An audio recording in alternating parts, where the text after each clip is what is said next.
Guys, I'm here. Welcome everyone. I'm here. Don't worry, I am here. I'm just getting something to eat right now.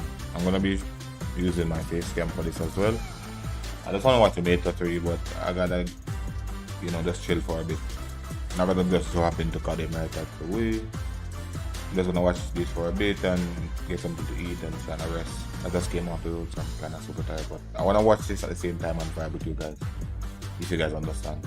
So while this counting down, I'm just gonna grab something to eat. No, won't take long, and yeah. As soon as the match starts, I'll be here. Let's get it. By the way, comment down below what team you're rooting for Meta 3. Let's go. NYSL is my team, bro. So they're gonna face FaZe later. This should be an interesting matchup, not gonna lie. It's gonna be an interesting matchup. LAT versus Ravens, Optic versus Gorillas. Yeah, it's crazy.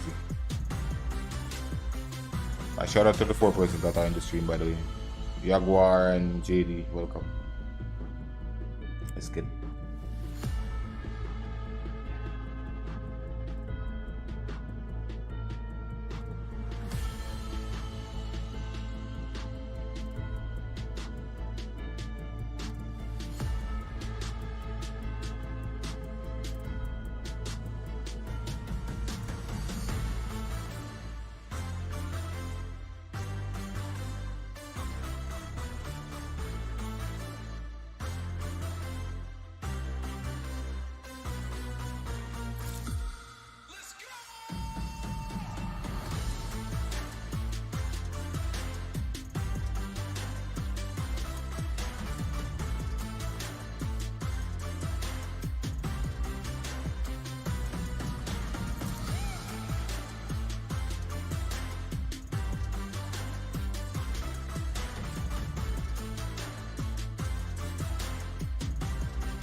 like it was a long time coming. Ladies and gentlemen, welcome back to the Call of Duty League. Ladies and gentlemen, we're starting things off with a bang. Seattle Surge Atlanta phase. Tuscan hardpoint. Here comes a BZ on the other pitch. It is a clean 4-man white Atlanta phase after the break. Take care of business. Full play, round robin style into a single elimination bracket. I don't think they're going to expect this. They're not going to expect this at all. 90 seconds. Just hoop. In a steam, looking for any type of opening. Bickle able to take it, be able to find the kill. Ultra Academy come through with the victory. They win it. It will be the Los Angeles Thieves versus the New York Subliners. But the members of the LA Thieves, they're holding hands. They're in P5. Don't go in. Oh no, the shots are good. Kismet, Kismet. They are not going to make this three. There's one, the third in short order. But he's still dangerous. Massive wins. Paul, oh my God, it's 3. Can Paul get all 4? That is sensational stuff. Strike X going against FaZe. This is going to be rough, I think. And then it's going to go to the back. Sam is going to check the bomb. Didn't get it down. Godlike timing play as well. It's Oh my God. 3-0. Into hardpoint we go. It's like they've just flicked a switch. Scump is causing absolute havoc across the map. As Optic Texas take this series 3-1. It's going to be the Florida Buccaneers. They're going to be taking on Optic Texas. YouTube with 35 there's seconds 3. left on this V2. Here comes Awakening. He does not complete the kill, but he'll find 2. Now brings it to a 1v1. He'll clutch it out. How about the plays? Oh, baby. Welcome to the Call of Duty League. And of course, this is the Pro-Am Classic. And what you see on your screen is going to be at the London Royal Ravens. They're going to take on the Los Angeles Thieves. It's the little things, but I love seeing Kenny take that route. Watch Kenny make this great play as his team gets all the kills. That will be it. Thieves able to close out the hard point. LA Thieves and Team War. Oh, doing some great work. Last man on the objective is going to be Wee Man, and 5 in a row now make it 6 in a row for Draza. 7. Oh my There's God. the glide bomb. One of these teams will be going home. It could be Optic taking on Minnesota. To be careful, where's Havoc? He's down low. Dashi with the snipes on the Havoc. Oh, Tacaz up high. This could turn on its head in just a few seconds. The Shotty has made magic happen here. How on earth is he doing this? Optic Gaming have found it, and they take this series 3-1. Because here we go, the Los Angeles Gorillas versus Boston Breach. But they both are Message able to get 2. Where did he go? I don't know. Around the fire we go. There's fire. We're just around the road. Message with the 1v3. Breach win in a 3-0 fashion. What can I say? It's a beautiful day, and ladies and gentlemen, thank you guys for tuning in. And the New York Subliners are going to see if they can continue on with this hot streak against the Paris Legion. From the both players on the inside of the site, and Hydra's in, finds 1. Hydra! Subliners, they get the 3-0 victory. We got Florida Buccaneers versus the Toronto Ultra. Florida with an instant turn of events in regards to the slaying as Vivid over toward the field is taking everybody down. Now 5 in a row for Reese. How about Kleenex? A perfect team wipe. Toronto continue to win series. FaZe and Optic. Let's go ahead and get this rolling. He is behind them. He can break this right now. He's Here we going. go. But I don't think they're going to get there in time. They're going to go for this. And I think Optic, they're going to win it right here. Optic, get it done. Boston versus the Los Angeles Thieves. So much has been said of Kenny switching back to this SMG role. So far on a 5 streak. Kenny's going to go for the flank. He might find a few here. He's seen so many. He finds methods. He finds the second as well. Thieves. That's an upset for them. They're in a championship Sunday. Oh, it is a beautiful day, especially over there in Columbus, Ohio. Well, over here in Columbus, Ohio.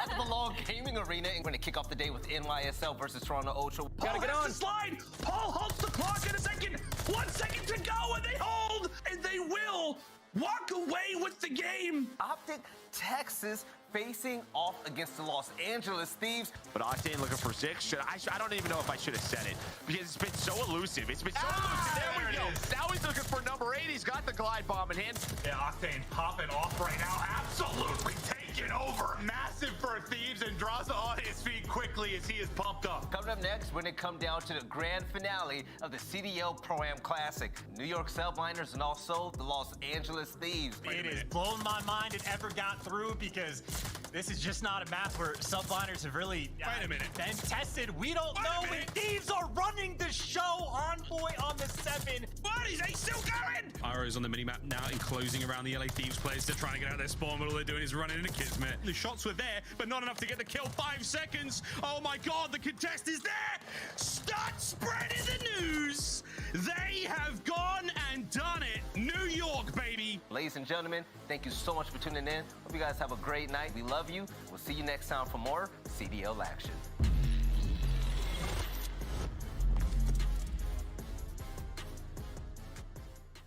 Here we go. This is chaotic. He gets all three. Oh no, the shots are good. How about the play? Watch it. He just can't be stuck at 6 in a row. You never know in a Call of Duty event what could happen. Shotzi's still alive at the point. How? Come through with the victory. They win it. Kill after kill. That is sensational stuff. There's Jimbo finds the first kill. And they will walk away with the game. An instant turn of events. Let's get into the Call of Duty League. Let's go.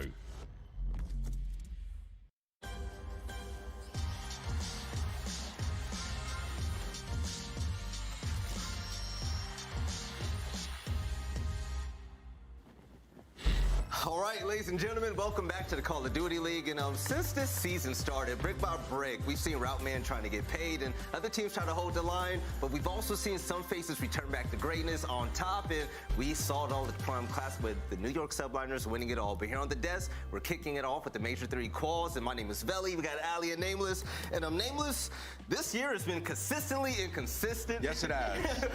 What's next, man? 4 events, 4 different winners. I think that says that we do not know what is next, Veli. Anything can happen for some of the teams that just had a successful Pro-Am like the LA Thieves, like the New York Subliners. What is most important is getting points. They have to win these league matches and have a good qualifying stage because champs is what truly matters at the end of the day, and they are very behind. Yes, and ladies and gentlemen, Ali had a birthday not too long ago, so happy birthday again, Ali. Happy belated birthday, Ali. Thank you. But Ali, we're kicking off the Major 3 calls. You heard Nameless talking about the race for champs, right? But the one thing that we've seen for the race for champs is teams in the middle of the pack trying to rise up, and the competition is beautiful, right? Absolutely. Teams should be very solidity in their rosters right now. We saw New York Subliners tossing it up, tipsy and turvying. They finally found the piece when it came to Kismet, but hopefully let's see them stick with this roster again. We're in the second half of the season, and they unfortunately does not get any points for that Pro-Am, so they need to be undefeated if they want to get anywhere close to that qualifying for champs. You're right, and when it came to the Pro-Am Classic, Nameless, I don't know, man. I had a feeling about this roster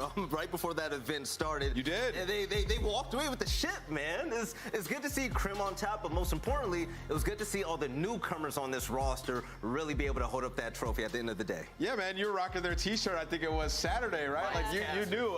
You know, with the New York Subliners, like they were looking a little bit better when they first brought Paul X in. Like he helped them tremendously with his slaying power. It was mainly the hard point. We're like, how good is this team really at hard point? And they make another change that was a little bit controversial.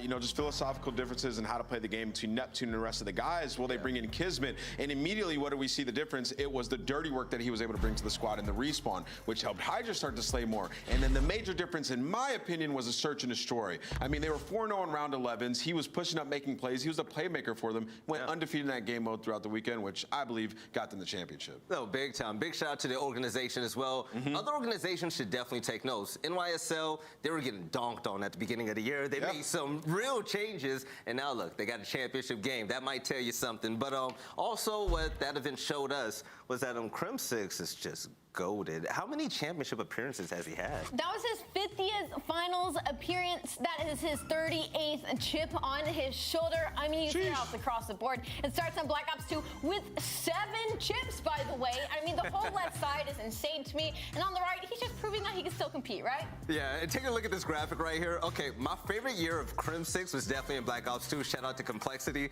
Nameless, what year was he the most annoying to play against? I would say probably Ghost or AW, like both those games. Mainly Ghost. I mean, I think he was at his peak during that game. He was on a tear. I mean, he was the best player in the game for quite some time. It was extremely hard to kill him. 1v3 clutches. He had the capability of winning those at any point. And now he's that veteran leader, right? He's not always out there getting the gunny 2 pieces and stuff, but he's doing the right thing on the map. Yeah, definitely. Now, the Prime Classic was definitely exciting, right? NYSL 1, we just spoke about that, but also we kicked off the single elimination bracket with a banger of a matchup. We had Optic Texas face off against the Atlanta FaZe, right? We're talking about the 2 best teams in the game.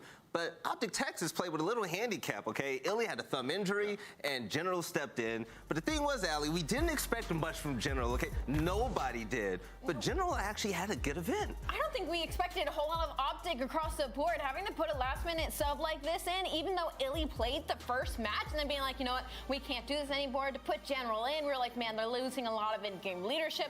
Illy is incredible at the game, but General did what he needed to do. He played his game, and the other three players for me on the likes of Optic Tacaz seriously stepped up when it came to this Atlanta FaZe series. I feel like we truly saw what the sub duo and Shotzi and Scump were capable of doing. True. I mean, we saw Dashy drop 9 in a Brawling Control, and they still won. He was like, pulled up the scoreboard, we got the shot of it too, and he was just laughing like, how in the world did we pull that through? And so I think this is a testament to how much they're all growing as players, and now we are bringing in another substitute for Optic Tacaz. Yes, and by the way, wait, let's go ahead. Let's change that up real quick. General's gonna be stepping out, and we got my man's ProLoop stepping in. Now, this is phenomenal, okay? Because when it comes to esports in general, we've all been around. The thing is, whenever you're a titan in the scene or a top team, we really don't see those teams pick up amateur players to step in for IGLs and great players. Yeah. And we're gonna see a lot with ProLoop. This could mean a lot for the scene. Absolutely. We've never seen Optic really make a move like this. Like, go ahead and grab one of the amateur players from challengers and bring him onto their main roster. You can see right here, ProLoop pleased to announce he'll be filling in for Optic Tacaz. He's excited and he wished Illy a speedy recovery. And to give you guys a little bit of background on ProLoop, this guy has been incredible for years in the challenger scene. Won the challengers finals last year with Spark. He's going to be playing him today. So ProLoop, I mean, this guy, he's great at search and destroy. I think he's going to fit into this team really well. They've all known him for a bit and he's been frying, man. It's time for him to get his opportunity. But it's definitely a giant question mark as well, though, because he doesn't quite literally fit perfectly in the role that Illy, I feel like, has when it comes to this Optic Tacaz squad. Okay. So I'm actually going to be looking outside of ProLoop. I feel like I know what we're going to be expecting to see out of him. A lot of aggression, a lot of high kill engagement games. But when it comes to the rest of the roster of Optic Tacaz, how they're going to adapt without Illy properly moving forward. Because it's not just like a sub in at this point. Now it's like, okay, now we're seriously playing qualifying matches with somebody else. Yeah. This is super important, and if ProLoop can pop off, that's going to be beautiful for the team. It's going to be nice to see someone that's young and cracked out and hungry play along the likes of someone like Shotzi. That's going to be insane if they could pop off. But speaking of popping off, in amateur players, we have 4 amateur teams join the Pro-Am Classic, and even though they did not make the single elimination bracket, one of the most exciting teams to watch all tournament long was definitely Ultra Academy NA, and Nameless. It came down to a tiebreaker, man. They were almost there. Boys, you know, seeing Scrappy and the boys not make it kind of made me sad. You know, starting off 1-0, they just had to win one more map against our team that was at the bottom of the standings. Honestly, that's a really bad beat out of these guys, but you know, they're going up against pro teams. I mean, this is a team that obviously doesn't practice against pro teams every single day, and they still came out here, won 2 huge matches versus Boston and LAG, and put themselves in a fantastic situation. So I think they should still leave this holding their heads up high. What they really came here to show was that they were ready for the next level. Oh, yeah. And they accomplished that, more so than the other challengers teams, and especially moments like Mohawk's 1v3 at the very end versus Boston. To close it out, that's a special moment. Scrappy taking over, dropping a 1.3 versus LAG, like the reverse sweeps that they had. Those are tough, high-pressure situations on land versus some of the best players ever, and they were able to do it. So these guys are definitely ready for next level, and we should keep watching a player like Scrappy, who's really building a lot of buzz. Yeah, we should keep an eye out for all these players right here, by the way. This is the top 5 list when it came to all the amateur players in the Pro-Am Classic, and on top was the trash talker himself, Scrappy. And Allie, I'm going to say this outright, being in the CDL and seeing a personality like Scrappy, it's kind of like he belongs here. I hope he keeps this up, right? Oh, absolutely. You get excited when there's a player like Scrappy, right? Because he's not only barking, he's also biting as well. We saw what he was capable of doing, dropping a 1.13 over the weekend of Pro-Am against pro teams, right? So certainly making a name for himself. And I do want to talk about the fact that Toronto Ultra Academy has an NA and EU. 2 of those players in your top 5 are going to be from the NA and 1 from the EU side of things. So again, these challengers teams have a whole lot to prove, and we saw that over the weekend. And talking about Scrappy and how he likes to pop off at the mouth, okay, we caught up with him for an interview during the Pro-Am Classic, and you know what, let's just go ahead and hear what he had to say. First thing I'm gonna say is I'm not surprised. I knew we could beat them, but I don't know, first 2 maps we started off slow, need to get used to it, and we came back and got it done. So I can't wait to play Tej. Respectfully, guys trash, but we're gonna see. We will see. I just know that if I get hyped, my teammates are gonna get hyped, they're all gonna play better, play confident, and it's good to see it. The best part about all that was that they weren't cocky after that event. They knew that they were hungry and that there was more to come. You know what else is coming? We have another open challengers bracket. Shout out to the Toronto Ultra Major 3. By the way, nameless. I feel like this one is going to be just as good or even better than the last one. Absolutely, we saw, man. I think all these challengers are seeing like, yo, these CDL teams are really picking us up. Like, they're winning championships with us. Like, we really need to get to that next level. So, yes, go ahead, get your tickets, come to the challengers, compete. You could change your life. We just saw what Spartan did in the matter of like a couple weeks. It's possible. Well, we've seen what all the rookies did this year in general. We entered the year, 50% of the league were rookies. But ladies and gentlemen, let's take a look at the schedule to see what matches are going to be on screen. This is going to be so good, okay? We're kicking off the day with the London Royal Ravens, and I really want to see what Harry's going to do on this roster. They're facing off against the Los Angeles Thieves, and Atlanta FaZe versus the New York Subliners to close out the day. I'm hoping this is a good one and that New York just doesn't look like frauds out there. I mean, this is going to be a very true test, right? Atlanta FaZe has been struggling. If there's any time to beat them, it is now. Losing again to Optic. They are 0-4 against them this season. Atlanta FaZe, arguably the most consistent team in the game, but the best. We can't say that yet because they haven't won an event. New York Subliners, so they have. So this will be a true testament of what they're really capable of. Right, and the reason why New York needs to win, let's take a look at this next slide, okay? These are the points, and like Nameless said at the beginning of the show, this is so important when it comes to champs at the end of the year, right? NYSL just won a Pram Classic. They got no points, and they're sitting in 11th with 40 right now. And Nameless, the race is going to get so much tighter now that we're halfway through. Yeah, man, and a lot of the teams that are, above them have been improving. Florida Mutineers have been playing great. Eve's looking better now as well. LAG new and improved. So, yes, like New York Subliners, they have to get to that top 8. So they got to start winning these matches. They're starting out versus Atlanta FaZe. Mind you, an angry Atlanta FaZe. Yep, got that right. NYSL does have a lot to prove, though. But, ladies and gentlemen, for all of you beautiful people at home, I'm seeing you right now. You look thirsty, okay? And if you're thirsty, I got a treat for you because Game Fuel has an awesome prize for you all. Now, if you go online and purchase Game Fuel, you can get a free CDL team pack of your choice when you order a case online, okay? Now, just head over to GameFuel.com/CDL, add 1 case of Game Fuel to your cart, and guess what? You can choose your favorite team pack as well. Allie, if you were to get a case of Game Fuel right now, which pack would you get? I would get orange or blue. I don't know what the actual definition of those flavors are, but I'm going to say orange or blue. Orange is so good, dude. Blue always tastes good, I feel. Nameless, what's your favorite color? I like the green one, obviously. That's why I have that one in front of me. So I'm going to go with green, which I think is lime is fire. Big time. All right, ladies and gentlemen, that's it for the pre-show. On the other side of this, we're going to kick the day off with the first game of the day. We got London, we got LA. I was going coast to coast. We got London, we got LA, and I can't wait. We'll catch you guys on the other side to kick off the Major 3 qualifiers starting soon. So won't you go ahead and tell me when you had enough? I'll give you one more shot when the camera's up. But this one you gon' have to duck. Tell me about your lifestyle, really. We've been on the road to the tank go empty. I'ma keep going to the Lord, come give me. If you wanted me to stop, then you can't come with me.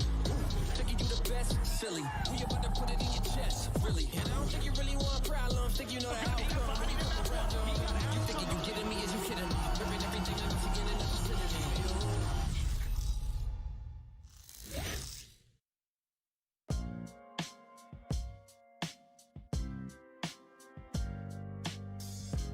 Snook, yeah, I'm streaming on YouTube. Sorry for not speaking.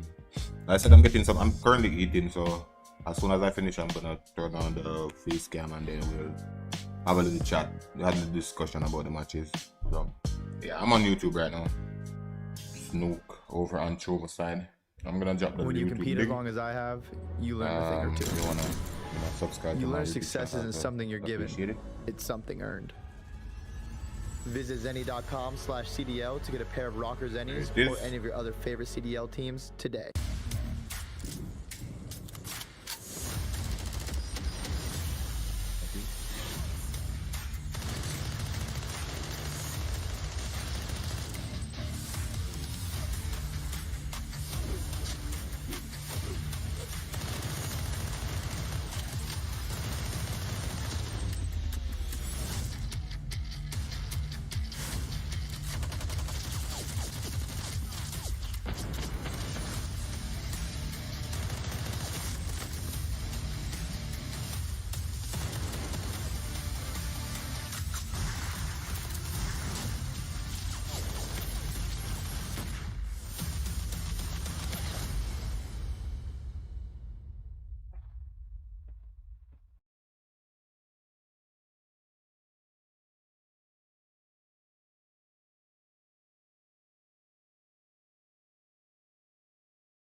Ladies and gentlemen, the best part about that hype video is when Drazah comes out, the man is flexing, he's looking confident, right? But he's gonna need to flex in this matchup as well because the Los Angeles Thieves, they had a really good performance when they came to the Pro-Am Classic, right? But they're gonna be tested against one of the best teams out there in the CDL. We all love the London Royal Ravens. When it comes to the LA Thieves, the question is, Ali, from what we saw at the Pro-Am Classic, are we comfortable enough with putting our stock on this team yet? I'm gonna go, at least my stock personally, I'm gonna go with no, just because of the hot and coldness. It's giving very much Florida Mutineer vibes at the beginning of the season, as you don't know what version you're gonna get. I'm gonna be saying this though, that Octane and Drazah really impressed me in the Pro-Am this past weekend. Dylan Envoy, we know what we're gonna get out of him. He's gonna have that eye engagement. He's gonna get in your face and be aggressive. The other two though have seriously stepped it up for me when it comes to the squad. Dalia, it's all part of the content, trust me. That's how my whole channel is built off that. It's nothing serious, trust me. It's not that serious. It's all fun. All for the content, all for the drama. It's not serious like I'm actually hating on the game or anything. They gotta continue that hard point control. That's how I do it, respawn map count at Pro-Am. I'm not a family-friendly streamer. I do think we kind of know we're gonna get on the LA Thieves. They're not championship ready. Family-friendly sometimes I don't like go all out toxicity. I'm not really toxic, I just cuss a lot because it's kind of funny. The whole vibe of it. Persons like that content. So that's sort of the explanation as to what's really going on there. It's nothing serious, but yeah, I appreciate it. Take the Berlin control. Thieves 2-0 on that map, London 0-1. They have adapted to Berlin control. Absolutely fantastic. I mean, we kind of predicted that they would. The amount of AR players that are on their team, they look good on that map. Right, and when it comes to consistency, I really want to see Kenny step up in a big way, right? Even though consistency has been an issue to him, he's been super persistent and has showed off in a big way at the Pro-Am Classic. Now, when it comes to the London Royal Ravens, though, Nameless, we're really going to get our first really good look at Harry. They've had some time to practice and get some reps in with them. Yeah, I mean, they've just been going through an absolute whirlwind, right? Like, they've had so many different, personal issues with players. It's tough, right? It's been this way for this organization for a couple years now. We thought that they had, like, their final roster, and they were looking good, particularly in Hardpoint, which is why we thought they were a top 3 team early in the game. They were dominating everybody in that game mode. They were fantastic at breaks, namely Afro getting up and behind people and just creating chaos. And then on land 0 would pop off. Well, since then they went through a lot. Hardpoint has struggled, 5-5 in their last 10, and a 4-7 map count at the Pro-Am Classic is just not going to cut it. But now they have some time to practice. Harry is set in stone on this roster. I'm expecting them to get back in form. Now, when it comes to the game field keys to victory, London, we can't wait to see what you got. Ali, what should they do to win? Well, obviously get more comfortable with the new roster, right? They're 4-7 in map count at the Pro-Am, and Harry has a .96 KT in the team debut, and they need to be better in retake situations. 43% neutral retake rate, ranks 9th overall in lockdown map 2 Berlin SMD. Thieves are 0-5 this year, winning only 31% of their rounds on Berlin. So that's a good map to count under their belt, but I am a little bit worried because remember that fun stat about the 7-7 teams in Berlin Control and Berlin Hardpoint? Well, right after that SMD, we're heading into Berlin Control, into a Berlin Hardpoint, which obviously favors Thieves when it comes to stat. They are 2-0 on that Berlin Control. Ali, we might have a new stat after this one. Maybe if you win Berlin, then you win Berlin, then you win Berlin. We'll see. But yeah, it's definitely going to be a bit dangerous. Right, we're going to put Carson to work, but ladies and gentlemen, we're about to see it. I can't wait to see what Nasty and Afro do against the likes of Drazah and Kenny. But let's go ahead and toss this over to the casters. We got Lando and Steady. Fellas, how you feeling today? What's up, guys? Oh, we're feeling good, guys. It's good to see you again. Granted, it hasn't been all that long, but you guys are looking excellent back in the studio. Jay, we got a great game that we're about to dive into as well. We are kicking off the Major 3 qualifiers the best way possible, a rematch from the Pro-Am. It's Friday the 13th. We've got an automaton buff. Now it's got 30 bullets in it. What do you make of all of this?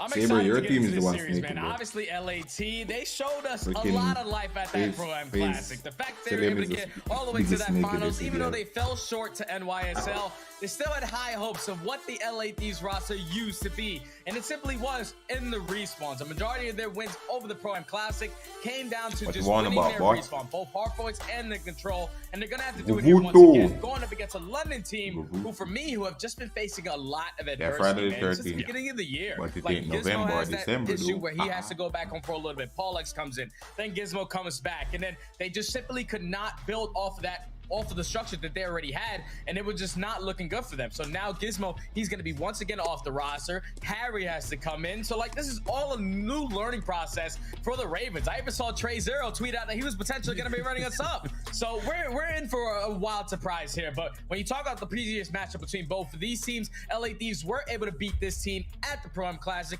in a 3-1 fashion in the same exact respawn. So that's kind of scary for me if you're London. Yeah, that's right, man. When it comes down to the maps, like you said, 3 out of the 3 of the respawns that we saw last time are going to be in this bad boy of a series. Start things off on Kvleofficial Hardpoint, which, as we said, buddy, whenever we saw these teams match up at the Pro-Am, it was LAT who got off to a hot start. London nearly made a 100-point comeback. Now with Harry, do things start to change as we watch our first kill roll on through with the automaton? As we said, 30 bullets in it instead of the prior 25. And right now, it is London out of the gates looking solid at P1. And London already living up to the stats. Shout out to Carson, because London on this map specifically, they're really dominant on P1 and P4. They average about 33 points on both of those hard points with about 50% win rate on their rotation. So that's going to be massive for the Ravens if they can keep up that amount of pressure towards that P1 and P4, because those are money hills for them. But now we find ourselves over to the P2, and this is where the Thieves always find a lot of success. They average about 28 points on this with a 77% hold rate. And this is where if the Ravens can't break on, where the Thieves can start running away with this map. Yeah, and this is, I mean, a similar situation to where we saw, right, London in the back of the spawn. Thieves really take prime advantage of against a lot of different rosters. I mean, we watched them versus Team War together, and it was all out dominance when the ARs started to get comfortable, right? When they are put in these positions to succeed. A lot of times, especially at the Pro-Am, teams could not handle this roster, especially on a map that they have got a lot of significance on, as 3 get wiped away quickly, 0 at the very least. Finds 3 off of this life. Does he have the 4th inbound? He does not. He gets dropped, and so far the Thieves picking up quite nicely over at the boat. But Harry, the new guy in the roster, trying to lead things back as the charge is right on through once more from the Ravens. This is a big break from the Ravens, because now it opens up that opportunity for them to push through green and potentially flip these spawns. They already have P1 control. Zero trying to do everything he can to hold down this position, and now with that, that's going to be 3 dead in the feed. Last player is towards P1 cut. He's going to drop, and now Ravens have the potential to flip those spawns. All going to fall on number 3. If Harry can potentially find a couple kills towards green, he's on a 4-3. He can be the guy that makes the play.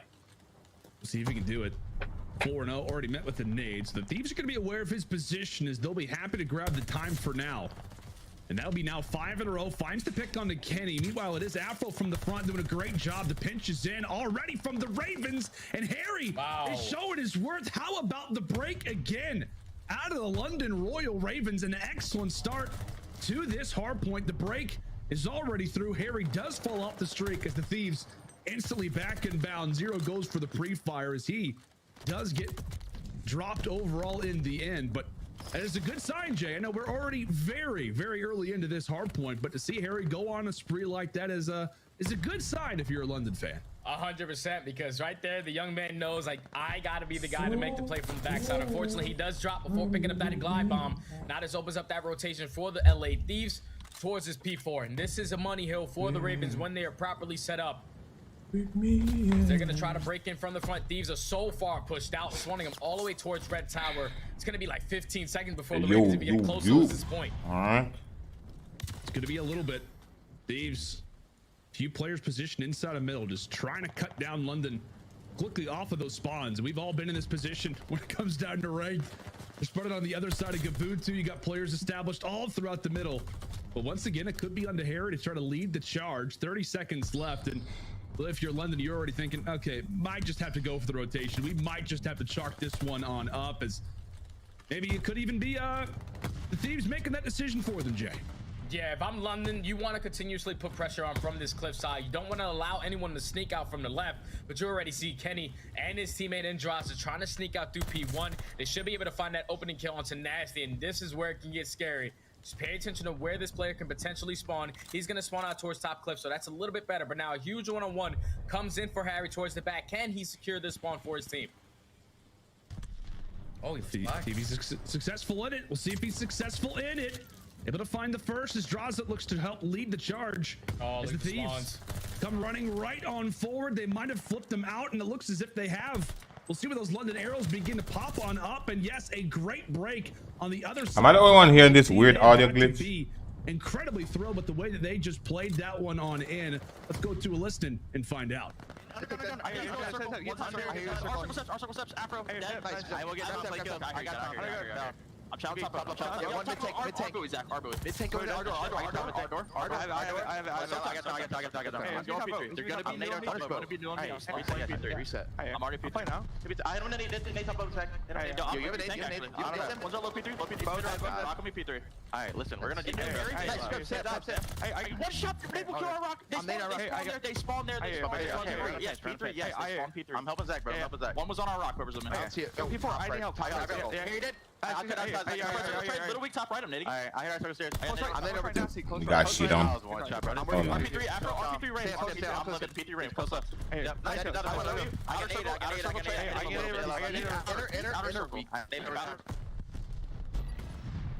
Well, a great little check-in there with the LA Thieves is everybody, right? They are spitting some fire when it comes down to the communication. They find themselves up 50. An uphill battle already right now for the London Royal Ravens, trying to dig this one back, and so far doing a great job at P1. Let's now check in with the Ravens boys. I should have new. That's like that. I'm on the 5 tray. I'm on the 5. Say hello, Harry. You push out, bro. Go. They could be out close to me, okay? I'm ready. There's stairs. Is he pushing it? No. There's stairs. Kenny. He's playing you, Trey. He's playing you. It's not across to me. Can he weak? What's he doing, Trey? I don't know. Nice, be careful. Bro, why does the audio sound like that though? It sounds like the audio sounds weird for some reason for me. You're there, hold for me. I'm watching. I don't know if it's the same for you guys, but the audio sounds pretty weird. Two P5 guys. Yeah, I'm helping him. 10 dead. One more P5 for me. P5. You got it, Jay. P5 weak on the box. He's on boxes. Dead. I'm pushing broken. And that was an insane listening from both of these teams. But you can hear the London boys, just based off of the way that they were set up on that P1. A full 60 there sets up that rotation towards that P2. And now they have an 11-point lead. Just great work from the young men to step up. Afro going massive towards top boat. Nasty currently on a 6-free, trying to flip these spawns. He does get taken down before picking up that glide. So the Thieves are going to secure those spawns for P3. You have one player who's trying to cause havoc towards top ring. As Envoy wins another gunfight, he's in a key position here. This has been like the definition of Kavutu, Jamin. One team goes up big, then we see a full 60, instantly reply the other direction. Insane stuff is now Envoy, the sole SMG man, it feels like, on Kavutu, finds himself on a 5 spree and in a big power position right now for the Thieves. Lingering over at P1, picking apart player after player, nearly takes down Harry.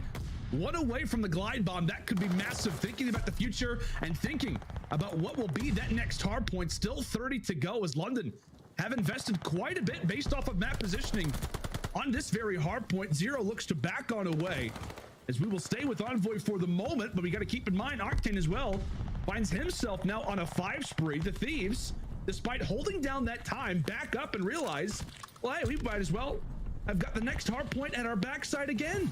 Yeah, right there for the LA Thieves. It was a beautiful setup. Envoy holding down top ring the entire time. Forced the Raven boys to always go around towards back green. And since they were putting a lot of pressure on towards that backside, they eventually flipped those spawns. They try to leave it into the hands of Zero, but he gets taken down. So now the Thieves have a glide bomb to work with. Fully set up for that P4. It's going to take another 10 seconds before the Ravens can even get across and touch this hard point. They can close it out. Damn, Thieves just went away with that. Indeed. Big moment right now from London. It's just really a matter of time on when Envoy wants to bring in the glide bomb as Harry's able to find two, an open hard point for the time. Thieves still with spawns toward the back. This is absolutely doable, but it's not going to be easy. You need to get the glide bomb. To rain on in here at P4, and sitting firmly inside of the objective is the new guy on the block. The new guy for the team as he'll find 5 again. Harry going off.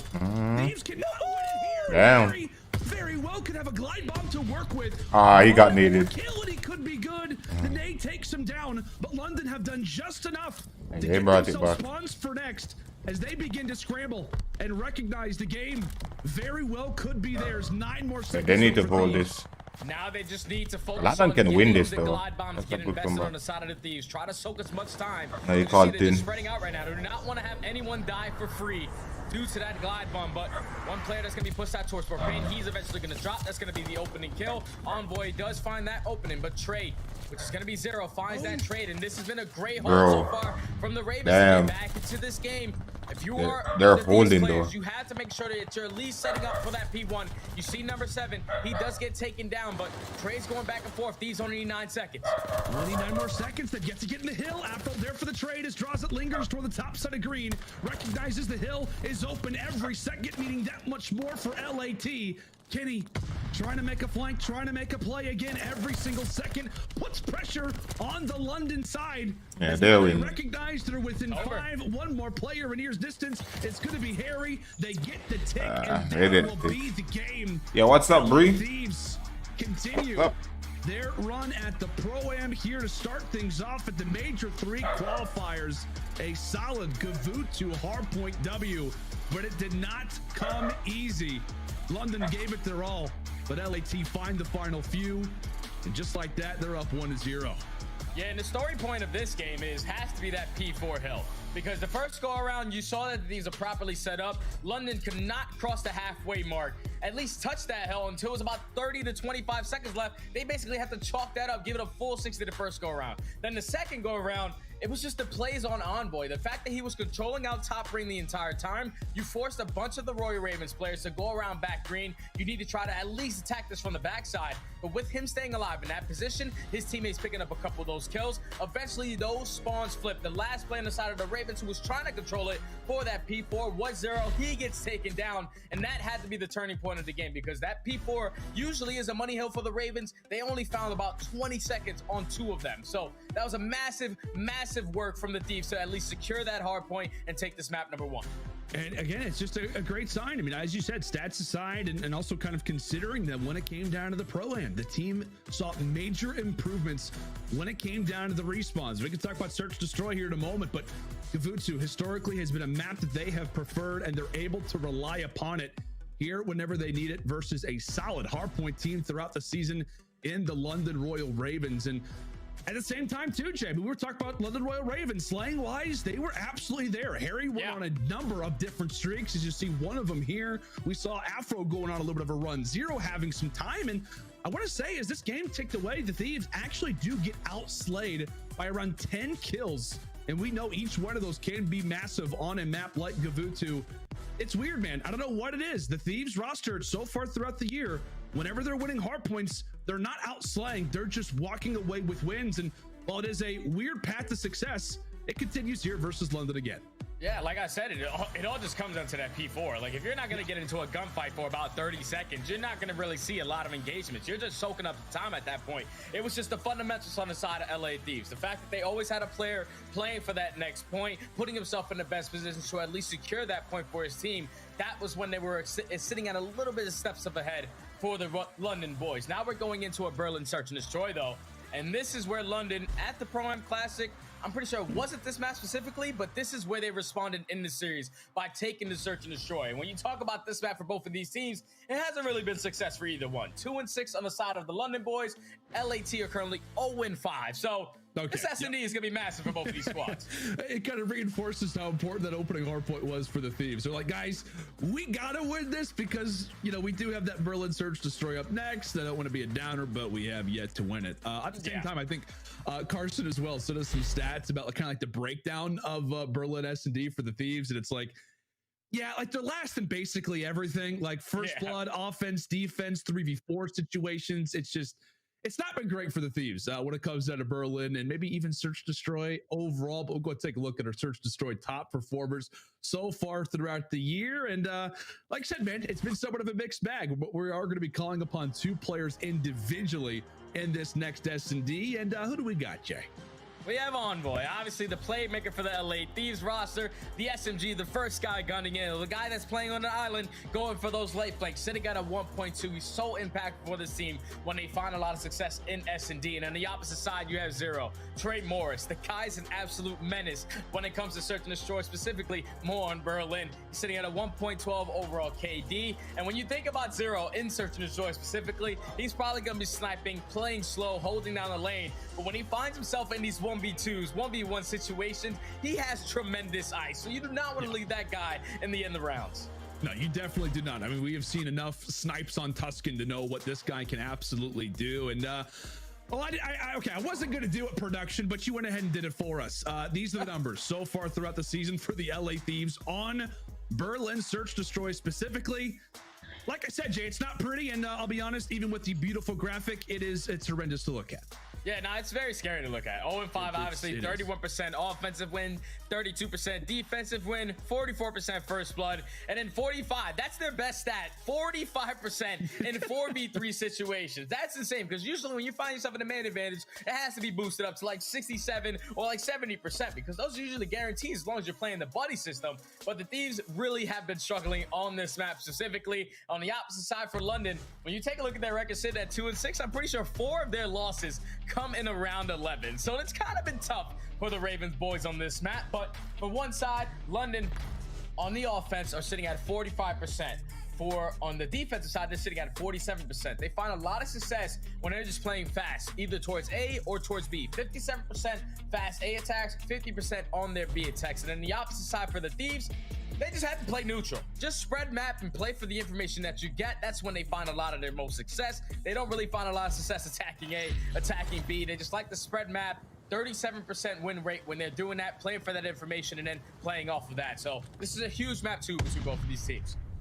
Alrighty, my friend. London, play quick. LAT, not so much. We'll see it on the attacking end early so far from the Thieves. And okay, they got the first blood. They've done it, Jay.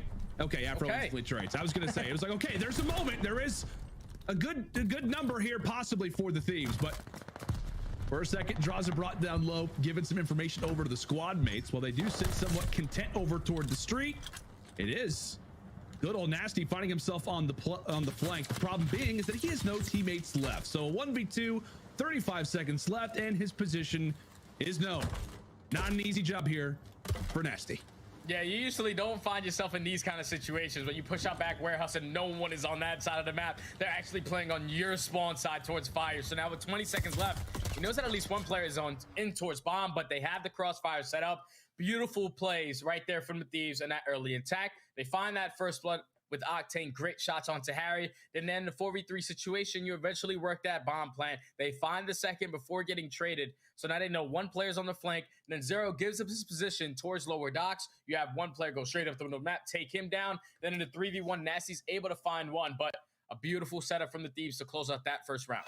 And this is really the thing that you want to see, right, from this LAT team. I'm not saying that you have to see a W, but you at least want to look competitive in a Berlin Search Destroy. You want to have 100%. Some great performances in Search Destroy. Like I said, the respawn, I mean, the team was 0-5 last qualifiers. You want to see them improve in this game mode specifically, considering the respawns have overall been great so far throughout the year, as they will find yet again another first blood, this time with the nade. We say goodnight to Nasty, as he did have a rough end to that round one, being in the 1v3, but he quickly gets made into another first blood. Bomb going to be grabbed up there from Afro. And somewhat of a stalemate as Afro gets brought down to 12 HP, narrowly stays alive. Harry with one, draws it with the other.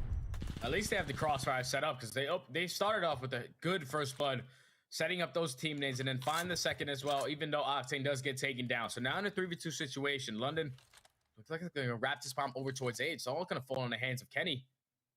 He can just turn left. We'll get great timing here. He does not. So Zero's going to be able to take him down. Now the bombs get planted immediately. It's going to force both of these players from the LA Thieves to hit that rotation. 45 seconds to work with now. And you saw Afro, as soon as he gets that plant down, just very quickly backs on up. Oh, damn. Oh, but he got gone. He's going to get the information on Afro as well. How about Draza staying alive, finding pick after pick? Afro got going right there, bro. He was there. He was ready, but it is all on the Draza in that round. Finds one inside of the hallway. stays alive on the second, takes him down with the pistol. Great work there out of the 21-year-old. He just turned 21, by the way, Jay. How about that? Oh, man, legal. He's legal everywhere now. He is. Legal for an alcoholic. Apparently it was a wild birthday. A wild birthday, according to Sam LaRue on the YouTube. I can tell you, if he's shooting like that, I can just tell you it definitely was, man. I don't know what kind of play that was from Zero, though. Like, in that situation, you probably want to throw a shoulder. Don't really commit towards that gunfight, because that head glitch on the bomb is a lot more impactful than the head glitch on the steps. The fact that he gives up his life there for free made it a lot easier for the LA Thieves boys to clutch it up. Now down 2-0. London need to respond. Going for NoahFromYoutube, bro. NoahFromYoutube is my team. Going to commit towards B, and the only player on this side of the map is going to be Nasty. So he's going to have to try to go huge, or at least play for the information. But once again, great team nades, great homework coming in from the Thieves to at least work this bomb plant. But 2 people drop now into 3v2. 2 people drop just like that, and Harry is aware of that Envoy is currently, well, slithering on his belly. I think a nade's there to greet him. He gets brought down low, and you can see the Ravens just very, very much looking to take down Envoy first, as he's been here the whole time. Octane there to watch over him. He's also got good visuals onto the side as well. So we say goodnight to Envoy. A quick 1 versus 3. Ooh. Now for Octane, peppering up beams. player after player, but thankfully he needed more time the to London Royal Ravens, despite not getting the first blood, they reply back with 2 quickly after that, and they get their first round on the board as Zero punches in the digits. Yeah, that one's got to be difficult on the side of the Thieves, because that's a choke. When you find that first blood, especially to the player that's only playing towards B, all you want to do is play your life. They allowed for the Ravens boys to push up towards the middle of the map, find not 1, but 2 kills. And then as soon as Envoy's playing, he's like, all right, 4v3 should be locked up to close out this round. But once he finishes the bomb plant, no, we're into 2v3. And they know exactly where I am, laying down behind this spot. They take care of him. And then Octane, you check that top warehouse, they take care of him as well. Ravens get on the board. Now down 1-2, and that's great information coming down to Zero. 3 players attacking towards A. This bomb should immediately go towards B. You like to imagine so. My goodness, nade after nade. Everybody, like you said, Jay, is doing their homework. A little bit. I mean, it is the mid-season of Vanguard. If you don't know the nade spots, if you're not doing the homework, you should probably get to that. But for the first time, London will strike with the first blood in this Berlin Search Destroy. Afro, sure, the tongue will be out in just a moment, does lay down that objective early. And Envoy will be the first one to arrive at the party. Knows that at least one player isn't towards bomb. He finds Afro now in a 3v3 situation. Just based off of the setup that the Ravens have, this is not going to be an easy round. LA Thieves should try to walk away with 25 seconds left. One player is going to commit towards the flank. Nasty's going to be at least able to find one. Now in the 2v2. They have to clear him because they have angles. Find this player in towards warehouse. They can definitely try to clutch this. Envoy finds him. Now it's all on Nasty. He's left on site. He's got to clutch it. He's got to clutch it. Yeah, he saw him. Envoy and Nasty will escape with the round victory. He saw him. Nice. It is a worthy transaction in the end, as Nasty goes big for the team, involved in a number of different crucial fights so far throughout our first 4 rounds. But London down 2-0. Bring it back now to a level heading. Yeah, that was good work from London. You know, once they find that first blood, you get that B planted. You know how difficult it is to try to take control of warehouse. Why do they keep on playing the music? Nasty, because he was that player that was sitting towards train side. He timed that flank beautifully to find that first kill. The music is even though he finds destructive. himself in the 1v2, all he has to do is eliminate that one player and get out with his life. Played that beautifully to clutch it up for the Raven boys. Now tied up at 2 apiece. Tied up at 2 apiece, and the Thieves have got that B site. It appears as their target. Envoy quickly makes his way on through. The doors have already been punished, and with that, looks as if that plan's going to go down nice and early. Harry there to expire a few shots. He's already taken down Kenny to start off this round. It also does get some information on the Draza. So a lot to process as London now bringing he got gunned. Now making it 2 Oh versus my 3. God. The rookie goes down. Now on to Zero and Afro. And I'm pretty sure Afro at least is going to get spotted on the flank, so 2 players are going to commit towards that. Now with Zero last up in a 1v1. They know where he is. 20 seconds left. He's going to get shot in the back. Towards B. The double challenge is going to come in from P5, and that was a beautifully executed round for the Thieves. Even after getting first blooded once again, once you get that bomb down towards B, you have control of warehouse. All you have to do is at least even up the numbers. You're going for these, bro. Well, that's some playing They're the last match, in the advantage. 6:30. It might be earlier, it might be later, depending on how long these games go. If these games go to game 5s, then it's gonna take longer. But they're the last ones to play. I think Optic is after this, and they're playing phase. Subliners are playing phase. That's 2 offensive wins so far. Yo, Gamer Pro, what's up, man? Looking good, 0. They're on the cross. And could try to make some noise over at B. That was a perfect transition, by the way, by the observers. Somebody opened the door. We're instantly on the other side of the map. Good work from Hot Hands. As Kenny gonna have to have some fiery feet. As he's able to get out of dodge for the moment. 0 able to strike first to start things off. Traza runs right on in. He gets beamed as well. Automaton shot after automaton shot. Good luck with that 1v3. Who finds himself on a 5 spree. It's got to be a very he just gotta play for the This round is streets. just not looking good. If he finds a pick, it's best to maybe try to get out of dodge. Put some good bullets there into Afro. With 25 seconds left. Nice. Spots one in the hallway. Nice. It will escape for One now. off More streaks. away from the glide bomb. Yeah, So one off glide. Yeah, 100%. You're backing up. The fact that Nasty just gives up his life for free right there, like, I know the comms are coming in. Like, he has to be towards Plat. There's no way he should be looking towards the middle of the map. He at least gets 1 kill to Envoy as the Ravens execute this offensive round beautifully. On their attacks towards A, they're 57% on their fast attacks. It just showed right there. As Watch him die. Yeah, watch him be the first one die. I'm So pretty sure on that round to open up that site for his team. But now, if you're the London boys, your main focus has to be eliminating Envoy from the map. I wish CODM would have done like 4v4 competitive with these kind of rules. This mid-round Not mobile competitive. I'm jamming out a little It's bit. a joke. It's literally a joke. Not too much, but I don't mind the variety of guns. I don't really care about the variety of guns and the skins and whatnot. But Speaking of the game, Envoy clearly played. it needs some rework. Compared to this, it's Great a start to joke. the search destroy. And as you said, the glide bomb is what he's going to be focused on. No adversity whatsoever at this B site. Harry is the sole player here as London continue to put pressure on the A site. Meanwhile, it is the Thieves who have been at B a majority of the time. Envoy gonna get information from the squad as Nasty finds the first. Yeah, you got the streets. Focuses attention on to 0. Nice. So glide bomb earned there from Envoy. Nice. It looks as if his teammates are doing they're gonna win job this. at holding down this site. Yeah, good luck. It was a 2 versus 3 to start things off. Yeah, Afro GG's. brought low, and well, GG's. Afro brought as the last player. Envoy takes him down. They played that well. Added the Thieves not only to get Envoy on the streak, but to also win the attacking round in which he was out of the play, playing for a flank. Exactly, Lindo. Better there for LAT. Yeah, they need to do better. Once again from the Ravens, from the Thieves, they opened up They need to do better, so bro. far on this map. They knowing that Nasty plays towards B. Right there, Yo, Nasty I have makes some the adjustment severe I've chest been burn getting right baited now. every single time at Docs. I'm going to switch it up. Let's 3 commit towards flank. Harry, you just hold. But the Thieves, they read it beautifully. You get that bomb planted. And at that point, when you don't see anyone trying to attack this from the front, no nades coming in, you have to know that the push has to come in from the backside. Envoy reflanks it, earns himself that glide bomb. And the Thieves walk away with another offensive win. Now, here we go for the Ravens, though. Once again, a full-on attack towards A, and this worked out the first time around, but... Yeah, as soon as we plan, they push that door. I can't wait to see Kenny's reaction. Like, wait, what? He just planted the bomb right in front of me? Yes, he Right did. there. He's That's gonna the way get the A site works sometimes. Damn. Envoy drop there from Nasty. A good work early from London. Right now, Nasty left between a rock and a hard place. He is just over here at the Yeah, he's hallway. dead. Arch He's on dead. one side, Draza on the other. He won that? If you can. They don't drop another. Finding 2 in an awkward position is now it's Draza left up in a 1v2. London got that point down. He even won the gunfight and he was Somewhat pinned. trapped inside of the train station.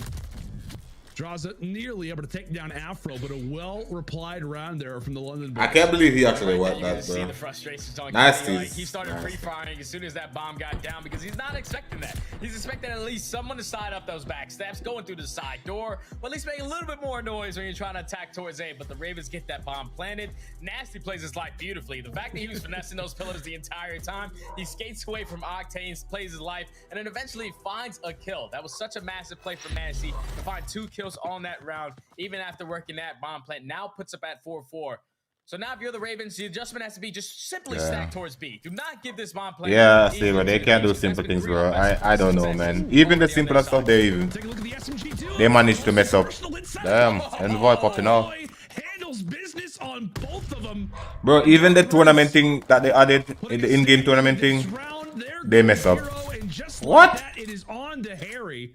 Draz off to his life right there, bro. But he has a hand, and taking down both nearly shuts down. Draz are folded right there. Good work early from Envoy. I thought it was going to be taken over by the new guy on Just the team, let Harry, inside but the Thieves in the 2v1 take him down. But more specifically, man in the bottom right doing work inside of the point for library. Thieves. Yeah, right now, London, they're just trying to figure out how to stop these guys from attacking B. They do it from the front side of the bomb. They do it from the flank. This time they attack straight on through P2, and Envoy is ready for it. He finds that opening two-piece. Kenny eventually finds the third, and gets a little scary towards the end as Harry finds. I'm gonna use the streak now to gain some information, then call it in. Keep in mind, we saw the S&D stats for this squad. Envoy living up to the hype, sitting at 12-3 so far in this map. Keep in mind, he still has that glide bomb to work with.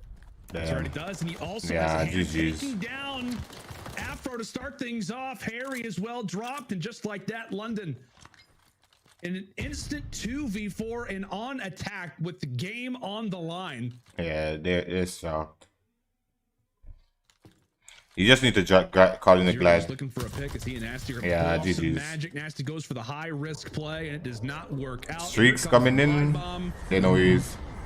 See if he can Boom. take him down, actually. Yep. And he does. Threads the needle, and just like that, Envoy comes through with a Nice. massive gate. I don't know. He could escape that. There's no way he escaped. Smiles, they just want to search and destroy. And on Berlin. Unbelievable. Finally, we finally did it. On Berlin, search and destroy. Yeah. And followed by Yo, Shan, what's up, man? Yeah. 4 months and Envoy dropping 14-3 with a glide bomb in his back pocket. Insane stuff from the Thieves. It all started on the attacking rounds, man. The fact that they were consistently finding their success at that B site. You saw the first 2 rounds, they were able to nade Nasty off of that plat. Then they had him completely change up his game plan. You had Harry filling on little old docks. Once they eliminate him, they say, Yo, Saber, I was hoping the tournament mode would have been like ranked, but with more rules, like more strict rules, you know, weapon bans and all that. Like it's like S&D, and you have one weapon that you have to use for that single match, you know. That's like team fight. Let me tell you, up 2-0 I don't know, the they Thieves. fucked it up. Up 2-0 our LAT, and Yeah, what's London reverse sweep them though? Unfamiliar territory. Like we said, it's either they're winning respawns or they're just not winning search destroy. I don't know what it is, man, but they have found that magic so far, as they've got 2 Berlin still ready to go. And well, maybe we may not even get to that third Berlin, possibly that Berlin HP that we actually did see both these teams play when it came down to the pro-am. But LAT find themselves up 2-0. I don't know, man. We're talking about first bloods. We're talking about all kinds of stats, but it is a good sign regardless that the Thieves are, I don't know, back in form. Like, I tell you what, man, when they faced off against New York to kick off the Pro-Am, they get full sail 3-0'd. I'll be honest, I thought it was over. I thought that it was done, but they came through, and for whatever reason, maybe recognizing that a lot is on the line for the future of this roster, they have performed and they have rolled so far throughout this game. A 2-0 start. Will it be a 3-0? As we've got Berlin control up next.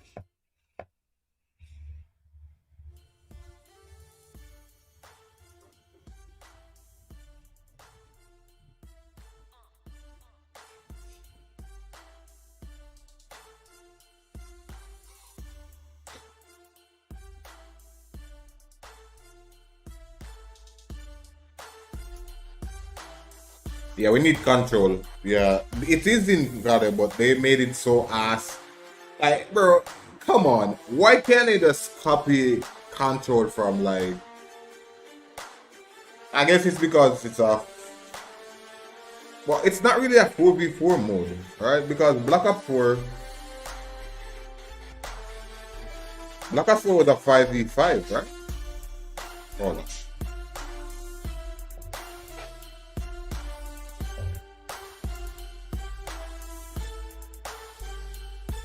Yeah, Black Ops 4 was a 5v5 mode, and they had control in it, so why can't CODM just do it right, bro?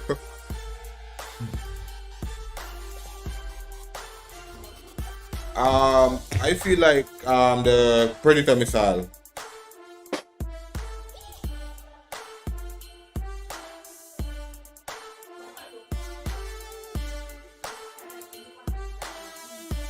Reason being, you have to literally stop and guard the missile, and you can die during while you're calling things. So I feel like the Predator missile should be the only score streak.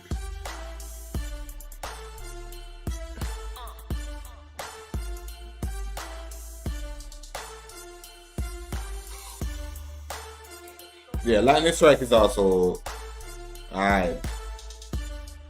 And cluster strike. Lightning strike on the whatever that strike is. That's a pred lightning strike. Cluster strike, yeah.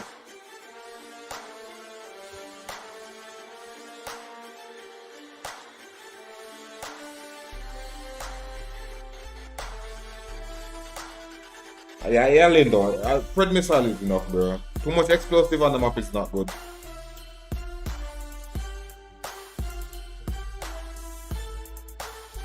Pred missile and ban hard line, so you don't get it too easily, you know. But I also feel like, why the hell is Thumper like why the hell is Thumper allowed in champs, bro? That doesn't make sense, dude. That's so stupid, bro. I feel like pistols should be the only thing allowed in champs. No melee weapons, no explosive shit, no thermite crossbow, none of that shit. I feel like pistols should be the only secondary that's allowed in competitive.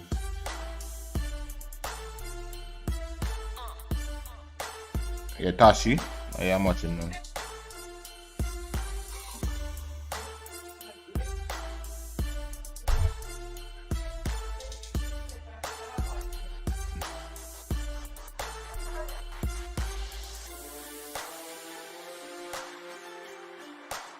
Hi Alpha, what's up? Thank you for joining over on the show side of things. Yeah, welcome everyone.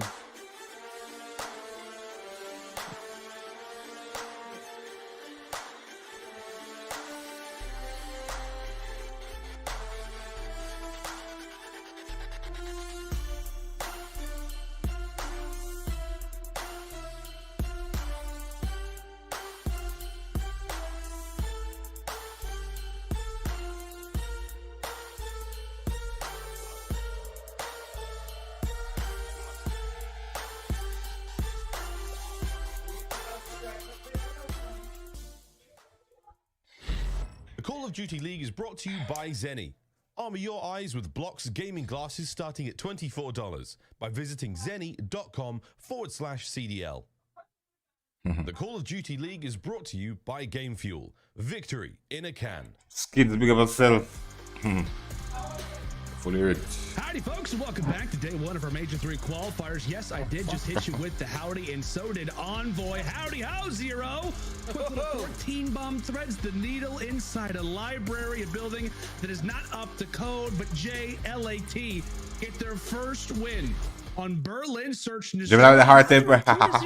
It's not a hard temper, you know the vibe. That's how I do it. These rosters. You know? Obviously, you expect them to come out and take map number 1. Bro, anyone who's a part of my stream knows like how I vibe. This is how we vibe over at the entire year. Yo, you should have known me in like OG Gemini days. What are you talking about? This is me being watered down. 2-0, going into at least another 2 respawns if needed. Like, right now, this is the best case scenario for the Thieves. They are going into a Berlin control where they already beat this roster at the Pro-Am Classic. So this should be easy for the Thieves. They should have nothing but confidence on their side. Yeah, they definitely should. Like I said, a 2-0 performance at the Pro-Am. But so far, let's take a look at how the season has lined out for both these rosters in control. We're taking a look at the top performers. On one side, it is Kenny, who's going to be sporting that SMG, a decent amount here on the next map. But also on the other side, it is the guy, man. It is what could be the catalyst for the London Royal Ravens if they want to have a foothold in this series. Yeah. Good old Afro. This could be the guy that makes the difference, Jay, and, well, keeps our time on Berlin going, I guess you could say. Yeah, I'm definitely looking at Afro because every time, at least in the beginning of the year, when we watch Afro play on Berlin, he was always able to finesse his way around the map. So a map and mode that could potentially play first favor in control as we started with the Thieves on the attack. They're going to fully commit towards B, and I love this pressure because you know how easy it can be attacking towards that A point. As Nasty and Harry find 2, Envoy eventually finds 2 of his own. Can he potentially stay alive or at least try to complete 1 segment here with his teammates' help? Oh, but great work from LAT. As you said, Envoy helped set up Draza toward the outer side. Zero actually becoming Sub-Zero right now, has got the MP40 out and ready to go inside of the train station. LAT does, however, walk away with that tick, and okay, Jay, it was rumored, right? We could be seeing 0 with the SMG. So far, a decent start here on Berlin, 3-0. Yeah, Sub-Zero. Just the only thing is he doesn't have an ice in his gun, so he's shooting lasers right now. It's going to be Trey Morris as they're putting pressure on towards A. 50 seconds remaining. You see the Thieves just trying to put a lot of pressure towards this A point. Trying to complete this capture, but you know that the London boys are not going to give this one up easy. Octane finds the first, now Envoy finds the second. Now that's going to be 3 dead. Now it's time to get pushed up on the map. And you see they're fully committed to trying to go towards this key point. As Envoy finds the second, 1 player in their spawn, which is going to be Kenny. Should be able to come up behind 1, almost 2. Can he at least find the kill? And this has been a great adjustment from the Thieves to put early attack on towards A, but then transition over towards B with a couple of kills. Yeah, this is a scary position to be in right now. If you're London, you got to put pressure on A. You got to recognize that the more difficult zone of the 2 has just been captured. And while Thieves have got the life count to work with, they've only got 1 more tick ready to go. Kenny up into base. Swaps from the MP40, maybe more back to him. He likes a little bit more. The automaton coming out and ready to go. 5 in a row right now for Kylo Ken as Library begins to fly on through. The stack is in, and that will be a round 1, a convincing one at that for Thieves. And that's just good work from the Thieves on the early on. They get that first tick of progression towards B. And then right there when they found themselves in a stalemate at that A point, all they needed to do to get out of it was to chain at least a couple kills together. They find 3 kills. You see Envoy does not slow down, pushes his way into Secret, and then finds himself on that B point, which sets up Kenny to potentially go through their fire and find those 2 spawn kills. That was a massive work coming in from the Thieves to take that early attack. And so far, they're up 6 segments. Then that was quick. The Ravens need to respond right here. Yeah, you need to have a solid reply. If you are the Ravens, just to get some momentum, man. Like you said, you lose a search and destroy versus a team who they know, right? They did the vetoes. Who's yet to win it. That's got to take a lot of wind out of your sails. We'll see what London can do at the start of this attacking round. So far, filling up the feed with blue. However, Draza enters into this second round, still continuing on that spree. Now at 5 in a row. 1 player in the back of the base to deal with is going to be Afro. As he's able to find 1, and Draza, who has got 6. 1 more for the glide bomb, as London now going to have themselves some control inside of A. And now with Kenny pushing up this right side of the map, you're going to spawn all of the Raven boys towards that water side. Kenny's going to try to time this flank, but you have 1 player from Ravens who's all the way pushed out towards Docks, which is going to be 0. So if his teammates can potentially find a couple of these kills, 0 can find a couple spawn kills as well. But Afro and Harry are able to find 2. Octane's just going to hold down his position, not allow anyone to overextend through that train side. But the Thieves most likely will give up this 8 point, and the Ravens are going to extend this time by a minute. So Ravens are getting cooked. What? Look at that. They're getting cooked in their spawn. Oh no, they're not going to let him let it. Draza enters on through, will win the final engagement. Came down to a quick 1v1, and London did not get the capture over at A, but they still have got presence all around it. For God's sake, it's right next to their spawn. We'll see if they do manage to break on through. They win their 1v1s, and from there, look to get the stack. A few more seconds, and there they have it. The A zone locked on in, but the job is not done, Jay. As we know from Berlin, A zone, hey, you're supposed to get that. Now it is time for the more difficult of the 2. Minute and 20 on the clock as player 2, and Nasty does make his way on the flank.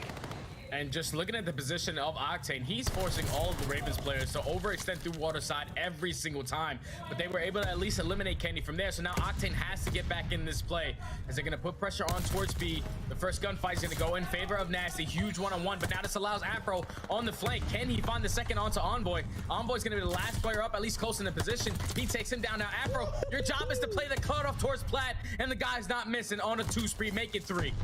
Oh, Marcus Reed eventually gets dropped. Harry trying to hold things down, ready for the, just unbelievable amount of Thieves players that are in the exact same position. All of them placed toward the plat as Kenny and Draza, Octane, everybody getting involved as the automatons will overwhelm the London boys inside a library, or excuse me, inside of the office. Well, Kenny will look to sink his teeth now into the spawn. Afro does go unnoticed, so somewhat still behind enemy lines. 45 seconds still to go. And these lives can come into play as well. That's going to be 2 players dropping on the side of the Thieves. So 11-7 and lives remaining. As Nasty finds a second, Afro finds a third as well. So now all these players are going to be trapped towards Plat. The Ravens are fully set up. This should be their round. It looks to be their round as there goes the blender. A little thieves smoothie possibly here in this round number 2. London, they not only needed to have a convincing attacking round, but they needed to get all 6 of them. Yo, Jamaica, I watch CDL. Call of Duty League, you know? Is based off the plays from Afro.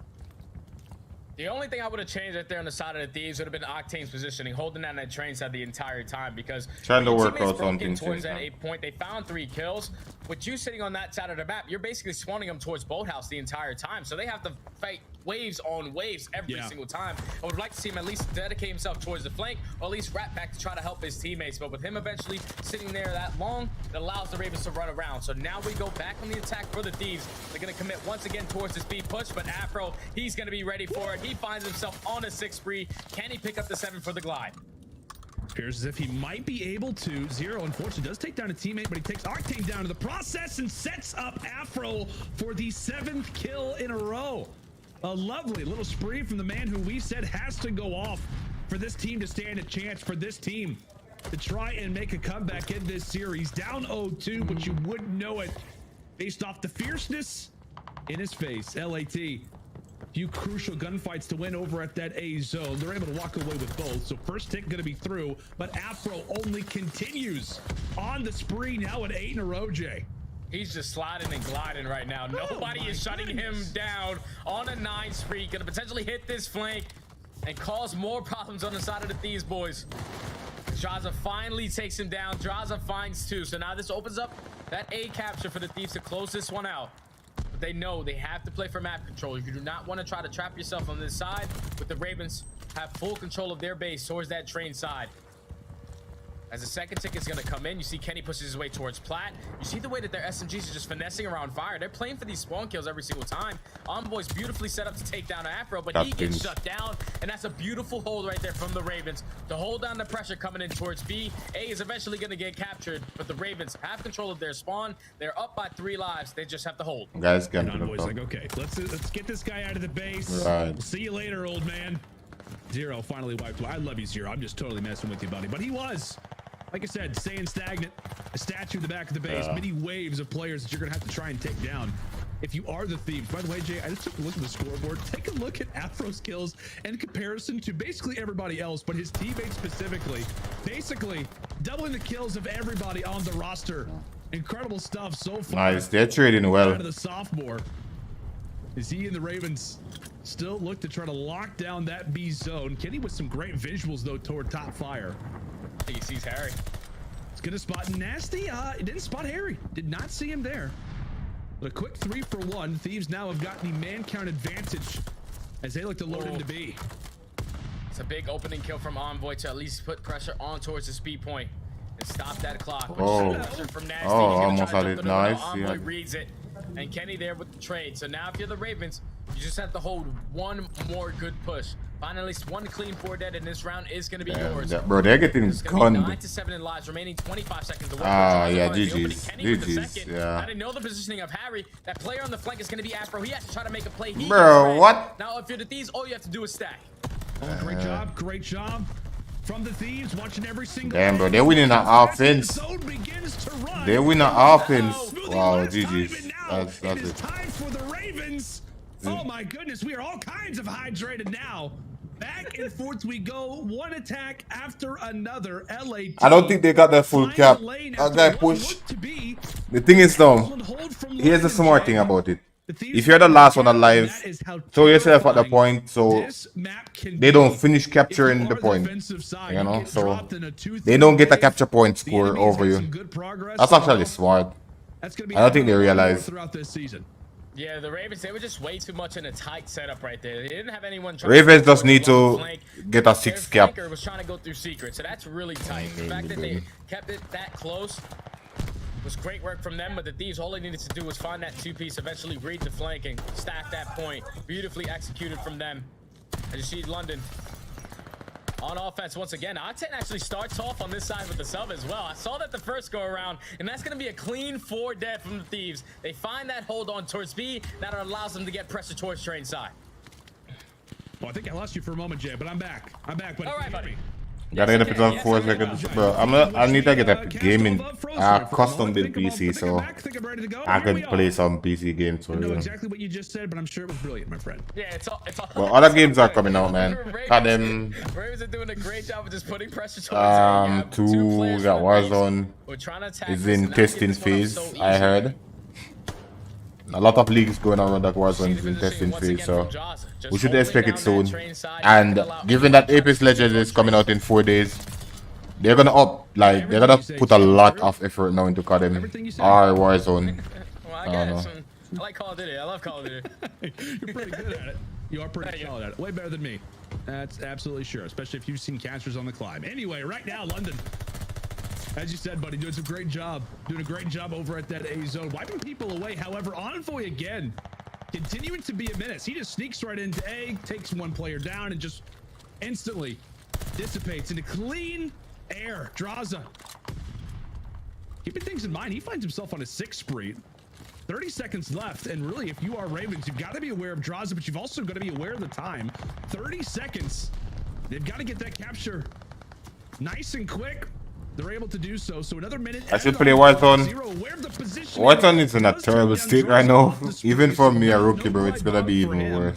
And really, the only advancement right now for London is gonna be Nasty once more, hanging out inside of fire. And I'm not really a Battle Royale player per se. I play multiplayer and Battle Royale.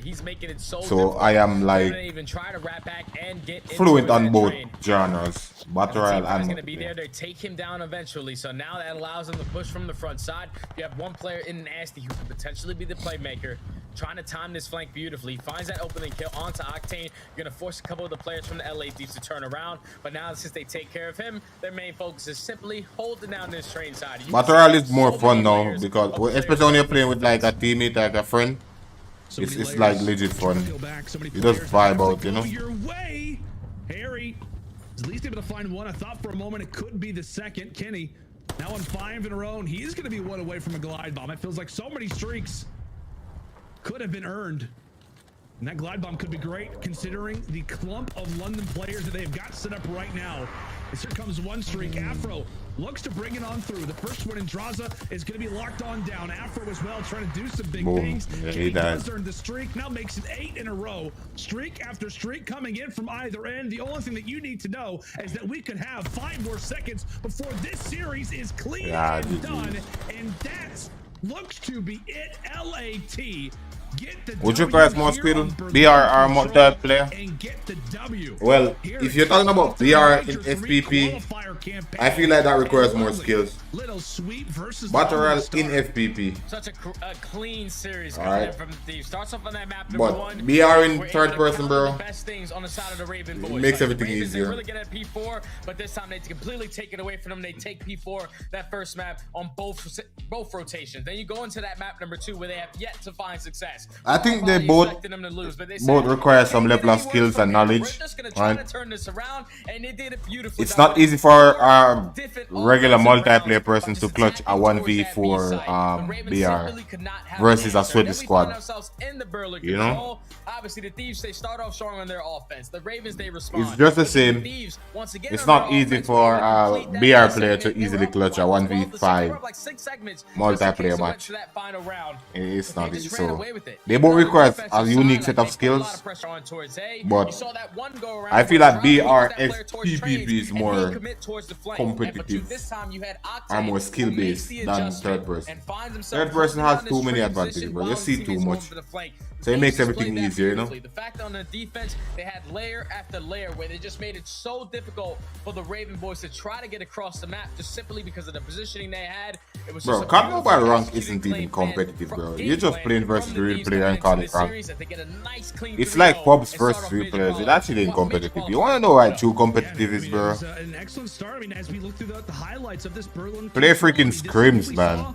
Scrims in Battle Royale is crazy, just the same. But it's TPP, so it's kind of easier compared to scrims in multiplayer, where you have set of rules. You can't use certain guns, certain weapons, certain broken shit. It's all gun skills, finesse, movement skills, and all that. This could be another threat that we talk about when it comes down to some of the top rosters in the CDL. A great start. Bro, I used to struggle on BR just the same until I just is they shut down a lot figured of out how teams. to, I mean, you know, it's gonna have a lot of you gotta expectation. time your shot. I feel You like can't just overall hold and had a spray solid and aim. series, but just not You gotta that day, and spray, I don't know, maybe slide. he's gonna focus up and be ready for the Movement next is one. very These, important in these Battle Royale. qualifiers can hit you That's fast. the You thing. start off slow, and that could be your Movement difference is between being in the very winners important. versus the elimination side come Major 3. Yeah, and if I'm London, it's all about just putting in the work on the back end, because obviously Harry hasn't been here for quite some time. Yeah. Like, this is brand new for him. He enters this roster just at the Pro-Am Classic. Watch him Probably master like 2 weeks slide worth of practice in. compared to some of these teams who have yet to make a roster change, like the Thieves, compared to a role change. But it's all catch up right now for the You gotta outplay, learn to outplay the enemies. Finish them, bro. themselves in a great position to at least compete in that series. Like the first map was really close, only lose that by at least 50 points. The search and destroy by 2 rounds, and then even then at control, they just let it slip by allowing the Thieves players to run away with their offensive wins. Obviously, with Harry, there's going to be new stuff that they need to learn. You know, obviously Zero also jumping on the sub as well. Like that was brand new. I also love what you did with the Sub-Zero thing. That was pretty cool. But there's just a lot of things where the Ravens just have to start to catch up to these other teams, because getting closer towards the end of the year, Ravens have faced a lot of adversity with roster changes left and right. Like I said, they're just playing catch up. Ravens got that's the thing. Like, we keep looking at the upcoming schedule for some of these rosters, and you're like, wow, Hey, yo, that seems like a Morgan, rough thank schedule. you for joining, Well, bro. that team has a difficult schedule. You basically, every team you face off against is going to be a very difficult opponent. And right now, London down 0-1. Thieves start things off well. I mean, I think we're all kind of divided on basically every single game that we have today. But LAT and 3-0. It's the best way to start things off, Ellie. That was beautiful. And then you know what the thing is, the point you were making is that when it comes to everyone's schedule right now, everything is difficult, man. There's so much inconsistency with the teams being up and down, bad or good. We really don't know what we're going to get. It's like a box of chocolates, right? But for this matchup right here, you like that? I like that. Kind of smooth, right? Like butter. Yo, but this matchup right here, though, was what we needed to see from Los Angeles Thieves. Nameless, they got a 3-0. It was consistent. It looked like a real good, comfortable win, right? It did. Maps 2 and 3 were definitely comfortable. Map 1 was a bit scary, though. But they made the plays there on that P3. That's where it really got away from London. London got the spawns flipped on them. Then they got smoked on P4. And then from then on out, like, it would have been a very tough victory. They would have had to play flawless, securing spawns for next as well. But LA Thieves, they pounced on it. And I really like what they also did in the search and destroy. The B pushes were great. And then on defense, they were giving up A, playing heavily towards that B bomb site. Like, they were 0-5 on that map headed into this series. That was one that we thought was chalk for them.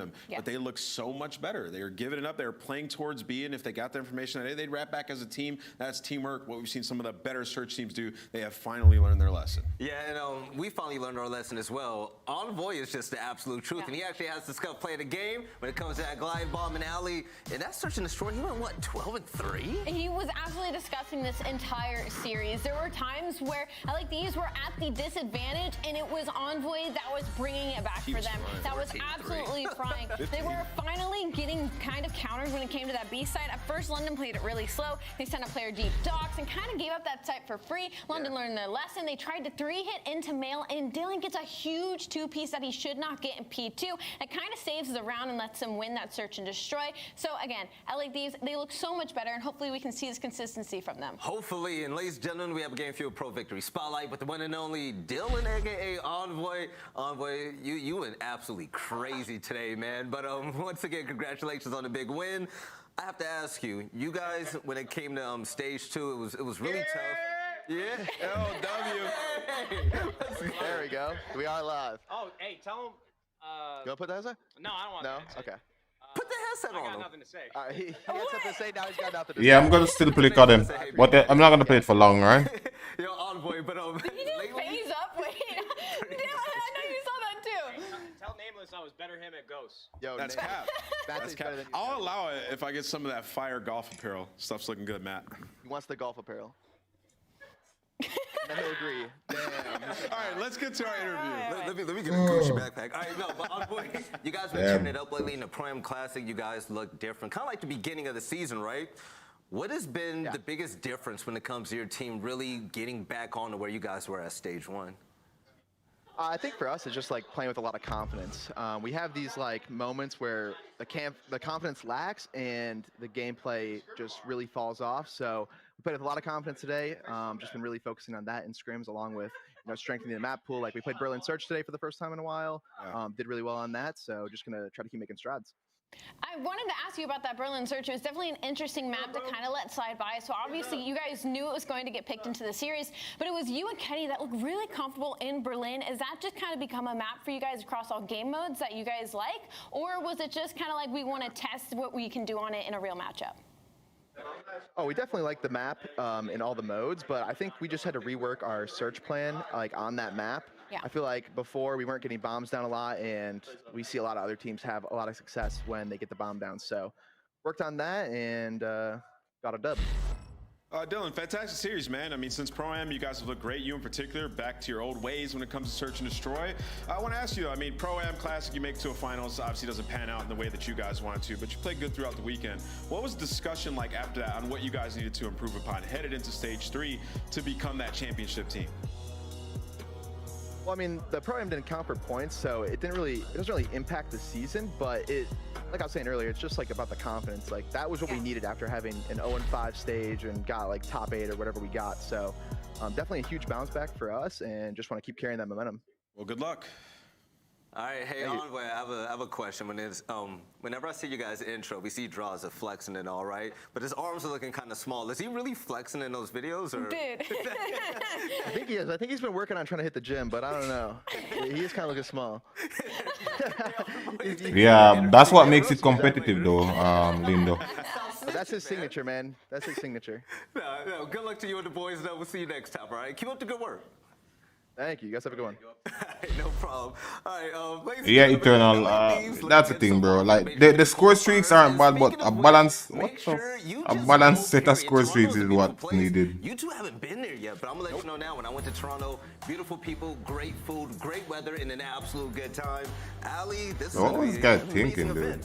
I just can't wait to see the passion pit again. Again, there's going to be a challengers area as well, and y'all are going to catch me there between matches in the passion pit. Please, everybody, wear your deodorant this time. But yes, Major 3 is going to be absolutely incredible. It looks like we're selling out. Go ahead and get your tickets so you can make it. I mean, we're only a month away, so make sure you guys heading out to Toronto. Yeah, every event has been like packed top to bottom, especially if you guys remember that Optic Major, the first one. That was insane. The whole building was full. Same with Minnesota. But ladies and gentlemen, coming up next, speaking of Texas and also Minnesota, we have our only 2 champions from the major land events this year. It's going to be Optic Texas versus the Los Angeles Thieves for the second series of the day.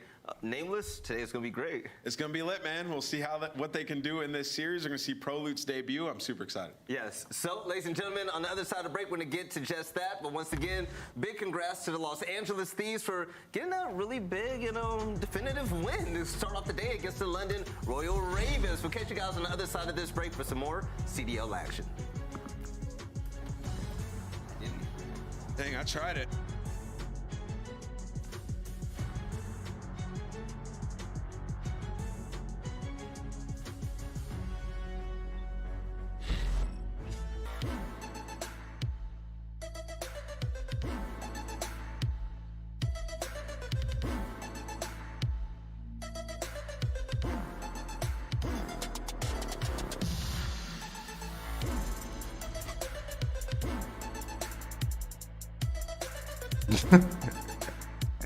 Bro, it's like I saw the funny shit, bro. I Saber, I feel so too, bro. I honestly feel like friendly fire should be enabled for score streaks, not for like gunfight, because I know for a fact, bro, I be killing a lot of my teammates because when they're in my way, bro, and I'm spraying past them, dog, I know I'm gonna kill them. But that would definitely, right? That would definitely make it, because watch it. Look at this. If you have friendly fire, they can call in the what's it called? The orbital, bro. I guarantee one way you could fix persistence. Also, one way you could balance out everything in CODM, bro, the score streaks, is by turning on friendly fire for it. That's actually like one of the best things you could ever done. Because if you're in the hill, right, they call in the cluster strike, they call in orbital laser. You as a teammate, you can sit in the hill, bro. That's stupid. Imagine being a hill where all the streaks are raining down and you're okay. Like, that's so unrealistic, man. So stupid. Right, dude, killing teammates, it resets your score streak, so you know what I'm saying? Like, killing a teammate, it resets your score streak, and it also kills you. Like, friendly fire acts like this. If you kill your teammate, it automatically kills you. Like, that's how friendly fire works. So, but I think a lot of times you accidentally shoot your teammate because they're so used to like shooting past them or shooting through them, you accidentally kill them. But the score streaks thing, bro, like fucking calling a predator missile on your team, bro. They live.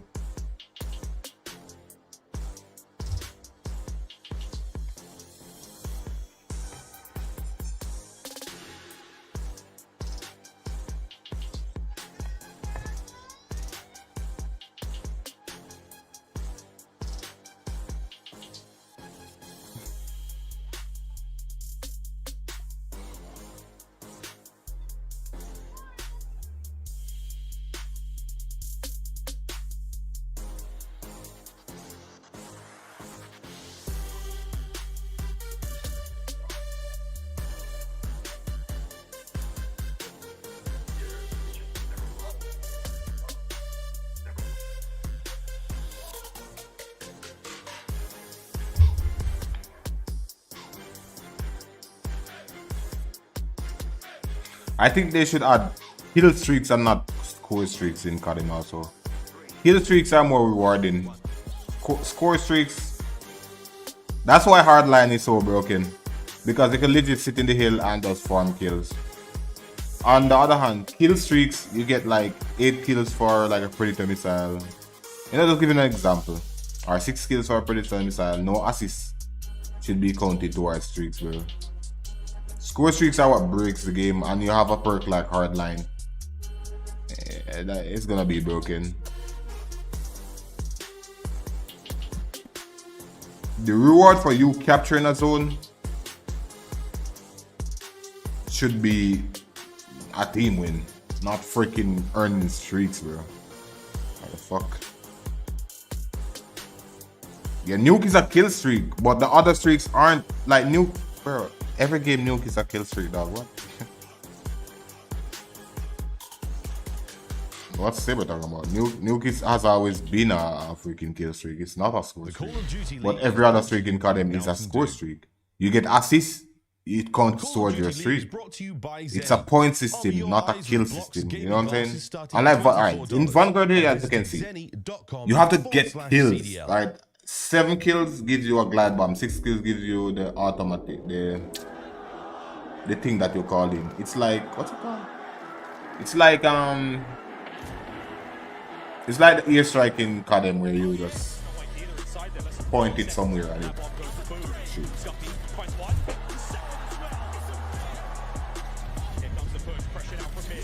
It's like a lightning strike, kind of like a lightning strike, yeah. You're pointed. But it's they only can allow to use 1 streak in Vanguard, bro. But they allow them to equip 2, which I don't get it, bro. Why you allow them to equip 2 if they can only use 1? I guess it's just a way of telling them how close they were to streaks. I don't know. They're not scripted enough to me.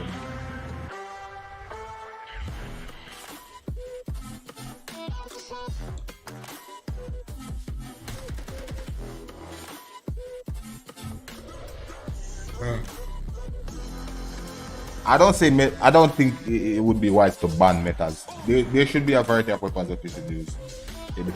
Bro, I don't think persons realize how freaking broken the ASM-10 is. It's literally a 3-shot kill weapon, bro. It just requires more control. All right, ladies and gentlemen, so this year of CDL is... And it has slower fire rate than the Kilo and the M13. Bro, you remember when I was rocking the Man of War, bro? I was like the Man of War king. The Cinderella story. We're making things a little bit more spicier for Major 3, and it's happening during the... Yo, Morgan, thank you for the host, man. We're introducing a bounty I appreciate program, and Realist, I gotta ask you, man, which team have you gone against in your playing history that you just hated going against? Oh, it had to be like Black Ops 3 Rise. They were so tough to play against. Octane was an absolute demon on the map. I couldn't gun him.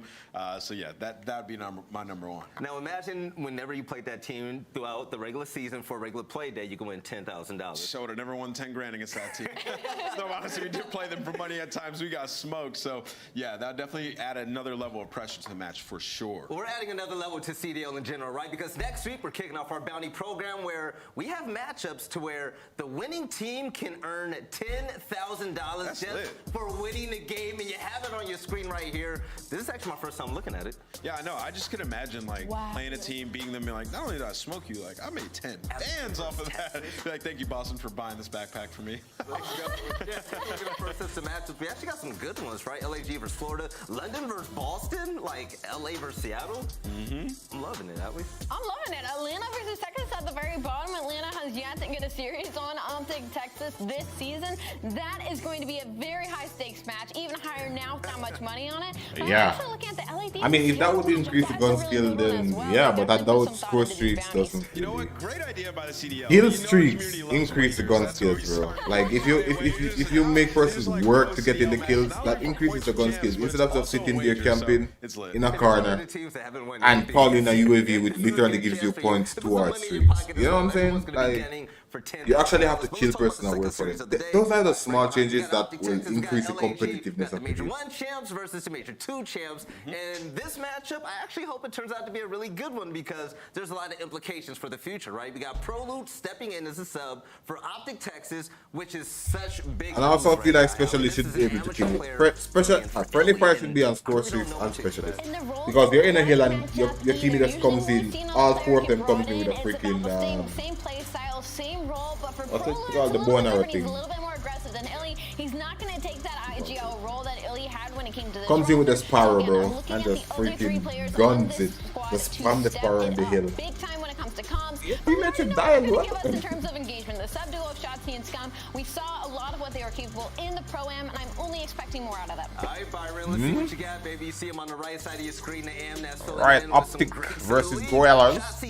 Gorillas won the last major, But when it comes to the game, but they absolutely shot the bed in Pro-Am. Bro, I'm telling you, Acid is just crazy, dude. He has a lot of experience, won That man Challenge Finals last year. He's when playing with he's some of the flying, best that are man. out there in that scene, and this is a huge opportunity for him. Operator should in be his banned. first match, going up against his ex-teammate Yeah, I Spark, feel so. who he won that tournament with. In like, competitive this is aspect, a Operator should be massive opportunity. I think he's banned. gonna come But in they here add and he's a great search and destroy player, and Optic is they gonna add like have friendly some fire and all that, there's a then team the that you wanna operators join, wouldn't play such a major role. Also locked Alright, the swing see what I'm saying now. Kinetic armor shouldn't be wrong. Like that's LAG stupid. is last. Now, granted, it is going to Forget be that. Berlin Control, What? where Kinetic it's a relatively armor new shouldn't map. be wrong. Everybody's on a clean slate. That's Optic not hasn't a had too much cheap success yet. I way believe out, they're bro. 2-1 on that map. So, if they lock that one down, it could be good for them in this series. And improve your A attack. Tag 5 is alright They're winning 40% because when that's in attacking Black and Ops offense, 4. 58% It was okay. when attacking. Imagine you have Maybe Tag go a 5 little bit more and as kinetic more armor. turnovers. Like that doesn't make sense. Pressure on the newcomer, right? We all saw what General said. Like a team running Tag 5 and kinetic armor. Isn't easy at all. But you know what is One guy easy? that's called To repeat the rest after of the your team favorite is weapon running gets like GA, kinetic. right? Let's talk about the Los Angeles Gorillas. I And don't see that. hopefully I they don't can see pick that things as up against a Optic win, Texas. bro. I really hope to see it because at the That Pro is a Am massive Classic, L. we didn't really get to see too much of them. But ladies and What I gentlemen, think they let's go should ahead do and kick is it off. We got Optic, we got just like how LAG. you Let's go could ahead select and see what's legends in like or select your operator is in Battle Royale where if you one person alone can use Ninja, one person can use Trickster. I feel like that's how it should be in multiplayer as well. You should be able to select your specialist. It was a very slow week, And there so shouldn't say be I'm any very happy for the weekend, very happy to get into what's some that Call of Duty shit? action. All the specialists should be especially now passive. that we have, Shouldn't what, do our damage. Major 1 champions Like the going fire against shield our is Major just 2 freaking champions dumb, and bro. In multiple rank, Major like 2 that shit teams is involved stupid. in the substitute meta. I find that shit Obviously, stupid in like rank. Spart for his first series when he joined the team had to spawn in against Take that out of Optic. rank. It did not go well for him when that happened. Obviously, the turnaround was there, but allow now Royale has the opposite experience. He gets to sub in and obviously play against LAG where Spart had that experience. Annihilator, He of gets to course, spawn you in require with some some of skill. the finest Call of Duty Purifier players has in the like world, insane so range it'll be now. very fun to You see require how he skill, can but I perform feel like as you we should get be able the to kill your teammates as I said, have friendly I fire. hope you like So maps that start with the yeah, letter you can't B. spam it. We will be here And for you should all have an fun, and overheating. As far as it goes, I think Bocage Hardpoint shouldn't be able to is spam always it an like interesting that. map to see a brand new player on. Bro, a lot of tweaking, and I'm telling you, bro, the game would be so much more competitive. Search, control, and hardpoint will be juicy. Gamer, if you don't want to watch this, you can always leave, man. Of course, starting things off on You Bocage. need to learn to relax the too series going. and be patient. Optic Texas, Pro Loop filling in, What's of wrong with course. you, man? For Relax. Illy, who's still out and about, and again, in general, still on the bench. Great performance out of him at the Pro-Am. And speaking of the Pro-Am, we've got the Pro-Am dropouts and our Major 2 champions, LAG, on the other side of the ring. Here we go. No one's forcing you to This stay and should watch be it, a man. fun one. Getting Okay. things started here in the cage. Let's get it.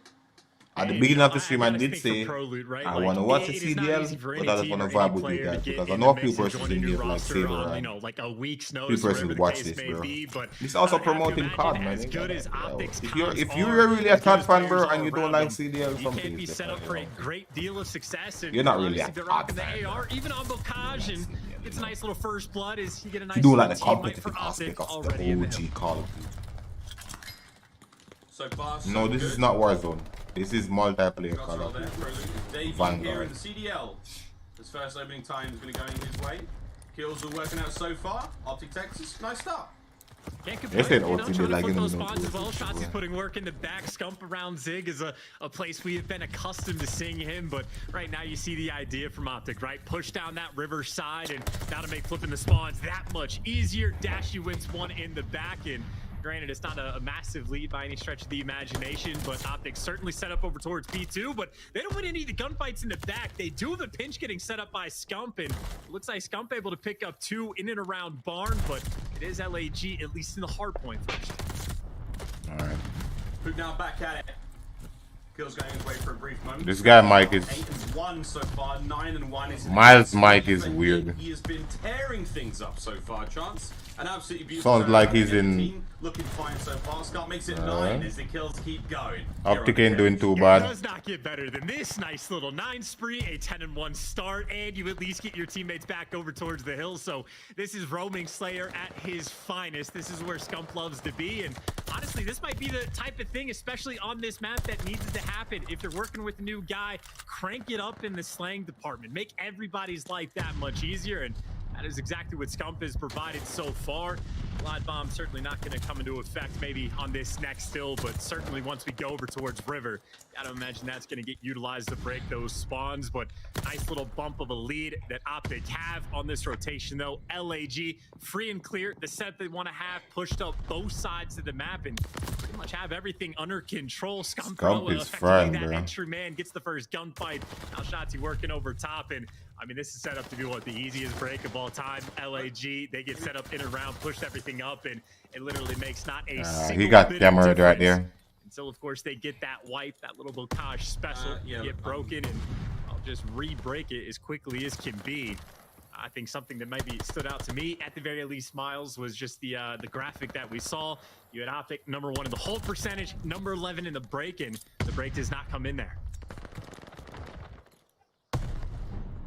Damn it, and I took a guess, Miles, that you'd be back. That is not the case, but this is the annual tradition, so to speak. And when we talk about the break percentage not being the best, but again, at least keeping things close, but obviously incredibly solid hill coming in from LAG. Yeah, and he Facing got right cameraed there for the again. game, you go from 40 points down, straight back in the mix and try to tie things up. Yeah, he And did. I'd say as it stands, maybe the most shocking thing is the fact that Dashy right now only 2 and 6. You got your main AR barely winning any gunfights from the get-go. Not the best jump, but where the gunfights aren't falling, at least we get a listen to a look at the comms of how Optic Texas are going to sound.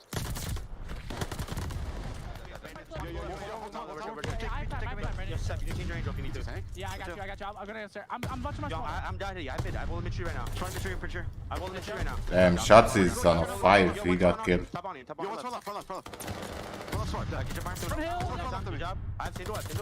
Oh my god. He got shit on. I'm ready top house right now. I'm looking back more. Yo, top house. Yo, what's top house? Bro, Bocage is just a crazy... Bro, it's such a small map. Like, as soon as they spawn, you engage in a gunfight. One shot back right. They're both at the castle tank, Jordan. I'm trying to top your castle tank. Yo, Collar's in house. He's top house. Yo, I'm no line. I'm no line. Collar. Come left with me. That's hook. I'm watching top. Top castle, L and top house. I'm gonna kill time. L and castle and top house. One shot. I'm on the top house. Let's go. Castle, absolute. Castle, let's go. Let's go. We're just spawning out. Just spawning out. I'm trying to get up. Yo, one's in the back. One's under. Kyler. I don't see the guy. That's such a nerd spot. Why, he didn't get that? Oh. Like tunnel, mid-tree, black card. I have mid-tree. Alright, he jumped down tunnel. That's the guy. They're needing him. Ah, he almost had it.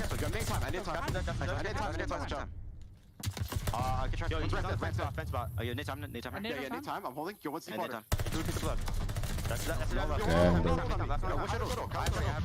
I'm going low mine. I'm picking right. Pick him up here. Boy got gun. Well, the play with the glide bomb might not have been perfect, but at the very least, the comms and the slang from Scump is flowing. But at the very least, still close to a tie game. Let's throw it over to LAG and see how the boys sound. You see, every turn you make, like someone's covering it. Or can't you just sort of mix him up for I don't think that's me. No, that's not me. That's a Windows thing. I think they're having some technical issues. A wild and crazy game. Let me tell you, so many things going on all at the same time. I mean, a damn near tie game with Scump having 25 kills and comms that are at times muted. But while the comms might be quiet for one team, well, at least they're getting inside the hill and trying to pick things back up. But sort of a similar situation to what we saw the last go around, going over towards this P2 hill. I think they get there first. Last time it was a little bit messy, but this time they are crystal clear on the point. Shotzi's starting to heat up on a 4 spree, pushed up to the God tank. You get Dashy posted up inside of barn, and frankly, this is the most clearance you really ever going to see on this P2 hill. This is the type of situation where things can turn into a money hill. Bro, it's impossible for anyone to drop a P2 rocket in these comps. They have to be hacking. Bro, these aren't like regular players, dog. These guys literally play competitive for a living. He ain't gonna drop no freaking V2 rockets, bro. This isn't like CODM. Impossible. Yeah, it's impossible, bro. I think the high streak anyone has ever went in this game is a 10 streak, I think. Yeah. 10 or 12 streak, I don't remember. And that was in Cold War. But in this game, I think it's a 10 streak. Bro, you can't go higher than that against absolute demons, bro. With the final 10 here going down on P2, it's over the bottom grannies. And I'd say bottom grannies is what I know LAG sort of dropped the ball on the original hold for this hill, but still this is where they've had their most success in a situation where they're pretty much the time to kill in this game is like really fast. 2 shots on the automaton. The MP for the beams. They do spawn far away, but funnily enough, it's always Scump. It's legit impossible, bro.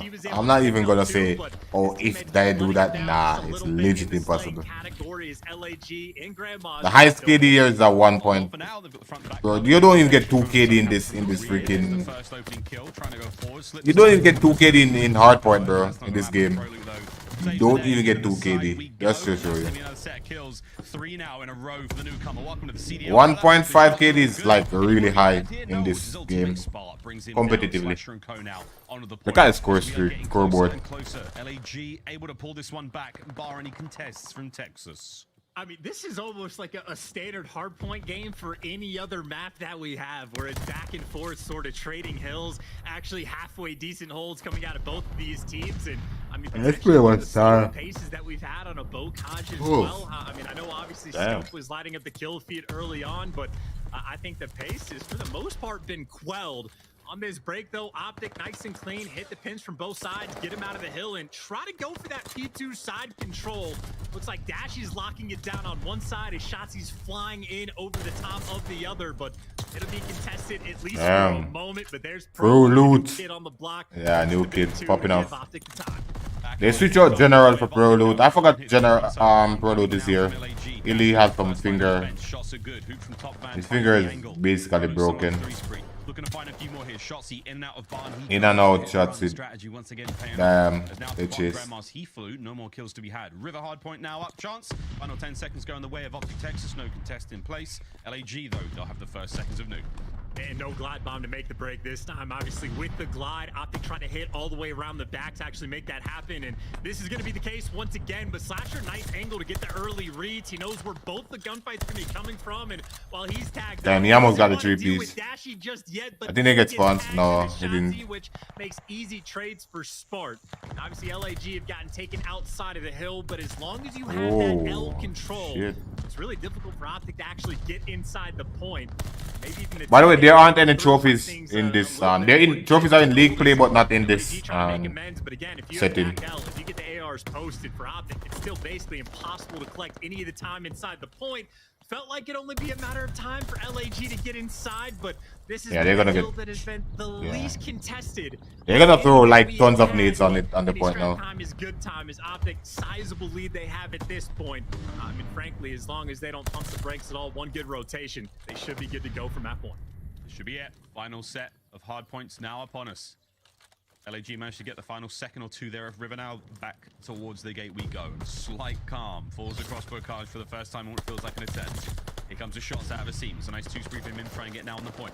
LAG trying to keep the foothold they have here in mid-map. It's so hard to do on the best of days. Here comes Slasher, finding himself at least one. Keeping that pressure alive on the hard point. No one able to get this one just yet, as it has been untouched, untarnished. Now, finally, by LAG. They're on point. Shotsy now trying to make the entry. Can't get it done. Chansey got some space to work with for the Gorillas.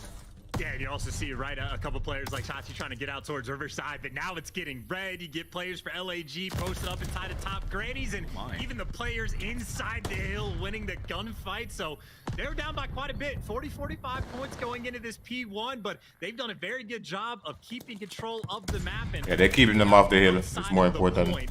Scump gets spotted that's it. They're gonna win. Once again, Optic for the most part trying to open up the riverside of the map while Prolute tries to make the play. It's Slasher there to shut him down, and you see the riverside has been controlled. Optic may have actually been able to he got gone. Pressure though, just to get into the hill from the front. Slasher was waiting for the pressure. Exactly, Lindo. This is what competitive Call of Duty is, bro. We don't need that. Bro, it's hard to get freaking core streaks in here, bro. You have to be frying. And it's not core streaks, it's kill streaks too. So that's why it's so hard. So it's not like you could get points or assists counted towards the streak. You have to literally get the kill. I think it's 7 kills for Glide Bomb. They had one earlier. Scump had one earlier. Ooh, nice turn spot. Kills are all good. Prolute's Damn. there as well. The tags on his old teammate now as we go into the point. Once again, Gorillas still holding it down for now. Well, Gorillas can make the comeback. Over towards New. They've got who cleared out basically mid and river. Yeah, they cleared the point. Yeah, GG's. Optic is closer to winning. They need a 10-point to win. LAG have had the most success, and Scump gets caught. He tried to hit the route to get top grade. Cameron. To no avail. Shotzi does the same. He gets dropped as well. Prolute's getting shot along the way, so LAG set up in full control. Contest. Very well might be it. Nice. Nice. Nice, Prolute. Prolute finds another. He's got one more seam upstairs. Here comes the final 5 seconds now. Hook through the back window. A seam from up top. Dashy trying to make the entry through front, and baby is going grenades are just raining. Yeah, he killed his team kill. 4 of them through the front side now. It's go. It's go, go, go. Trades abound. Yeah, still staying alive. Shotzi covers kitchen. That's it. The final kills are done. Optic finally close out the cage, and it was indeed a close one. What a start to the series. And I gotta say, that might be one of the most sort of... Bro, I do play multiplayer. What are you talking about? I literally been playing multiplayer past few days, bro. Not making things mixy, you talk about that alone, bro. I play multiplayer, man. We see Scump backing up, waiting for his but multiplayer right now is just so annoying, bro, with the persistence, you know, and melee. I'd say towards the end, that's where Optic actually had the benefit. Looking forward for the persistence nerf, but there's a lot more ideas I could put into place that I would want them to do. Of staying alive over towards AS&D and waiting for his teammates to come in and make those plays. So I'd say for Optic, decent job on the controlled front, but obviously a close game between both teams. Scump leading the lobby, not just in slaying, in the damage. The problem is a lot more persons are enjoying Battle Royale series, bro. I get more views Battle Royale. How many persons love multiplayer? The game could have gone a different way, but when they needed him most, at least towards the start, he was on point. Yeah, he had an amazing start. And believe me, I was here, man. I could see it all. I just couldn't speak it all. That was an incredibly exciting start out of the King. The shots here as well. Beautiful stuff out of Optic. They had a great lead. But again, props to the LAG, keeping things close as they possibly could. Comeback was certainly on towards the end there. But I think you hit the nail on the head. One of the best breaks we've seen on a P3 here on Bocage all year long. One we'll definitely be looking at time to come. And again, that was a sweet run as far as, you know, hardpoint time goes. I think Optic pumped the brakes a little bit too much towards the end, but either way, they managed to come out with the dub and an exciting start to our series today. Qualifiers for Major 3, damn lit already. And I would say for like the side of Prelude, obviously we talked about just Bocage being the map where you get in a ton of gunfights.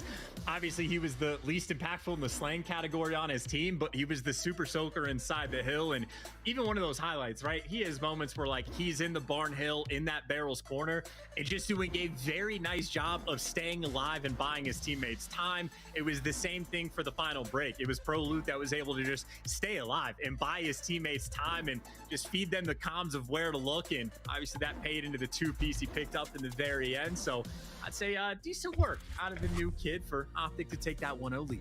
Here we go, looking at the series. Bro, Pubs are still bots. That's the thing, bro. I can do customs, you know, like, but not many people. If everyone follows the rules, I can do custom multiplayer, you know, make it competitive. You know, do a series of custom multiplayer matches, make it competitive, make it fun, you know. Matty, why pre, bro? Big change again. Illy still recovering with a thumb injury. How do we think Prelude's going to fare when it comes to the search? Well, I mean, funnily enough, you know, we're getting fed a lot of this from like Study and Lando. Obviously have the intel. I know Nameless mentioned on the desk in Cold War, he was like the challengers, like they won their version of champ. So certainly as a player, he has a decent resume behind him. But on top of that, apparently played S&D back in the day. A lot of wagers with players like Illy, like has that S&D background. And again, as far as like filling in a teams goes, Optic has to be about as good as it gets. They play an incredibly controlled like game of search and destroy, as does LAG. It will be a chess match that we're going to be having on Berlin, but I think he should be fine. Doesn't necessarily need to like drop double digits, do anything crazy, but sort of similar to the Bocage, feed in, have good comms, have structured gameplay. And if you don't have to be the guy to like be the playmaker, let guys like Shotzi do it, because he will absolutely thrive in that category.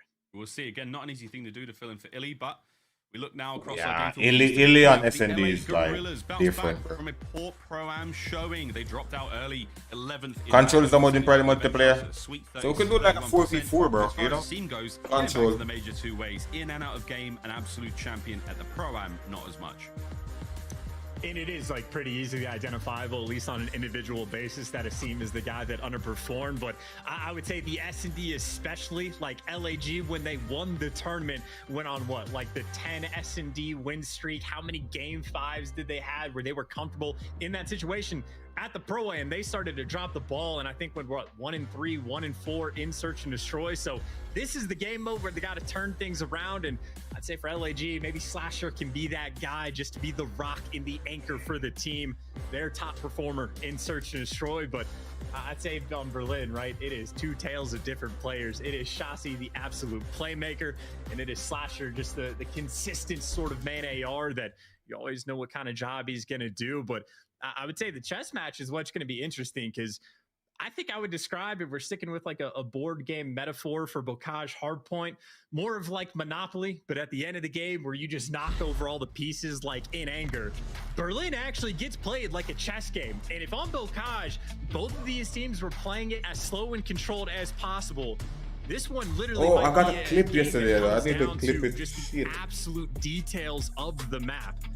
LAG, the slight bump on offense, but obviously both teams towards the top. You got Optic, phenomenal on the defensive end and very comparable in the First Bloods, but both of these teams will be very willing. If you get the First Bloods, group up together as a unit, move around the map together, and make sure you never throw away any advantage.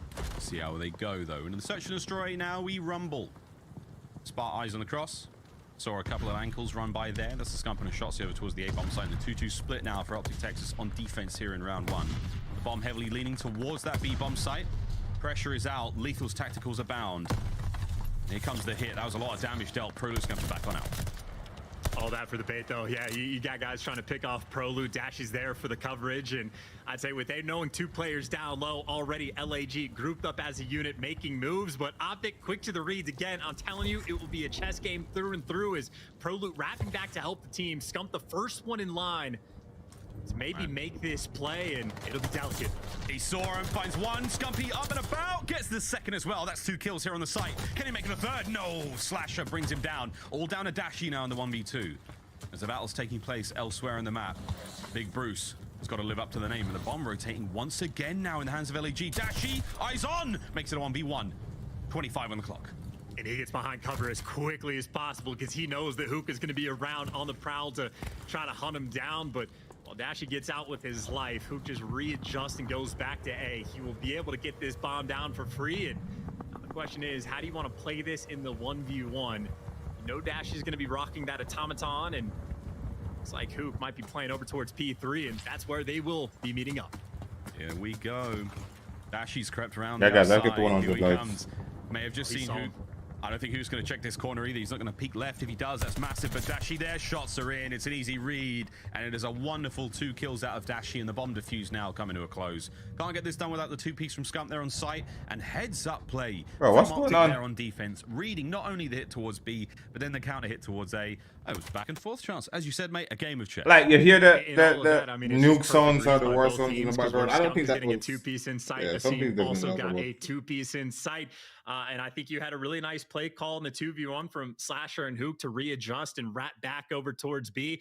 They were mostly playing together as well. Dashy actually does just make the perfect play to get out of dodge and even goes for that full wrap around the map because obviously if he doesn't have the ninja perk equipped, he knows it's going to be loud, but 1v2 ends up falling into his lap as he spots one player on the cross, and that might be the call for Optic to play aggressive, but you go too quick, and Hook is here. There's number 1. There's number 2 in the perfect Damn, play. bro. Yes, he gets traded, but Hook did his job.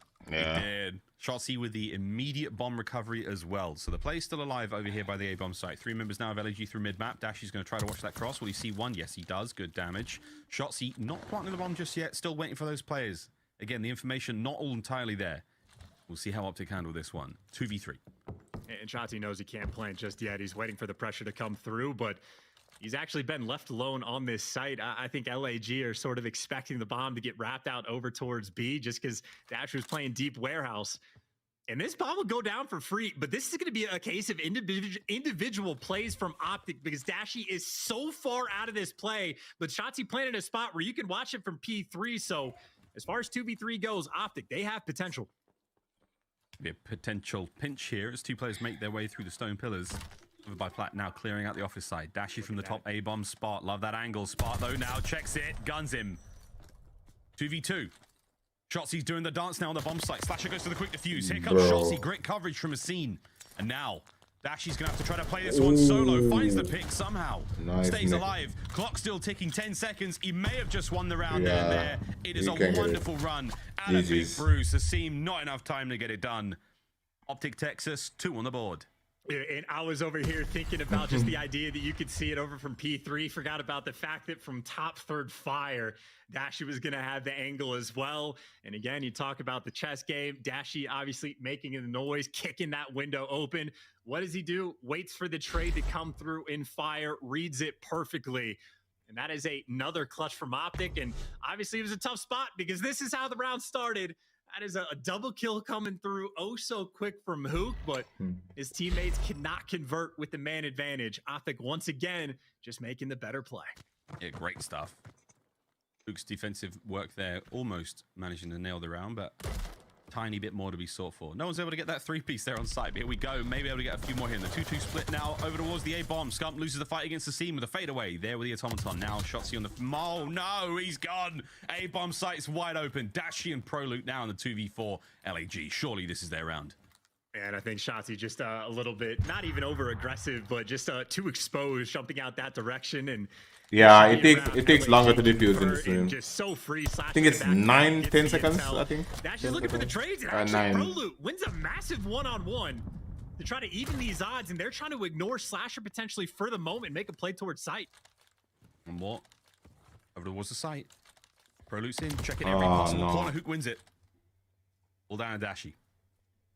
Hookah, Seaman, Slasher. It's less Bro, than I thought 5 he seconds. saw him. That bomb goes boom, and you're all good in the hood. For now, Dash is going to try to make something happen. That single kill helps, but it's not going to be enough. The corners are all coming here. It's not a chance. Not open held. Beautiful stuff out of He checked that, I probably got it. There's opening 2 kills over towards that A-bomb site. Still around. Yeah, good corners, pretty much all it is, right? Slasher, nice job on the flank. Obviously, the nice picks that come through early on, but even just doubling up inside, Hook and Asim working together, 2 different corners inside of that P1 area. And somehow, even if ProLoot reads it perfectly and gets that kill on Hook, the trades would have been instant. It actually still would have been in a 1 versus 2. So I think every single round, LAG at some point have had the man advantage. Finally, they convert one and get on the board. Yeah, to see Spark really get a kill. 0-3 so far. He's been involved in the victories nonetheless, but here we go. A-bomb site, heavy hit now for Optic on offense. Luke's already in the site. Shots are good. Shots are great. Finds the first one. ProLoot's going to catch a nade on the inside of the office there. Might be able to take care of Hook, but no! Dives out the window through action movie hero style. And he stays alive. 3v4. And I'd say always keep an eye on Asim on the mini-map going on the fullest of flanks. So right now the game plan from LAG, if you're back towards A, play it passive and don't get picked, and just feed that information to Asim and let him time this out. Of course, on the side from Optic, trying to find a pick if you can get one, but Gorilla's doing a nice job of just staying alive, and now Dash is going to be spinning in circles trying to find the next pick. The bomb will get planted, but again, Asim, the perfect man to try to get this retake. Shotsy. Good shots. ProLoot's there as well. Yeah. That's what makes SND such a very unique game. As a team 6-2 More so than far. Crucial, Getting you a know? few keys to victory was for him to step it up in the kills department. So far, so good. LAG once again with a great spot to be in this round. Dash on the approach. Shots are there. Not enough to get the job done. ProLoot trying to find it. He would have gotten a 3-piece right there. In hell, LAG back to back. And good wins as well. I mean, Hook, that's at least 2, if not 3 first bloods around that site on both the offensive, defensive end, but it is very much the case. As soon as he gets that pick in sight, things just get that much easier. And obviously, eventually, you just get the swarm. It is the chess match. It is very solid plays going back and forth between these 2 teams. And again, LAG playing around the intel and information perfectly to make sure Asim can effectively seal the deal on the fullest of flanks. And there you go. Tied up 2-2. Potentially, this might have round 11 written all over it. Yeah, if current string of events are anything to go by, you could well be right, mate. 2-2 split once again from Optic Texas here on defense. It seems to be the go-to no matter what happens. So far, waiting for a bit more movement. A lot of mid-map presence now from LAG. They've got that bomb close towards the A-bomb site, but not really in any effective position to engage or get the plant down. Slash a top position. Eyes on. Find a shot or 2. All good in the hood. Hook should catch another one. It's another corner from LAG. First blood. Yeah, surprise, surprise. They're not checking corners. Shots is not good to check that corner.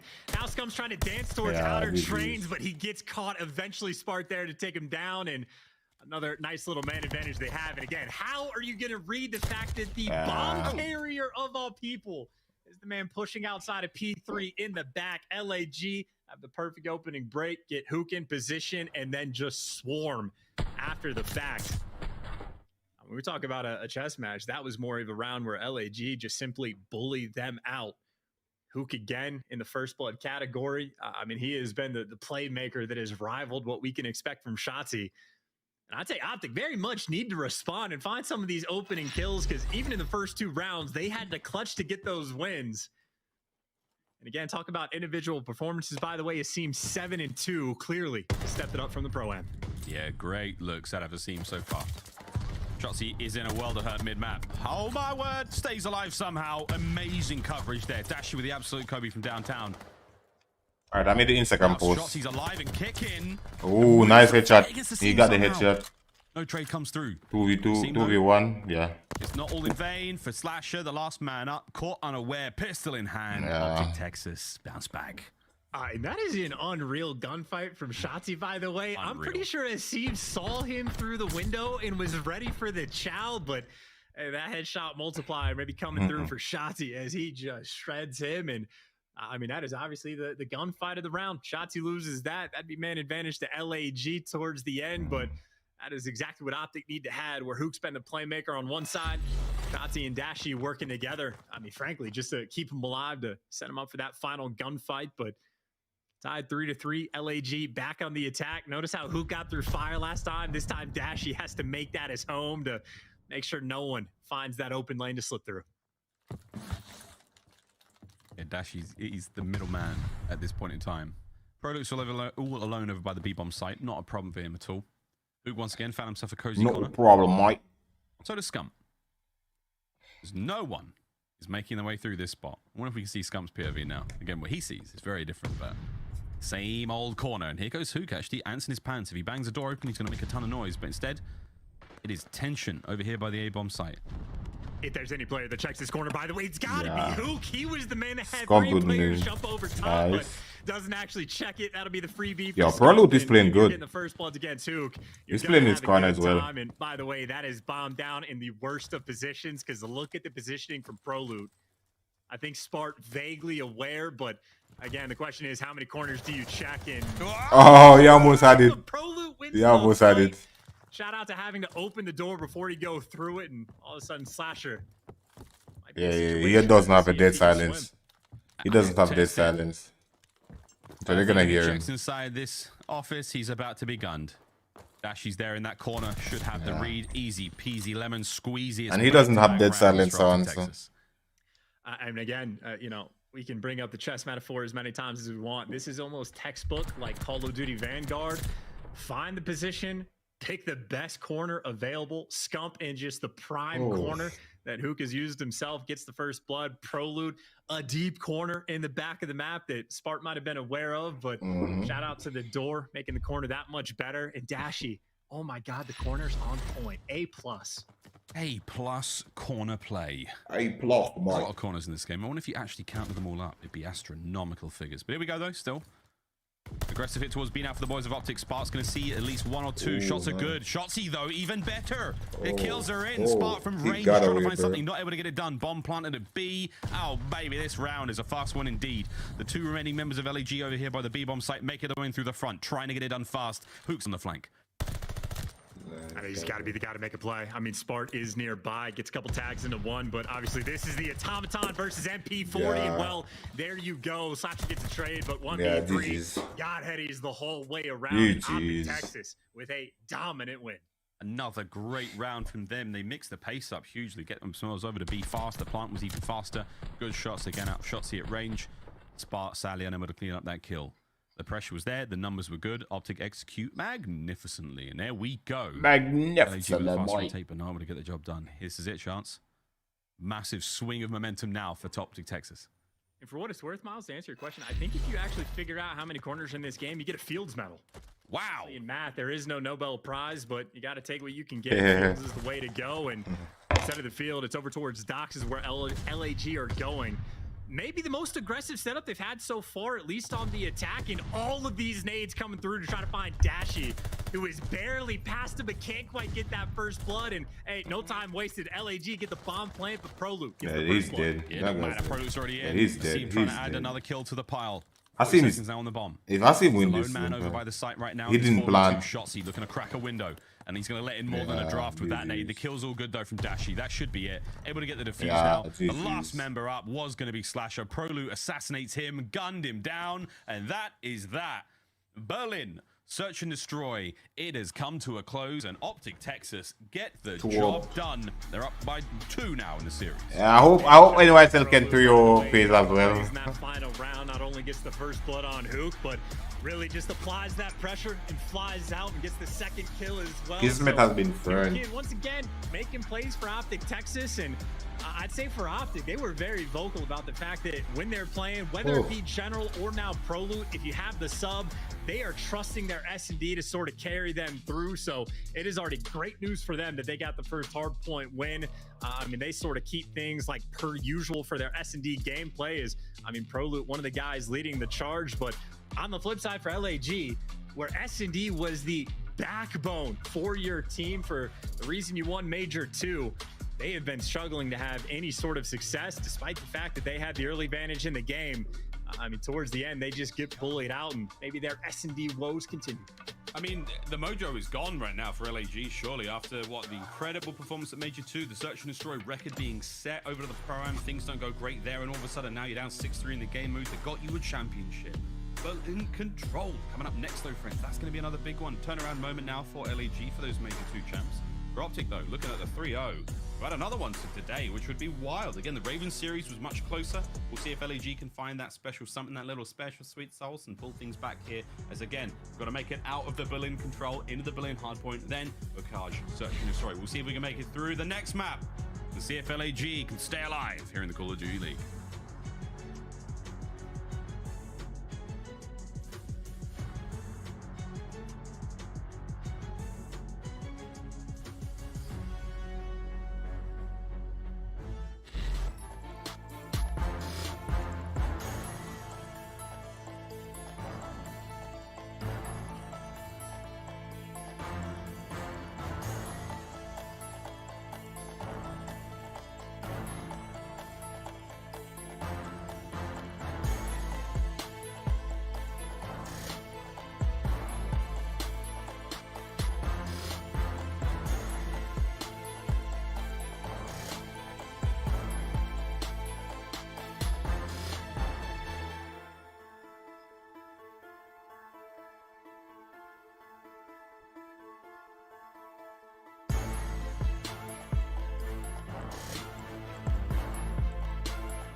Damn, this beat goes hard though.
The Call of Duty League is brought to you by Zenny. Blocks gaming glasses starting at $24 Zenny. by visiting zenny.com/CDL. The Call of Duty League is brought to you by Game Fuel. Victory in a can. Upgrade your game with a Scuff, the official controller of the Call of Duty League. Back, it's time for our Scuff play of the game. We're throwing this one over to Dashy Chance, who managed to pull a sweet three-piece together to stop the defuse. And he really does just make it look so easy. Again, it is just perfect reads on the first gunfight. I'd say obviously the one he had against Slasher is the big one, because I'd say even Slasher was ready for the square up over towards P3, but then after that, it is all about the timing. It doesn't even look that impressive just because of like how simple of like the sort of game plan he has going into it, but when it looks simple, that is just because it is playing damn near perfect. And obviously in Search and Destroy, Dashy, I mean, you talk about a guy that loves the game mode as well. But speaking of game modes, now we go over towards Control, where Optic, they have been the best Control team in the game by a country mile this year. But now it's Berlin. It is the new map, and obviously it's got a substitute as well. So like, I don't know how to predict it. I don't know how it's going to go, but I did find it interesting, the fact that the best Control team in the game at the Pro-Am played Berlin 4 out of their 5 series.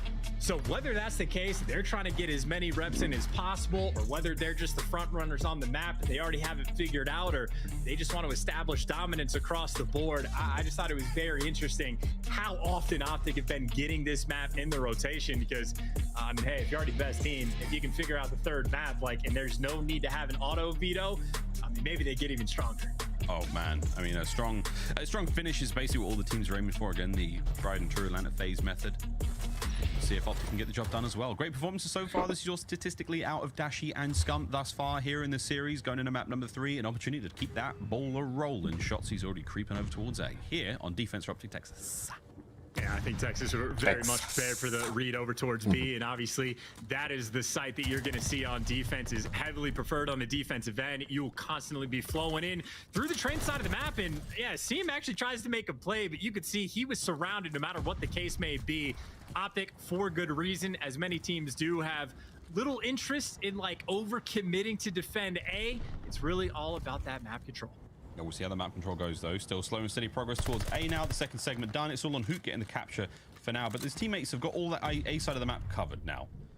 Confusing it can be for some. Again, the B bomb site is on the A side of the map in the control game mode, but hey, that's the way it goes. Now a fast flood through the spawn now of Optic Texas. Asim winning another one. That's 2-1 overall. 2 minutes 15 on the clock to work with, and 28 lives for LAG to attack. Look at Scump, by the way. That is 3 arrows trying to kill Scump off spawn. They might try to kill him on repeat, but Scump makes the heads up play. He just posts up in the back and sort of open things up for LAG to make their moves, but now he's going to be attempting to pinch them in because he does have pro loot to work with. So nice little moment there where Scump could have got caught in the blender. Instead, now he is the reinforcement to take him out of sight, and that is just showing off a very high you should just go at least one. This map is played. Something my ranked play teammates have yet to grasp. Yeah, secure 1 point. Once again, Dashy 5-0 now for him in the opening round here of the control. There's one more above him. Can he catch that as well? No. Hook finally puts an end to that. Pressure towards the B zone still. First segment cleaned up relatively fast now. The second being drained quickly by the defensive work now of Optic Texas.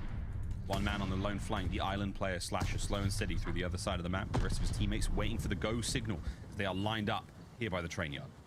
And this is the situation to be, right? If you're the team on offense, you only need one good break, and you have all the time in the world to work with.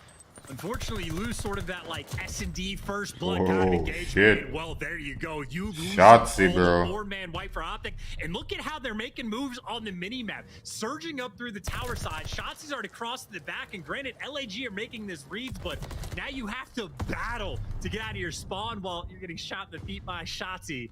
And knows every single angle in the game. Every angle possible through the rails. Now Scum.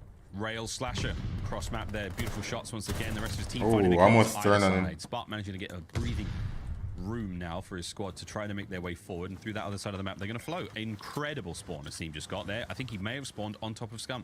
Or sorry, rather, Scump spawned on top of him. Easy kills indeed. 50 seconds now remaining as the boys are getting closer and closer now for LAG to get towards that B site. Oh baby, Hoot wins a big one. Help Slasher over to Dashy now. 3 now in a row for him. If you can catch Dashy out, no need, or Slasher, no need. It's done, mate. That is a great bit of work out of Optic.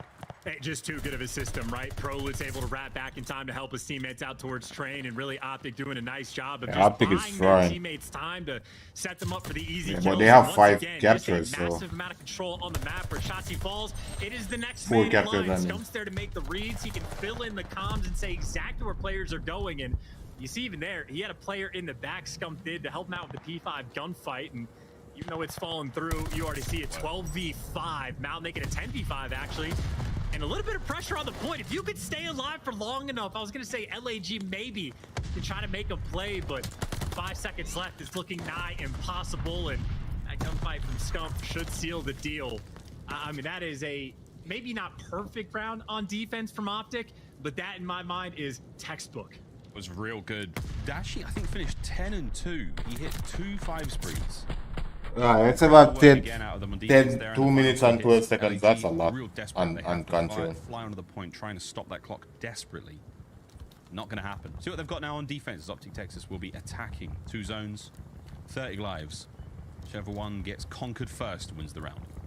And again, just to all my future rank play teammates out there, because on Berlin Control, I just see people love to flood into A on defense and just waste all the lives in the world. By the way, yeah, I was going to say, Slasher actually is the perfect angle to make that read, but again, just the idea of not wasting lives trying to defend A, just keeping the map controlled the entire time, in my mind, is the optimal way to play. Here comes the team with a sneaky hit. Cracking windows, cracking doors, making lots of noise. Shotzi not at all deterred by that one, but his teammates have come through. Good timing once again. Asim, oh man, this is it. The haunted house of horrors over by the A side of the map. Here on control, Spartan who. Bro, you know what's happening? I don't normally watch it with headphones, so all those extra sounds in the background, I don't normally hear them. But now I'm hearing every single one of those sounds. It's so annoying. Starting to close in around Optic Texas. And you can just see how cautiously they're playing it as well, right on point with the trades. The sounds are tripping, man. Aggressive, and they've already built themselves a nice little 7 life advantage. On top of the fact that only 1 tick has actually come through, but a couple kills come through, and I think this is the interesting moment right now for LAG of how aggressive you actually want to play things over towards A, because Spart by himself ends up getting picked. Shotzi trying to be the man to sort of oscillate around Fire Tank, maybe to make the reads, but he ends up getting bad timing, and so does Scump, as LAG now applying the pressure on site. Yeah, they're putting the pressure to work now. Kills are there, finally managing to stop them. He do manage to get 2 segments in there for Optic Texas. That's huge. Nice shots out of Slasher. His 9th kill of the game so far. Yeah, they need to get 4 to even the numbers. On the defense, less than 30 seconds to play with now. Optic have got to get things going. 16 lives remaining here on offense. They spent so much time, by the way, just looking for, I think that's what, Shotzi on the B point. And I assume Shotzi will get cleaned up eventually. Yeah, the trades are going to be in, but at least he's drawing all of that attention over towards that site to make the capture on Zone A nice and free. So Optic deliver eventually, and it chipped away maybe the life deficit they were working on again. At one point, they were down by 8 kills. Now only 5, but now the question is, how do Optic make the play? It might be a couple solo chows coming through. Pro left by himself at the bottom side of the map as they're trying to sort of swarm from every angle. Angle starting to get covered. Dashy Asim trades for their team. Goals are good. Scum can't get his dinner through the front side. Asim 13 and 8 once again. 2 spree for him. We talked about the KD game. Fuel keys to victory starting to come through now for LAG. As they're holding this one down well. Optic been forced back to their side of the map. All coming through one angle. Scump now. He and Prolu trying to make their way forward 1 kill at a time. Seam can't get it done. Big win out of Prolu. Now you've got opportunity to go forward. Slapped by Dashy. And now there's an opening on B.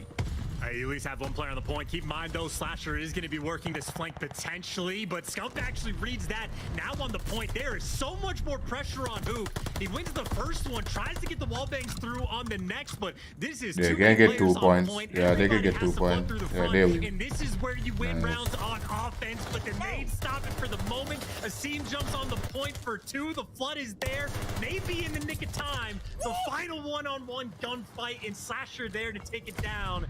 LAG, bro, that's so close. Able to hold on for at least another push, but you could see how quickly that could fall. It is not fun to have to flood in on defense. 3-man Optic stack trying to get the flood in once more. Less than 20 seconds down to work with here in the round. This is to go up by 1. Shotzi trying to be the first man in. Asim with the kills on defense. Slash from the inside office, getting it done. Shotzi flying forward now. No more to be had. Asim gets it. Now all down to Dashy. Last man up for his squad, and he can't find a thing. Beautiful work from LAG there on defense now. The last few hits trying to fight their way forward. A couple of kills to add to the streaks pile, but Optic Texas unable to get the break done once more there. LAG level things up 1-1. And it just, I mean, it's so delicate, right? Especially that gunfight from Scump that he has with Slasher on the flank. If Slasher wins that, I mean, you might not get any ticks at all on the B point, but just because you get the clearance and the setup, you get so close to letting it come through. But nice nades for LAG. Hook doing a fantastic job of staying alive, and I think Asim was able to pick up 2 on the break as well. That is a delicate round indeed, and I think Asim might be playing in train to sort of catch him on the overcommitment once they start making moves on the flank, so he's gonna have a little bit of pressure on him. One player's gotten past it. Well, he doesn't even win the first gunfight. Optic now full control of the train side of the map. See what they can do with it. Pressure in, and Spark finally able to catch the ankles of Scump there through the walls of Berlin. This angles out Spark. He's making these kills work out. Have you got the second segment now cleaned up towards A? Last one should be a thing of the past in a few moments. It seems going to get that one done. Prolo, though, he's trying to find something here. He's trying to find at least 1 or 2. Can he stop it in time? The answer is sadly no for Optic, but hey, kills are now good. Scum little late to the part. Wait a minute, they do! Wow, they did! Oh my god, I called it! Oh my god, the timing on that! Yeah, they're gonna get it though. This is all just for gunfight. Like, yeah, you're gonna be able to get A eventually. And I was gonna say Slasher, I mean, sort of similar to Shotzi, at the very least is gonna be drawing the attention. But now LAG, they're trying to push this pace. They are already up inside a train. They're able to get a couple kills. My you God. Dashy on the flank, and you've taken care of everyone. Now you can try to stack this point. Luke's trying to watch the outside now. Proluke's there to help out. Seeing good shots. There we go. The hit now from the front side. Optic trying to make their way forward. Sparks up next. The 3 spree still on. He's coming through. Oh, they don't need they captured it. Slasher as well. It's even noted not in caps. One segment gone, stacking on up. If they nice. The way Optic couldn't in the last round, this would be a huge turnaround. Here's the Slasher. Dashy slides on through, takes care of him. Dashy finds another one on point. Beautiful stuff out of Big. Yeah, they clear the point. Yeah, they still have lead. B falls. Yeah, both him and Shotzi making some big plays as well, just to always take away that extra man. That LAG nearly getting set up for the break as well, but now things are nice and stable. No one getting caught out over towards the A side of the map. Optic full control. They still have a lot of time to make this work though. You even got Shotzi up top third, as annoying as can be. They can do it 1 tick at a time. Got the coverage that they want, but again, minute 30 to work with, and now they're finding those opening kills.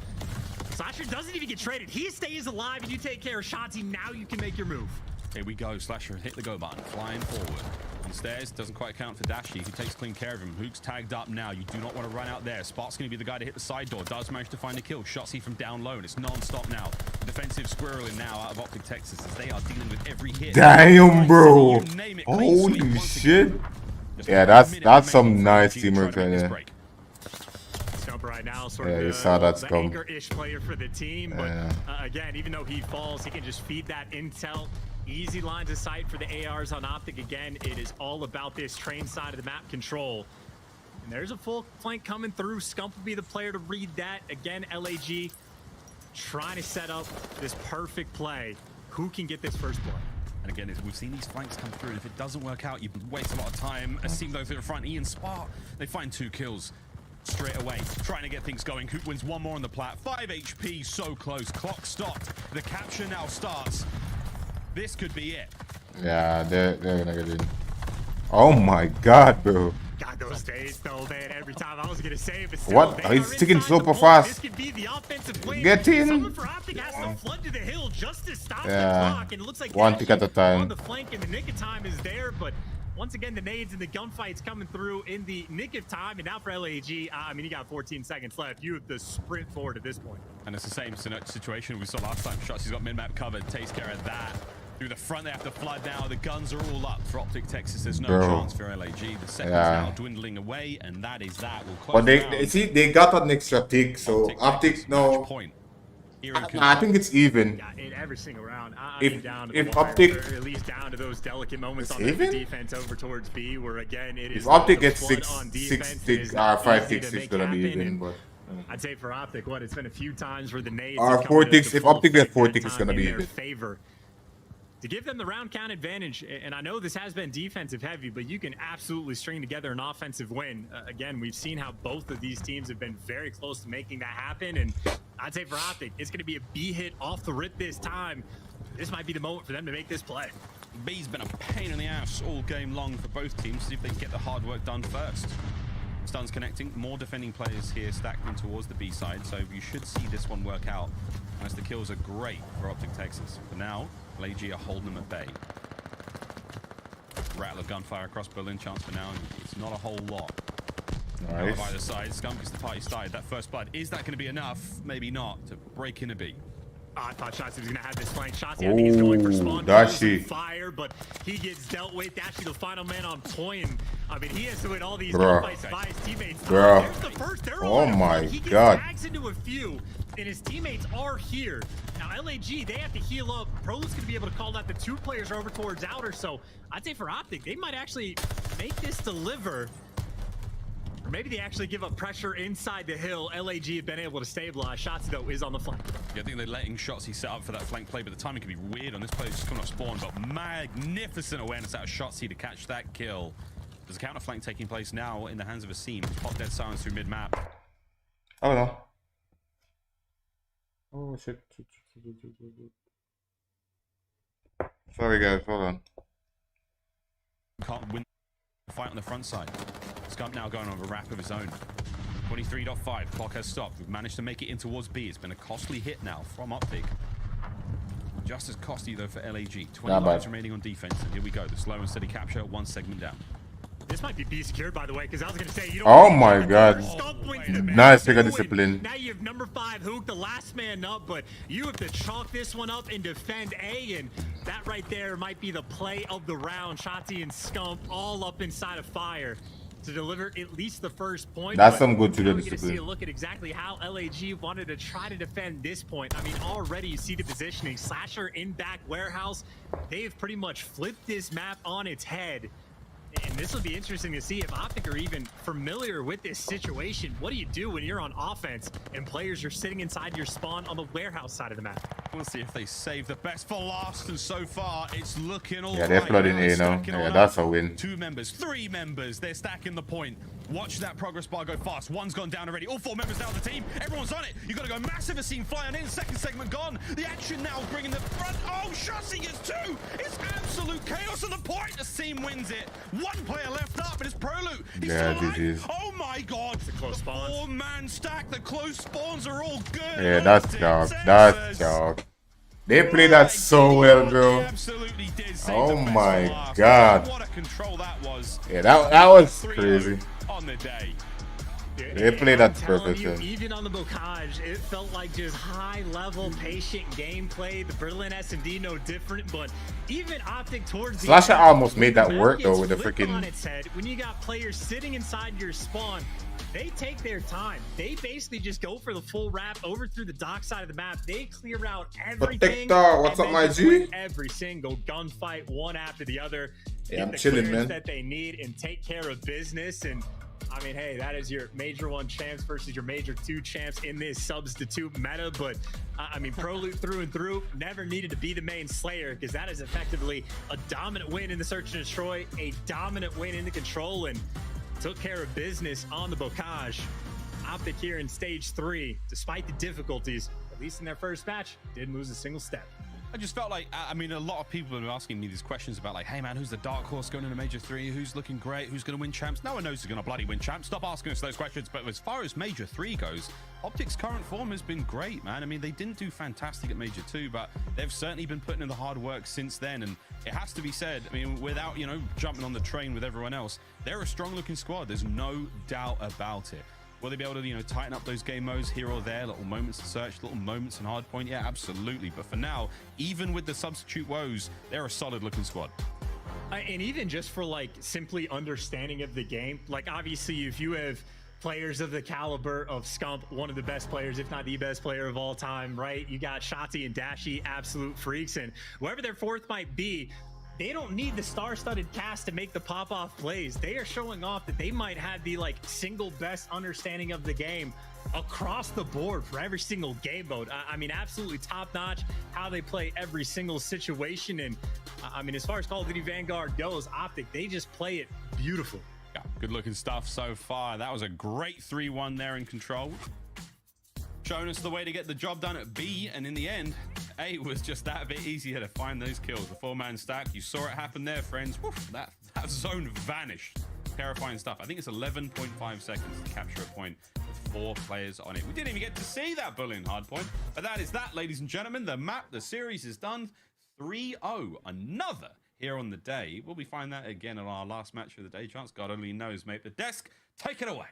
Thank you so much, Miles and Chance. Great commentary. But, yo, Optic not skipping a beat. Yeah. You know, Illy, General, Prolu, put me in there. It might be the same result. It don't matter. Optic with a big 3-0 over the Major 2 champions. So shout out to the Major 1 champs. But Nameless, ultimately, man, looking at Optic, they just don't skip a beat at all, no matter who's in there. Yeah, man. I mean, you got different players stepping up at different times. Map 1 and Scump just absolutely taking over. They look, obviously, clean up work there on that bocage. And then you go into map 2, Search and Destroy, right? And that's a map that LAG has been strong on throughout their, time as a team. Optic look unbelievable. They adapted to every situation. They were picking them apart. The amount of times you've seen Shotzi get through mid-map and catch a timing, able to just pick which bomb site they wanted to go to. The 2v3s that we saw, I think it was 2 of them, where Dashy wraps around, gets top fire. The other one, like where Shotzi's on the bomb site, trades it onto Hook, and they end up clutching it. It's just beautiful what Optic's able to do in these Search and Destroys, and Prolu plugging in, being a great Search and Destroy player, played it to perfection. Yeah, like Prolu, okay, he did have a hard time in the first half of that hard point. He picked it up in the second half, did good the rest of the way.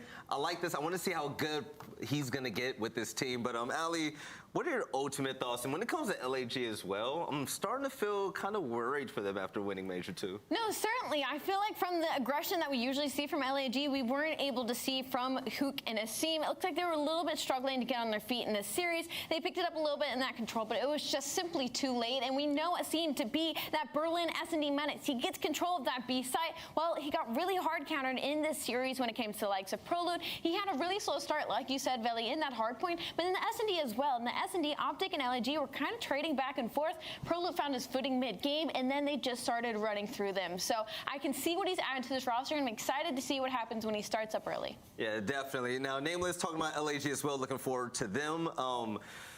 Do you think they're going to be okay so far? They made a big team change. Hey, yo, Protector, good luck on the exam, man. Sorry, I didn't read that earlier. Hey, yo, focus on the exam, bro. Sorry, man. Focus on the exam, bro.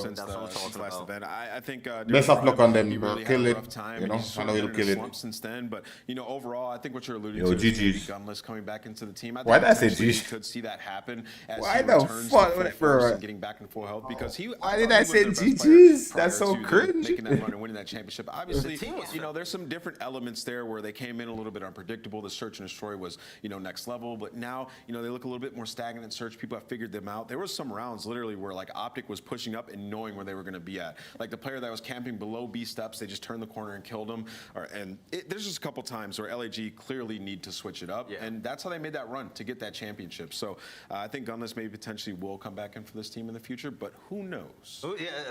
At the end of the day, I love the players, but yeah, I definitely want to see the 2 SMGs tear it up again, just like Major 2. But we actually have an interview with Dashy, the Pro Victory Spotlight. Shout out to Game Fuel, and let's get my man Bruce on the board. Dashy, a huge win for you guys in 3-0 fashion. You guys played incredible. I have to ask, what is it like? What are the biggest differences between Prelude and Illy, and what do you think Prelude has kind of added to y'all's roster as a whole? Yeah, so I mean, Prelude and Inder are they don't really have that much differences, to be honest. They kind of both have the same COD values, I guess you could say. They both play the game pretty similar, so for us it was like an easy swap out. So obviously we're hoping that Inder gets healthy for Major 3 or the LAN, but for now, Prelude's doing his thing. Dashy, you guys, been a little bit back and forth on Berlin Control at the Pro-Am. Obviously, is it me or it's delayed? You guys look so cool, calm, collected, and good on that map in this series. Is that preferred to either Gav or Tuscan at this point for you guys in your map pool? Not really. I mean, it's kind of just team to team.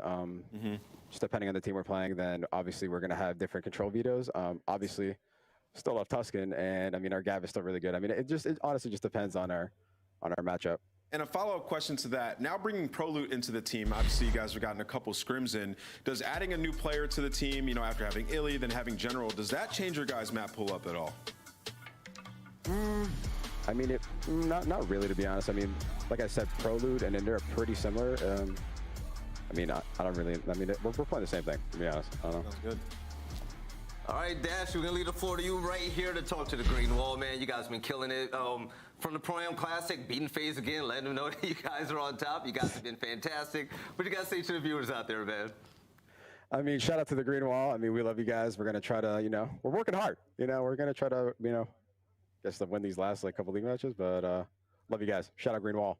Hey, love you too, Dad. Hey, we got to go to a casino again soon, make some money. Yo, absolutely. Nah, yo, Veli's he's got that look, yo. Actually, I'll let you later, man. You take it easy. You too. No problem. Yeah, there we go. That was some good gas, Veli. That was some good gas. What happened at the table? I have no idea. He made us some money. I'm not even gonna lie. He was playing completely against the book, and we were so mad, but it was working out. It was working out, but that's a good gas. Yo, all right. So actually, talking about winning things, you guys can win something for free, basically. Shout out to Game Fuel, man, because they have an awesome deal for all of you Call of Duty lovers out there. Check this out. You can get a free CDL team pack of your choice when you order a case of Game Fuel online. Just make sure you go to the website at the bottom of the screen, gamefuel.com/CDL. Don't forget, gamefuel.com/CDL. But also, next week, we're bringing a bounty program. This is going to be sexy, okay? Check this out. We have a list of matchups, and with these highlighted matchups, teams will win $10,000 total per each game if they win that match. And basically, at least put your money where your mouth is, right? Absolutely. It's literally like a really high-stake 8 lobby, money 8 lobby, but you're actually on your own team. So I guess maybe more like a high-stake scrim? I don't know. Don't listen to me. Atlanta versus Optic Texas. So we just saw Optic Texas win in a 3-0 fashion versus the Major 2 champs. And again, Atlanta FaZe kind of has a mental block against them. So maybe with 10K more on the line, they'll step it up. I'm not going to lie. These are some good games to put money on, too. You got LAG versus Florida, Toronto versus Minnesota, London versus Boston, but I'm really excited to see Atlanta versus Texas. That's going to be a fire matchup. But ladies and gentlemen, today is going by so fast right now, okay? So fast. 3-0s, both of the series, but this next series, I'm hoping this is not a 3-0, okay? We have the Pro-Am Classic champions in the NYSL versus the 2020 Esports Team of the Year, the Atlanta FaZe. We'll catch you guys on the other side to close out the day, and we'll see you guys there.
Yo, low jack.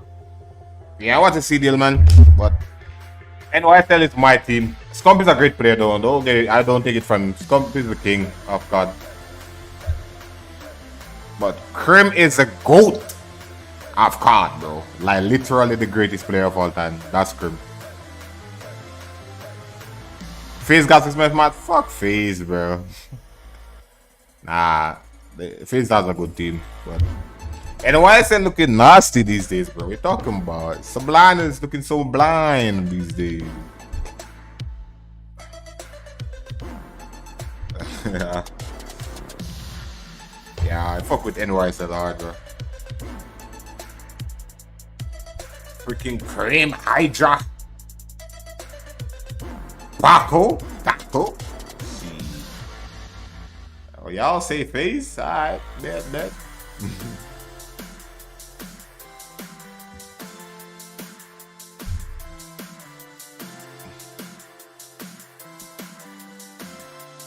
Yeah, Boston, yeah, but I don't know. Since I guess it's because of the break, but Boston was hot. Major one, they were doing good. Major 2 they were doing well, but they fell off hard. They didn't do shit in this pro. Freaking Ultra. What's it called? Ultra.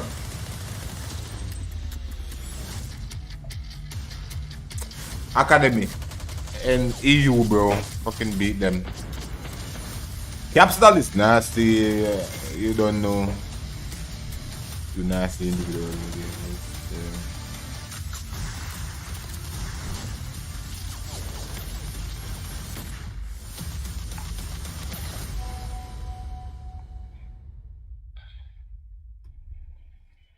AimLab, official first-person training partner of the Call of Duty League. Unleash your potential. The Call of Duty League is brought to you by TeamSpeak, the official broadcast communication partner of the Call of Duty League.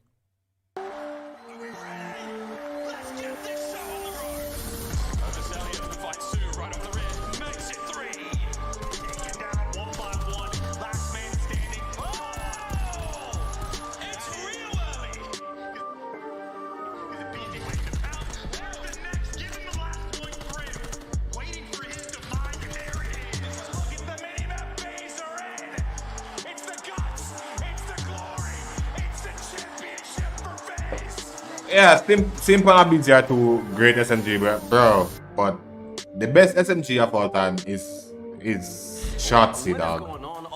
Like, everybody knows that Shotzi is a fucking movement king.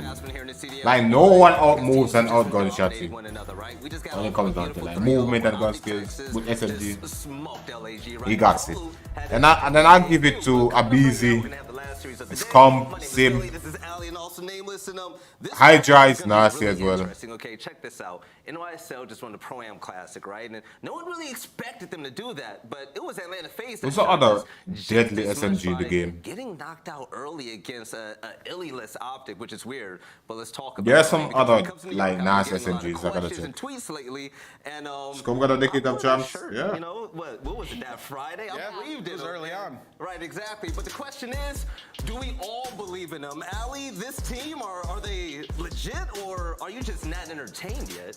I'm fairly entertained. I think New York are levels above from where they started at the beginning of this year, and I thought from the beginning as well that Krim was nasty at this game. We all knew what Hydra was capable of. The big question mark was the other 2 that were going to be on the roster. Now it is in the likes of Kismet and PaulX, and I think, yes, they've moved their way up the top 12 teams in the CDL, but for me, Kismet does do the dirty work, right? We saw the plays that he was making against these top teams, and they ended out with the dub. My biggest issue right now, though, is can he continue pushing that level of play and work in some high engagement, work in some KD into that as well? Because I feel like at some point when they come against a team like Atlanta FaZe, it is just not going to pan out for them. Right, when it comes to the game field keys victory. Yeah, Shotzi have Halo and yeah, they won I think the 2019 Modern Warfare champs.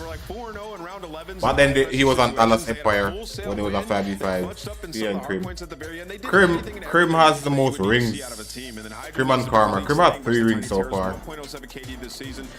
Karma has 3 as well. Just got MVP at the Pro-Am, and he's going up against a FaZe team that, what, 16-4. Krim is the most winningest player and the highest earned player in the game, dude. Wait up, plus, bro, that man literally is a whole freaking vibe, dog. That man is a goat, dog. These are coming off of a hot win, and they had been waiting a little bit, but yes, get better at that map. Trip, what? It's in the series. Right now, when it comes to losing Atlanta FaZe, they knew a lot about that, losing to Optic Texas, which sucked and is sad to say, right? He got to 50, I think it's 57 finals, right? The most finals anyone has gone. We know that feeling. We hate it. And he won 40 plus with the upset, still the scariest team in the CDL. of those finals. I don't know. But yeah, it's a lot. It's a lot. Are they the scariest team? I would say in Respawn, yeah, they're probably the scariest team in the CDL, but Search and Destroy, by all means, there's a ton of teams that are better in that game mode. They're 3-7 in their last 10 searches. It's a game mode that they really have to work on. And I mean, versus every other team, they're usually fine. Like, they can really get away with just winning the respawns, or sometimes they even take this one search off of most teams. But versus Optic, they have not been able to do that. And versus a New York team that was unbelievable at Search and Destroy throughout the Pro-Am, they might struggle in that game mode here. So that is what I'm looking at. This game 2 is going to tell me a lot on how much they've improved in that game mode. All right, and when it comes to the game field keys to victory, other than the mental block, Alley, what you got for us? Well, figure out S&D woes. I think we all know that, right? Since the beginning of Major 2, last in-round win percentage, 4-8 in map record. I remember when we opened up with Vanguard, FaZe had the cruddiest of nade spots in Search and Destroy, and we were like, wow. Yeah, Kvleofficial is the king of falling off the map, bro. That man is known for that shit. In every title, he falls off the damn map. 43% of hills where they lose rotation. That is second overall. That means they are doing an incredible job of regaining when they're late on rotation and getting in. Again, one of the best respawn teams in the game. And show off to control improvements. They are 6-7 this season. Again, we know what we're gonna get out of Atlanta FaZe when it comes to the respawns, but it's Search and Destroy where they need desperately step their game up. So we're looking at a team that just won the Pro-Am Classic and a team that is just, they're surely pissed off that they didn't win it at all. I can't wait to see what the conclusion of this game is going to be. But let's send this over to Lando and Stadia. You guys are very lucky. I hope that this really goes the distance. I really do. I think Jay's a little bit nervous for New York. He's sweating. What you mean, man? I ain't never nervous. Don't get it twisted. That's the thing, though. It's like the question about this series. Like, is there something to be worried about? I think most of us, as you should, say yes. But on the other side, man, and you could talk about it. Atlanta FaZe, I don't know. Like you and I, we've been in the green room. We were watching throughout the Pro-Am. It's just like it has to be the Search Destroys are the primary issue, but it just feels like it's not the same team as of this moment. And as Nameless said, they're going to come in very ticked off into this series. But the question is, are they going to be able to live up to that hype that we've said throughout the season? Or is it going to be New York, who are off of the Pro-Am, walking away with another WJ?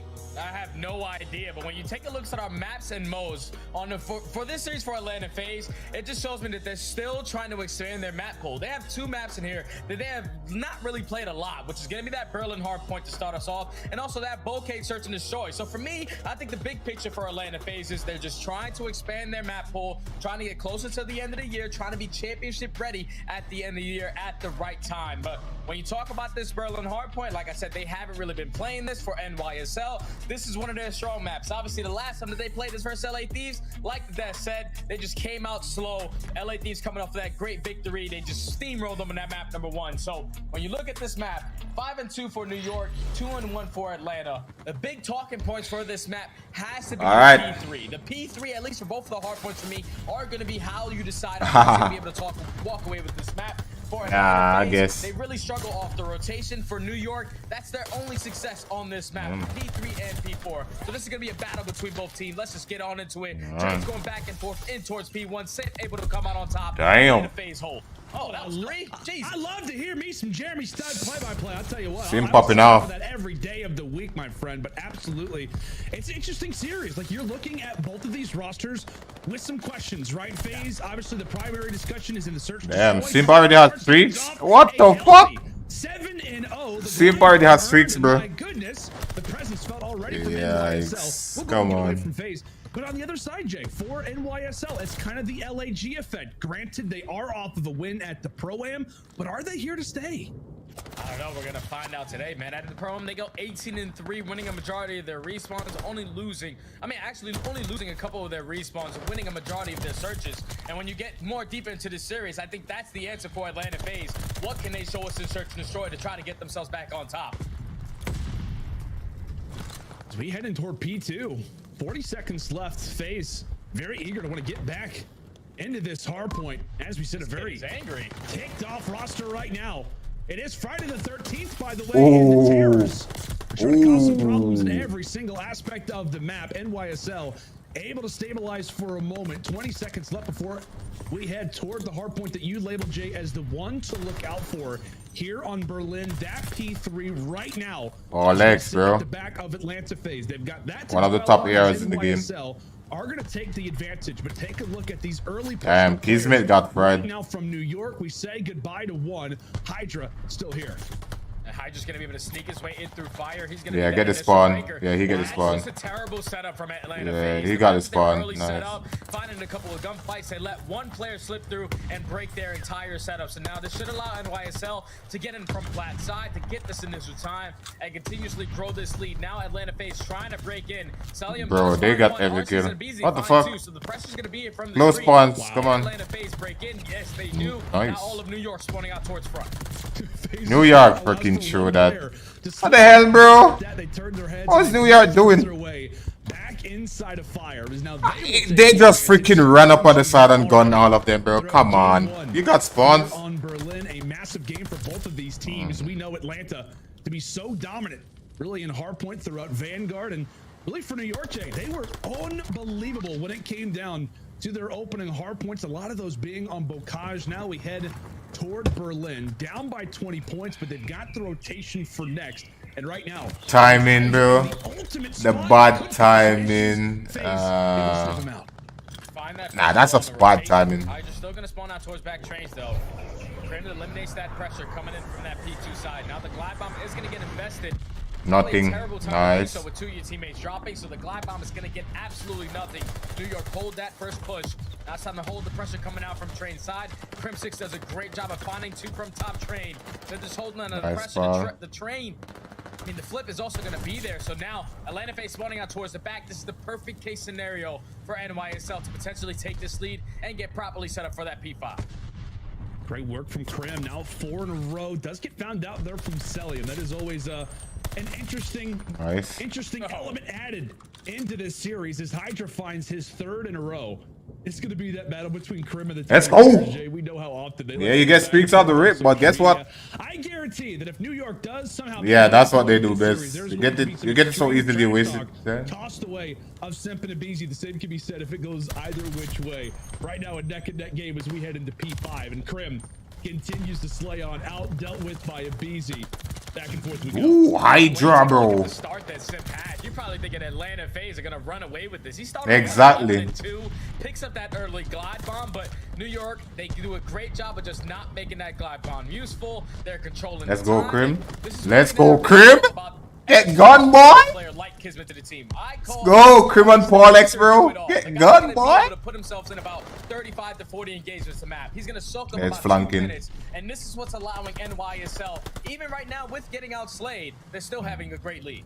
Yeah, I mean, we talked about so many different things with New York's game. Obviously, they sit right now 11th in the overall standings.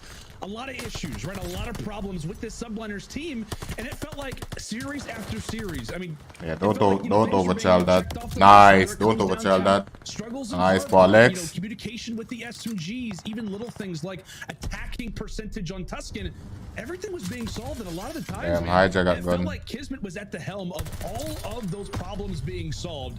He has absolutely been a major contending force for why NYSL has turned things around, and the same thing can be said. Kismet, 5-piece. Great work toward the outskirts of the alley, ends his streak on 5 in a row. We've had so many players going on sprees. And now it could be Krim's turn, though. Let's go ahead and toss it down to some communication. Let's go to a listen now with NYSL. Get gun, boy. Damn. Got camera. Play now. 15 seconds, guys. Hey, just stay on top of rotations here. Stay on top of rotations. Yeah. Someone else get dice here. Someone else get dice. Come on, Hydra. Damn, they all got them. Yeah, GG's. They all died. We're gonna kill this guy. Okay. We're good. I'm rapping deep right. You went long, I think. I don't see him. Yo, dubs. I don't see the guy. One's in the P for shot. Yo, left up, dead. Yeah, I'm playing for dice. Nice. We're looking for dice. Looking for dice. He's on the tank. We're right side of it. He's pushing the side door now. Yo, close inside door. Ah, he's behind, bro. Easy. Nice. Yo, one to your street, two left. Switch on your street. Yeah, I got him. P1. Nice. Damn, he got headshotted. Some great comms there out of NYSL, despite what has been a excellent opportunity for Atlanta FaZe to even the score once more. A lot of great small talk coming through from New York, Jay, and a myriad of different moments calling out specific players to look out for. Yeah, they're holding. There, we're on the brink of another lead change and a massive hard point up next. Let's now take a listen in with Atlanta FaZe. NYSL ain't win. Yeah, they win the gunfight, but they're not making the trades, bro. The trades aren't flowing. They need to hit the trades. Nice, like that. That's how they win. Yeah, that's how you hold it, right? That's hold angles and beam. Nice. Come on, guys. Nice. Let's go, Krim. Woohoo! Kismet. Oh, let's go. That's how you win. That's right. That's right. That's right. That's right. Right, boy. Again. I don't know, Saber. The comms are clean from both sides. For Atlanta FaZe, you can just hear the frustration. Come on, let's go. You can't break that shit. Bro, Polex and Krim is just fucking gunning these kids, bro.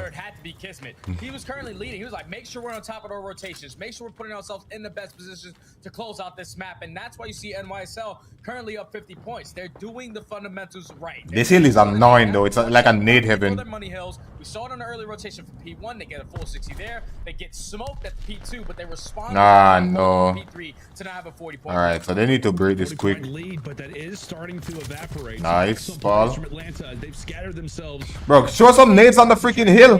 NYSL with a moment to breathe, maybe even a moment to contest. Nice, throw some nades, man. Throw some fucking nades, bro. Nice, throw some nades. Pressured and dealt with as Krim goes flying. Trades everywhere. As half the lobby drops in a matter of seconds. It could be on the Kismet to contest what would be a 1 versus 3 inside of the time. But back and forth. Nice, throw some nades. Get them off the freaking hill. Either which side, Jay, we have got ourselves a yeah, get that time. Get that freaking time. Let's go. He's right here. Get gunned. Oh, okay. Alright, let's go, Hydra. Possibly, but we've still got Kismet died. Yeah, Atlanta FaZe need to focus on keeping this side of the map. Shit, Hydra. Gun that bitch. And not allowing NYSL to get a lot of time off this P5. You see, they find 2 kills nice. That P1 area. Hold that top hill. Everything you can to hold down this train side. Nice, let's go. Alright. A little bit of assistance from Paul X, but neither one of these squads are playing for much time off of this B5. I'd like to see NYSL. Let's go. Yeah, go for the time. Go for the time. They have to try to contest it. Yeah, get that time. Get that time. Let's go. It's a nade heaven, but get that time, bro. We got this. We got this. He's pulling up. Like we always say, get gone, boy. Stay in the back of the base. Don't get overly aggressive. And I don't know. Maybe Simp just like, hey, BZ, getting a little bit aggressive, my man. Maybe on the other side of P5. Not a big fan of nice. Get that time. Get that time. Get that freaking time. Let's go. Get that time, bro. Get that time, bro. Unfortunately, all of those automaton bullets, 30 good ones. Let's go. The majority of them do go through the railings, and nothing going to be earned there from him. Rotation bound, 25 more for New York, and the one player who has continued to be the route man very well might be making the plays. Hydra. Get the plays, Hydra. Nice, Hydra. Nice, bro. Nice. One on to a BZ, giving the communication out. He missed that. Is nearly in. MC handles business. Fuck, Paul X. In the meantime, a lot of seconds that could be going FaZe's way unless New York can make the break. Yeah, New York just need one break because Atlanta come on. they're set up for this beautifully. They have every single angle cut off. Abizi's watching the full flank, Selim is watching secret, and now you're basically forcing New York to try to break this from top plat, and that's gonna help. Nice. They're able to find two. Paul with his second kill. Let's go. Very close is gonna be Selim. They take care of him, and now New York has the potential. Get going, boy. Kismet with the movement, bro. FaZe do just enough at He's got, you see him. Be incredibly close. Around 247, maybe 248 with the tick, and we know that is a long one at that. But FaZe ready, geared, and prepared as they will have to lock things down and then. Come on, NYSL, break this shit. 3 points, bro. 3 points. Whichever call it you like to give. It's time. Nice. New York. The amount of point. Nice. Nice. Let's go. Go, bro. From New York and some extra bullets. Let's go. For good measure. Out of Paul X. It's on, boy. YSL will answer here in the Berlin, taking it. And now up 1-0 in the Fuck out of here, bro. Yo, Bonix and Krim was frying that first half. Did a great job from start to finish of this map of doing the fundamentals. Oh. SMGs, Kismet and Hydra, both taking the routes when needed. Big plays coming out of them to make sure that they were set up on their money hills properly. We saw it on the first go around. They set up properly for that P3. They were able to get some great time there. Then off the second rotation, they were able to flip those spawns on Atlanta FaZe and take control of that P1 top plat side and basically hold that down for a full 60. Atlanta FaZe's always answer was at that P2 hard point. They always were able to at least get 40 to 50 seconds, at least in the first 2 rotations, to get themselves back in the game. But we said it before the map even started. If Atlanta FaZe found themselves with the early rotation towards that P3, that's where they needed to set up. They cannot allow one player to just slip through fire and basically flip their spawns on its head. That is mistakes on the side of Atlanta FaZe. That's why this map has been in their permo bans. Like, this is why they're trying to expand it, because they see a lot of mistakes that they make on this map. It shows there, even though they play NYSL really close on it, they still had a couple mistakes that cost them. NYSL take map number 1. And the biggest issue too, Jay, the reason why it hasn't been, one of their primary hardpoint choices, which again, it hasn't been a ton, when it comes down to CDL matches. I imagine scrimmages are a large portion of why that's the case. But in the matches that we've seen, it's been Cellium with the 1.3, everybody below like a 0.9, 0.8. In this game, if you were to tell me all those things considered, that Simp was going to start off a perfect 7-0 and also lead the way for the team, I would have told you, it's probably going to be an Atlanta FaZe victory. I expect the #1 hardpoint team in the game to take the dub with all of those factors considered. Also, they do outslay in the game and do lose it. It's just crazy. It's crazy. And the perfect element of teamwork at the end to get the perfect 4-man wipe. Excellent execution there from the subliners. And that instantly makes you, I guess, Jay, very concerned if you're an Atlanta fan. I mean, everybody is watching this series with both of these teams in mind, right? Where does Atlanta sit, especially in the search and destroys? Where does New York sit after the Pro-Am W? Well, New York come out strong, and now the emphasis is going to be on to Atlanta. You can list off all kinds of search and destroy records. They have not been great recently, and they've got a Bukaj up next. Yeah, and going into the Bokaj search and destroy, this has been their auto veto the entire year. They're just trying to expand their map pool, and when you're down 0-1, it makes it a little bit more difficult to try to fight into this series. They have to show life on a map that they barely played before. So for New York, they're sitting at 3-2, not really a little bit more success on the side of NYSL than it is for Atlanta FaZe. But just the way that NYSL plays is Overkill would be the new precedence. Overkill doesn't belong on this map. competitive. Pretty sure on this map specifically, sitting at a 1.2. On the opposite side for Atlanta FaZe, the guy that needs to shut him down has to be Simp. On that map, he's a 1.8.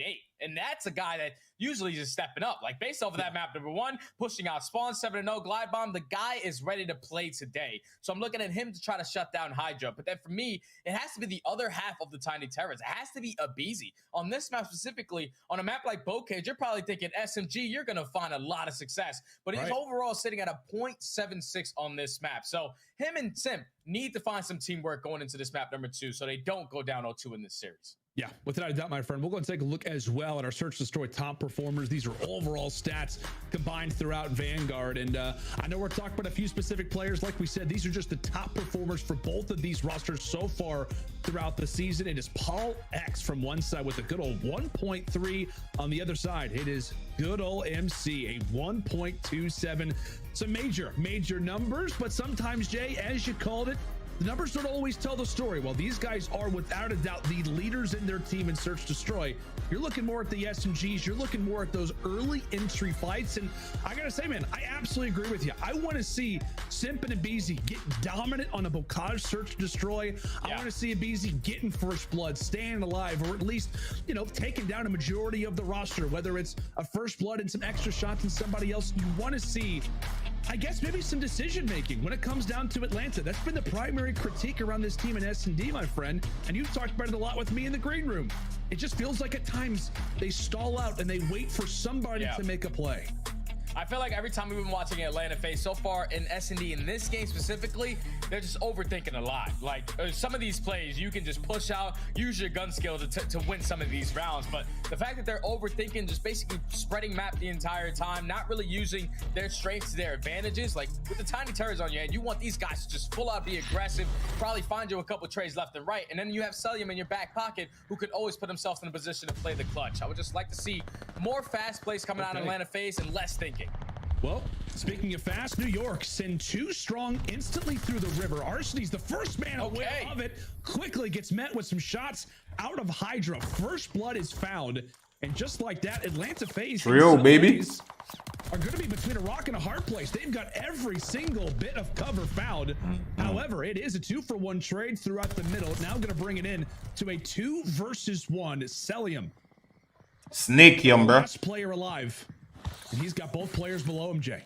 And they know his position as well, because Selim does pick up a kill. And he does have dead Selim. Hydra and Krim trying to spot him. Don't know if Krim was able to at least spot him towards back stable, but Selim does see one. He's going to challenge onto Hydra. Get gone! Krim is there for the pounce, and that's just a beautifully executed round by NYSL to be early aggression towards that water side. Great duo work coming in from Hydra and Kismet, because they both are just pushing out super aggressive. Kismet fully commits, Hydra slows it down. He finds that first opening blood and then sends Kismet on the full flank before he eventually does get taken down. Right there, New York, just setting the tone right off the rip. Now you have to watch your flank if you're Atlanta FaZe going on to the rest of these offensive rounds. Yeah, Jade, I know you get excited about that. You love when teams make a statement early into a Search Destroy, because like you said, it's perfect, right? You put that in the back of the enemy's mind throughout the entirety of the game. Hydra's doing some interesting jump spots toward the river. Meanwhile, it is Kismet with the bomb on his back, looking to try to make a play. He does see the window is open, and speaking of windows, come on, Krim, look that, bro. Porter hits the deck. Krim, look there, dude. Come on. A frag in return. Watch your right. 3. Round starts to slow down. A lot of time to work with if you're in New York. Just trying to play for some information. Hydra's gonna be that player watching if anyone tries to sneak through that water side. And Paul X is the guy watching towards mid gate. He's gonna put down a couple shots towards top room, and this is eventually gonna allow Kismet to be the playmaker. He does have the bomb in his hand, so you do not want to die in a terrible position here. Don't want to die in a position like this. Arseny's able to find Paul in the middle of trying to get toward top grandmas. He gets found out. Kismet and Hydra now left alive, and Kismet, a great beamer there onto Arseny's. And because of the great work that Hydra has done, he now will help babysit the bomb carrier over toward the B site. So plant down, and now it's time for the retake. Give the call out, bro. What's the call out? And now it is all on to Paco. 1v2. Yeah, right there. Hydra definitely spots the player. Yeah, but where's the call out? I would like to see Kismet just play a corner on bomb, not turn it back towards that side of the map. So now in the 1v2, Hydra's just going to play for them not hopping this bomb, just trying to stall as much time as he can on this clock. They're defusing Hydra. Selim is eventually going to hop on this defuse, and I don't think Hydra's going to be in a position to at least get towards the bomb. Nice! He's possible to get top with his life. Oh! Paco, the 1v2 oh my! Takes him off to the fuse in the perfect amount of bro, look at Krim's face, bro. Oh my. Look at this again. Look at the top. He got fucking gunned. Inches away. That's got to be 0.2, 0.1. He got fucking gunned. Easy. Give me a break. He got fucking gunned. That's insane clutch. Insane ice in the vase for young Hydra as he clutches up the 1v2 to now put his team up 2-0. I thought he wasn't going to get close to that bomb, but when he gets that first kill and then snaps on a BZ, that's what makes Hydra Hydra. He makes things look really easy. Yeah, man. Like I said, like the first one is already great enough, but the fact that he also finds the second. I mean, Beezy could have gone for the defuse. He went. Bro. He gets there in time. My goodness, already into round 3. We've got players in very, very close quarters right now. Bocage almost feels like there's not enough room for 8 players on the map. You almost got that. He's already inside Grammy. He's got a ton of score pointers to work with, but that's exactly how Abizi likes it. Damn. Finding Hydra, getting some revenge from that prior round. As Aristides will answer with one nice. on Kismet. Paul gets the timing. Now a 2 versus 3. Makes his way into he almost had that 2-piece. And also will get punished all on to Krim. Yo, he almost had that 2-piece. Thankfully, get one on the board. Lucky, bro. This is good work from Atlanta FaZe. Right there for Atlanta FaZe. When you're attacking this A-bomb slow and steady, they usually find a lot of success winning their offensive rounds around 66% of the time. So if they plant this bomb towards A, it's going to be tremendous problems on the side of NYSL because they have a 0% retake percentage if that bomb ever gets planted at A. So they tried to shut it down, but Abizi opens up with that first blood. Once they find that, they eventually turn it into a 4v2. And at that point, they know the positioning of Krim. They take him down. Atlanta FaZe finally able to get their first round on the board. As they go back on the defensive side, New York just going to take their time once again. Paul Lex opens up with that first blood with the nade. Some great nades early. Make sure to empty those pockets. Oh, and Abizi brought down quite low. Kismet, oh, he's hungry. He wants that kill. Krim. Yeah. Another one on his simp, an instant 2v4. And let's go. Yep, that one's going to belong to him as well. Arcides very, very quickly. Left in a 1v4. Still doable if he takes that player off. Ain't doable. Ain't doable, bro. Doable what? I know what they're for. Come. The entire way. Doable what? Over toward that A site. Handle business. And don't give Aristides the chance. I don't know what's going on with today, but for some reason, a lot of people are catching the frags to their feet today. We saw it in our first series, nade first bloods every single time. And right there, New York to do a great job of capitalizing on that first blood. Once they find that first blood with the nade onto Celium, bro, New York, bro. With his nade, puts it right in through the old ace. Yo, them bitches, bro. Once he gets that hit marker, he commits fully to take position of that side of the map and catches Abizi completely off guard. That's just beautiful adjustments coming in from NYSL to not take a commanding 3-1 lead. It just already feels like it, man. FaZe a must-win type of round. Get everybody involved in the feed, as it is a blender over toward the A site. Beat that Arcides, you won't, bitch. Left in a 1 versus 4, and my goodness, New York.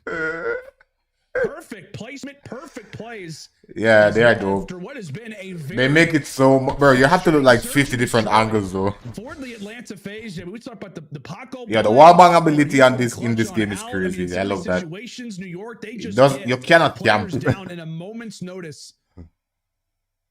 And really for FaZe at this moment, man. That fucking sleep. Bro, I'm telling about high freaking Krim, bro. For the sake of this series. Somebody's got to answer. Somebody's got to wake up.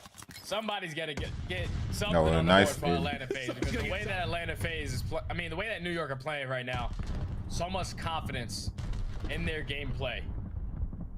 It's not slowing down. So now, you see the game starts to slow down as we get towards these later rounds in the Search and Destroy. They're going to slowly try to creep their way up towards A. And Simpa's in a great position, but he might get sniffed out here because no one is going to be in a position to watch his back. Yeah, Celium is there, though. Yeah, Celium is not on that tank. Celium is not on the tank, so Krim and Kismet working together. They go for Kismet to make his way through. Oh, no. Arcides is going to know that he's there. Great work there from Arcides. However, it's Krim with 1 and Arcides with the second. So maybe Alec taking some things into his own hands. Huh.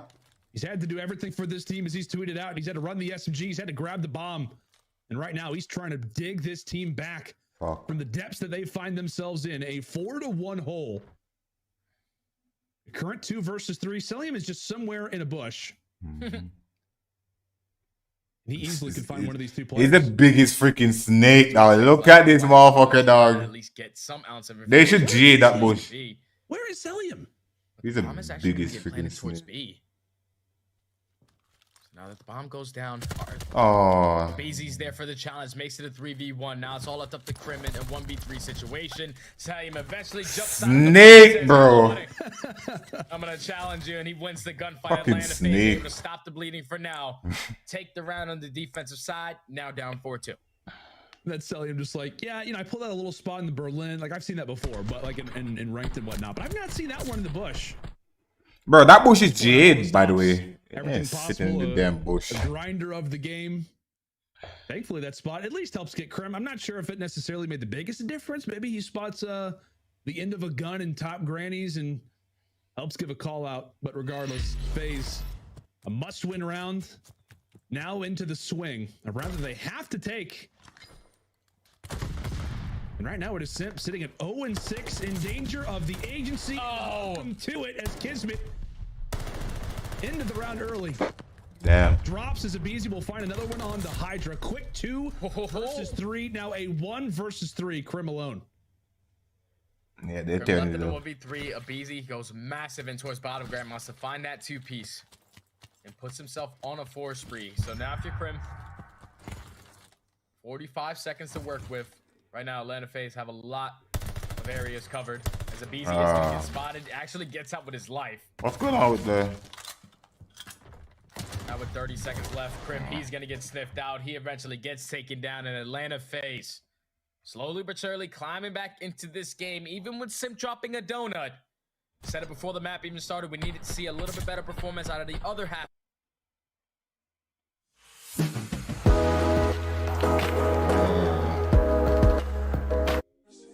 But so far, killless, despite what has been some great rounds grabbed from Atlanta FaZe in these last 2. As the early tacticals, the utility tossed either which way, and thankfully for FaZe, they've got some players established where they need to be, but it's 2 nades, one which was a team kill. Oh, fuck. Krim 6. What is going on? Krim takes down Paul. FaZe had an early nade. Arseny's left in a 1 versus 2. What's going on with my... Why is it lagging? In New York, they're not going to play for this plan either, but Arseny's going to... Come on, bro. So now in 1v1, no way. For the challenge, and Arseny says, don't worry, I'm ready for it. Able to come out on top in such a massive round for Atlanta. I can't believe freaking New York broke that. That's going to be the cause. Celium drops a nade on his feet, kills his teammate. And then eventually a trap comes in, and Arseny's does a great job of at least putting a little bit of bullets on that side of the map to get Crib 6 to invest in his own team kill as well. Come on, man. And then Arseny's reads it beautifully. Right there, New York, they're probably expecting for him to play grandmas towards the back of their spawn, not to commit towards a full wrap towards back barn. Finds that angle, commits towards the gunfights, and Arseny's keeps his team alive on a 5 spree. And I thought they spotted him. I thought they saw him. Nice. Going for the rotation as Abizi drops. Simp reply, so Simp does get on the board for his 2nd kill. They didn't take the bomb? Will be good enough to go back and grab the bomb. What? Do it all type of player, but... What? It was a 4-1 lead. Bro, FaZe is literally throwing, bro, and New York and catching. Momentum. Come on, guys. That should be a 5-3, man. That should have been a 5-3. Nearly could have got spotted. He's got a great head of hair, but it could be a haircut. Out of Arseny's, he's got the clippers prepared. He and Simp working together toward the backside. The nades, the stuns are tossed out, and now it could be Paul's opportunity. Still 3v3, 30 seconds left, Jay. Arseny's makes his way in towards Grandma, so he can be the playmaker to potentially come up behind one of these players on the NYSL squad. As the bomb is going to get planted towards A. The same impact that Arseny's is having is the same impact that Hydra is going to try to make. As he flanks his way, he finds that kill. Now it's all left up to Arseny's. Come on, guys. Nice. That should have been the 6th round, bro. Come on. Y'all threw the round earlier. That should have been the 6-3. For Atlanta FaZe, they eventually try to work that bomb plant, but they strike at the right time. As New York put themselves up at 5-4. Match point now. Match point. Game is not over. Music's there, baby. Yeah. It's not over yet. It's all good. But it could be. It very well could be. I think Krim 6's camera disappeared. I think he got so hyped he just maybe... Yeah, I know tournament mode is online. I'm going to try to play a few matches. It was indeed. The other 3 players. Before I go to work. I think it was Paul and Hydra giving each other a nice fist bump while Kismet went for the defuse. Now up 5-4. They did allow for Atlanta FaZe to get back in this game. Now can they close the deal? Or will it be another round 11, which they saw so many times? Why am I getting drop frames, though? I don't understand. Attack we go. Kismet once more with the bomb. Making his way toward that A site as shots are... You saw him. The angle Kismet could have. Kismet! What, bro? first blood coming in from a Damn, bro. not able to get the second, so Hydra evens up the numbers. And early into this round, What's Kismet doing? already see Atlanta phase. Everyone is changing their position. They're not trying to get naded for that first blood. But into the 3v3, NYSL looking like the wrap is going to come in towards that B site. Player in that position is going to be RCD towards that top tank. So at least give some information to his teammates of how they're going to try to develop on this play. The bomb is going to get planted. Now it's on Selim and Simp to put that pressure on from the backside while RCD's holds. Nice. Krim with the angle. RCD's may try to line it up. Brought a little low in HP. But no, he's actually going to rely on Selim. He's going to rely on Selim to go on the flank. Meanwhile, it's Paul still lingering. 30 seconds still to work with. If you are phased, they've still got a bomb to defuse. And nice. Now Paul is handling He's business. got The 1-for-1 trade. No way. Simp now left up as Simp will take down. Yeah, he's gonna flank him. It is all under Krim. 15 seconds. Are they gonna find his position? Are they gonna know where he is? Simp is on the defuse. Come on. Simp is on the defuse, and he will take care of the round himself. A hat trick for a man who started off in the agency. He has brought it back, and he will get his team to overtime. Simp goes massive right there in that last round. Puts himself in towards Little Shack. And then once he finds himself in that position, you're basically in the middle of every NYSL player. He finds that two-piece on towards top street and eventually waits for his teammate to get into the play before he... Bro, Kismet through, bro. What the fuck are you doing? What is that peek through the door? Time before he finds his kills in search and destroy. And so far, he's been the answer for this Atlanta squad to get back into this game. Round 11. Here we go. And there you see the records. New York saw so many round 11s when it came down to the Pro-Am. In fact, the majority of their W's came 4 of their 5 wins in this very situation. Bombs down. Early on in this round, look to play down the objective. What? He gets dealt with. The great work and the coordination from FaZe early. Finding the headshot onto the man who was the primary Slayer in round 11s. But here we go. Hydra and Simp reply with kills themselves. 2 versus 3, advantage FaZe.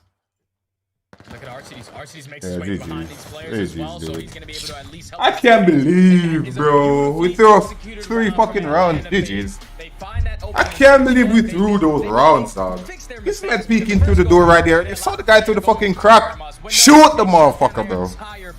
You sat there looking at the guy. He just fucking guns you through the door. Based on the stats, whenever Atlanta FaZe puts that bomb down towards A, New York have a 0% chance at getting that retake. They eventually do not plant that bomb, but that's just a beautifully played call from Atlanta FaZe in that final round to find that first blood, eventually stall out that plant to find the second. Bro, that could have been an easy 2-up in the series, man. 2-up in the series. Through that water side to secure this map number 2. Now the Tacaz series up at 1 apiece. Best case scenario for Atlanta FaZe, especially with the way that they've been looking in their search and destroy recently. Yeah, man. And like we said, after the the crazy run from a Hydra early, we're talking about, okay, FaZe, a number of different situations. This is the swing round. This is a round you have to win, and they were able to deliver in every single one of those moments. Down 4-1, they get us to the overtime, and they walk away with the search destroy. And Jay, I said the same thing in the Berlin. If you would have told me that Simp was going to start off 0-7 in a Bocage search and destroy, I would have told you were crazy to think that Atlanta would walk away with it. But this time, they're able to do it. A great turnaround there from Simp. As man, Atlanta FaZe, they're able to bring it back, and I guess it's also a good sign. I mean, you're down 4-1, but Jay, you like the adjustments they made throughout a lot of those rounds. Yeah, it was a Beezy in the first half of that game when they were down 4-1. He was just taking over, popping 2 pieces whenever he needed to, and then basically a tag team comes in. Simp says, don't worry, you got the first half, I'll take the second half. He was able to put up at least 6 or 7 kills to close out that search and destroy. Massive plays from Simp to not lose composure, because usually when you see someone go 0-7, you're thinking in the back of your mind of, I'm doing everything wrong. They're catching me off timings. They know everything that I'm going to do. How could I throw them off? He completely lets that go. Turns up on the second half of that search and destroy to tie the series up at 1 apiece. Yeah, man. Simp turns up. Arshties turns up. The rest of the roster begin to join alongside of each other as now they've brought ourselves to a 1-1 score line. Folks, when we come back after the break, it is time for some Gavoot to control. Stick with us. It's the final match of day number 1 here at our Major 3 qualifiers.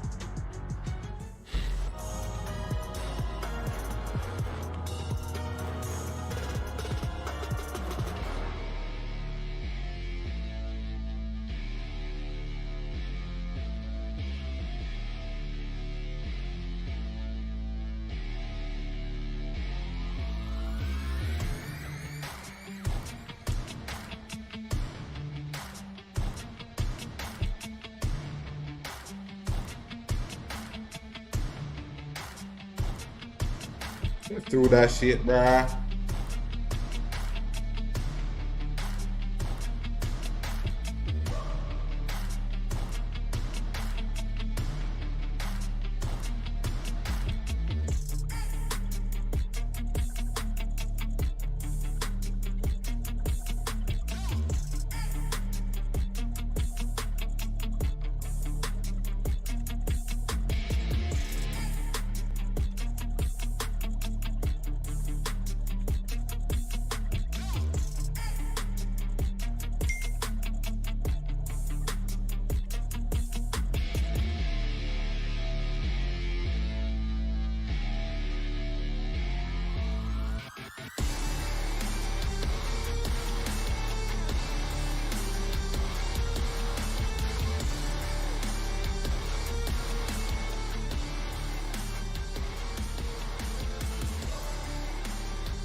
Why no esports art?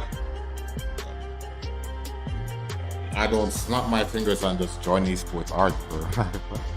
That's not how it works.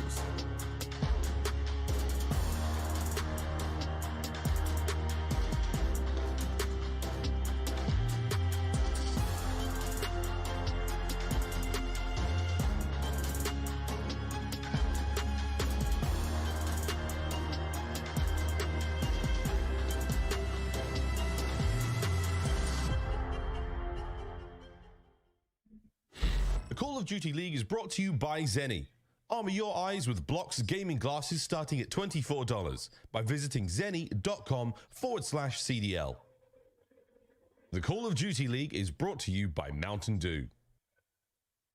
Upgrade your game with a Scuff, the official controller of the Call of Duty League. Alrighty, friends, it's time to take a look at the scuff play of the game, and it comes from the man that led the way throughout this search and destroy. It is that man, Arsenes, with the clutch. Jay, oh boy, this was a round and a half out of him. Yeah, this is basically a 1v3 once he gets that first team kill, but then he wraps his way all the way around back barn, finds that first kill onto Crim, and then the commitment from Kismet, the confidence from him to challenge Arsenes, you know, a two-time world champion. He's ready for all times of gunfights as he walks away with that massive, massive round to eventually lead to Atlanta FaZe taking the search and destroy, tying the series up at Want to make that move? You got me. Big plays coming in. Hey, yo, what arc do you see me in, bro? And I feel like whoever walks away with this match between both of these teams is What gonna arc be do able you to see take the me in? series. Both of these teams don't really find a lot of success. Pretty sure it's 5-5 on the side of NYSL, 6-7 on the side of Atlanta FaZe. No bullshit. This is gonna be a struggle for either one of these squads. For me, it's whoever can take the most ticks of aggression to guarantee themselves that defensive round for round 5. Yeah, Jay, you and I were like chatting about this. It was like, okay, let's go and take a look at the you know, the numbers when it comes down to offense and stuff. And what you had like 20% on attack for Atlanta. It's like 15% on attack for New York on Gavutu. Not great numbers, but oftentimes, as we like to talk about in our controls, it's about as many ticks as you can get. Right now, Hydra leading the way for New York. On the other side, it is Celium. Just a good old 1.26. It feels like anything lower than a 1.2 for MC is just an off type of game for him. But here we go into Gavutu. Map number 3. Time for control. It is time to see how many ticks Atlanta can get. Sounds like a game show. Here we go, Jay. Here we go. New York going to be sending 3 players over towards that green side. 1 player committing towards that flank towards ring, as Krim is able to find at least 2 players towards the middle of the map. Celium trying to do everything he can from top both to stay alive, but this eventually allows Kismet to set up on that flank. Paulex takes down Celium, and now New York, they can fight for this map control. I'm getting frame drop. So Atlanta FaZe, they're able to slide right back on in just to keep this clock from ticking down, but so much map control coming in from NYSL. Why am I getting frame drop? Right now for Atlanta. Yep, trying to keep it stagnant for as long as possible, and just like that, they strike on through. That'll be 3 to start things off. And this particular team push is MC will be tagged up, but not bagged fully. And not only is their presence at A, but Simp still lingering over at that B zone. The longer he stays alive, the easier it is for his teammates over toward bottom ship. As Crimsix, the only player in ear's distance, is going to be handled. And if Celium's in his spot, it's not going to be the easy time. While he drops, it will be New York winning that particular fight, and with that they will be able to hold off what was nearly a second tick bit of progress. Exchanges either which way, 34 seconds paused on the clock.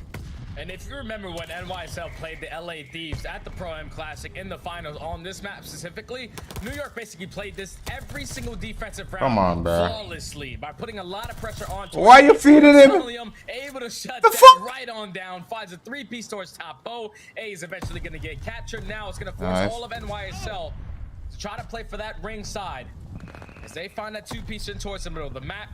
RCD's doing a great job of just holding down this position. It's such a key gunfight if RCD can come out on top. Wins the first. Now able to find the second. P1 control currently at the hands of NYSL. Meanwhile, Abizi looks to make his way inside of green. One thing to think about too, Jay, like, I don't think anybody's thought about this, right? With the recent automaton buff, now 30 bullets. How much higher is Celium's KD gonna get? It's massive, bro, because when you go from 25 bullets in the auto to now 30, it basically goes from a 2-piece to now a 3-piece. You can potentially get 3 kills. We saw Celium do it right there before he even had to reload, but that's going to be 3 dead, making all 4. Now New York spawning out towards back green. Atlanta FaZe, the stack is going to be here. First tick is already complete. First tick's already through. The second is in, and oh my goodness, Hydra the only player with the answer, but not sure if anybody else is going to be able to make a sizable dent. Still 2 players strong. Yeah, they got it. It's going to be some nades. It's going to take some prayers, some Hail Marys, possibly from Paul. They want an offense, so you know that. Yeah, that's fucked. And that will be Atlanta FaZe walking away with our opener. A great round from them. And for the future of this game, that puts pressure now on the subliner side.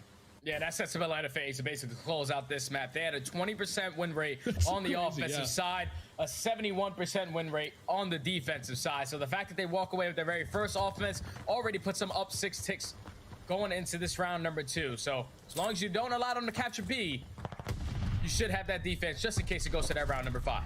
Yeah, it's crazy to think about as Paul starts things off nicely with the first blood. It's just like you get a great first round on attack, and that just sits with you throughout the remainder of the game.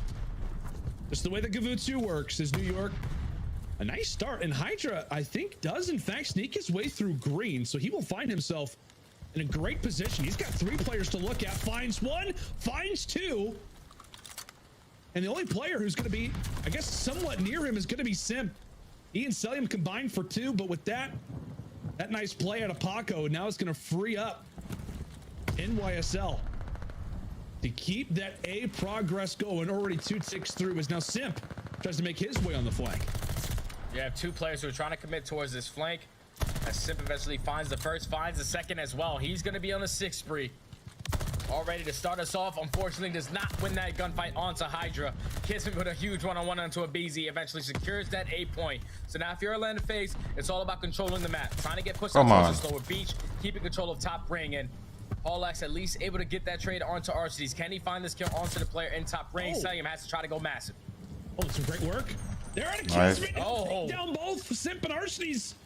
Found instantly. Kismet trying to make the plays, and Abizi has not turned around. Abizi has not turned around. 4 in a row. Where's this? Where's the fucking NYSL team, bro? And as he falls, thankfully for FaZe, New York was not as established. Bro, I can't believe, dude. Wow. Come on. A few more seconds, that could have been a team fight flip the other direction. FaZe take advantage, and just like that, Subliners. Bro, Kismet was the only one push forward. Big grip. Already, Simp is on another 6 spree. He went off another glide bomb, and he loses the gunfight once again. Just massive kills coming in from NYSL to take him down. Before I'm getting frame drops, by the way, guys. I don't know what's going on. On the side of Simp, but you see the pressure, the map control right now for Atlanta FaZe. Didn't matter with Kismet's play going in towards the back, as long as Selim was able to hold down top ring. Now with a minute left, you're gonna force all of NYSL to try to attack this from the middle, try to push this out from back green. But Abizi's gonna be here to cause him some problems. Why am I getting frame drops? What the hell? Great spawn to cause some issues, and he'll be able to take at least one with him.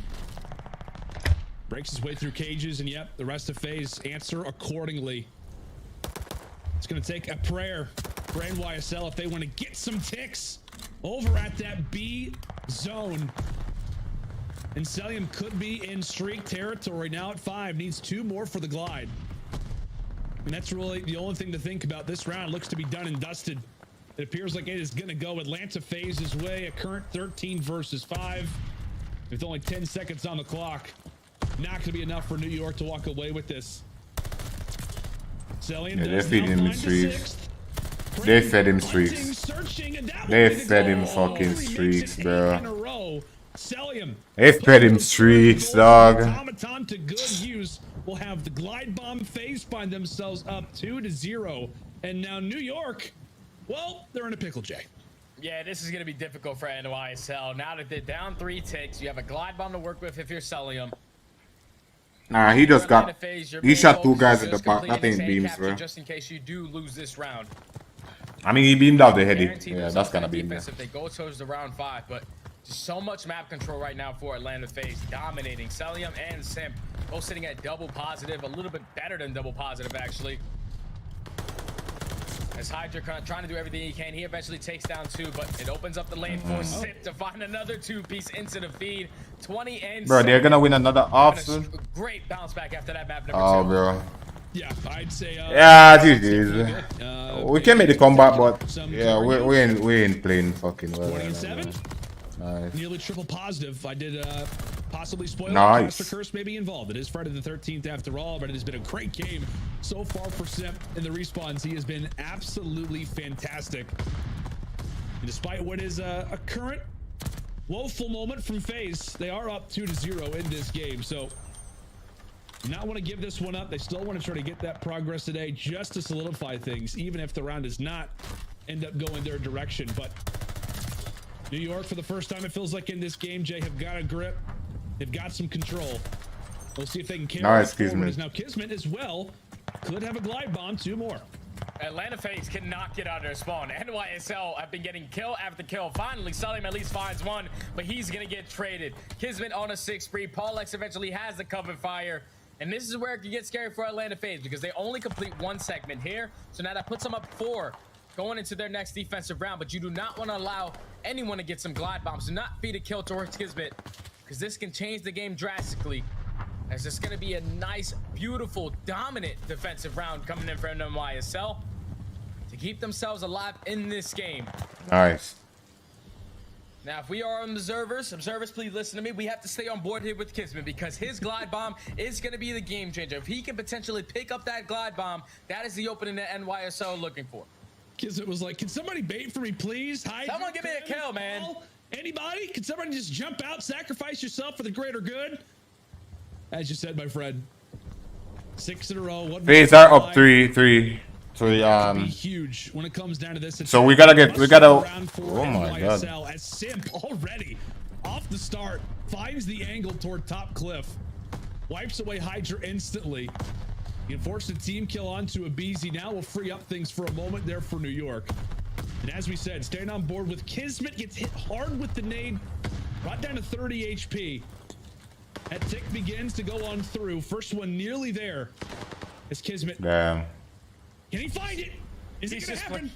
He's not gonna find so it. safe right now. He knows how drastic Nice. this glide bomb can be, and he finds it. Big kill coming in from Kismet to secure that glide. Now you can start delusionally challenges as he finds himself on an 8 spree. Big gunfight versus Selim allows his teammates to eventually get on A, stop this clock, and currently have a 1 live advantage. Now, if you're Atlanta FaZe, they're just going to completely chalk this. They're going to play for the map control. They're going to take control of top ring, take control of their beach side. Nah, they don't That's chalk going to it. be 3 dead. They're actually going to put their pressure on it. And with Kismet, the last player up towards top O, even though he's on a 9 spree, Atlanta FaZe taking map control once again. Kismet has been here the entire round. He's chilling. He may be the captain, but Atlanta FaZe.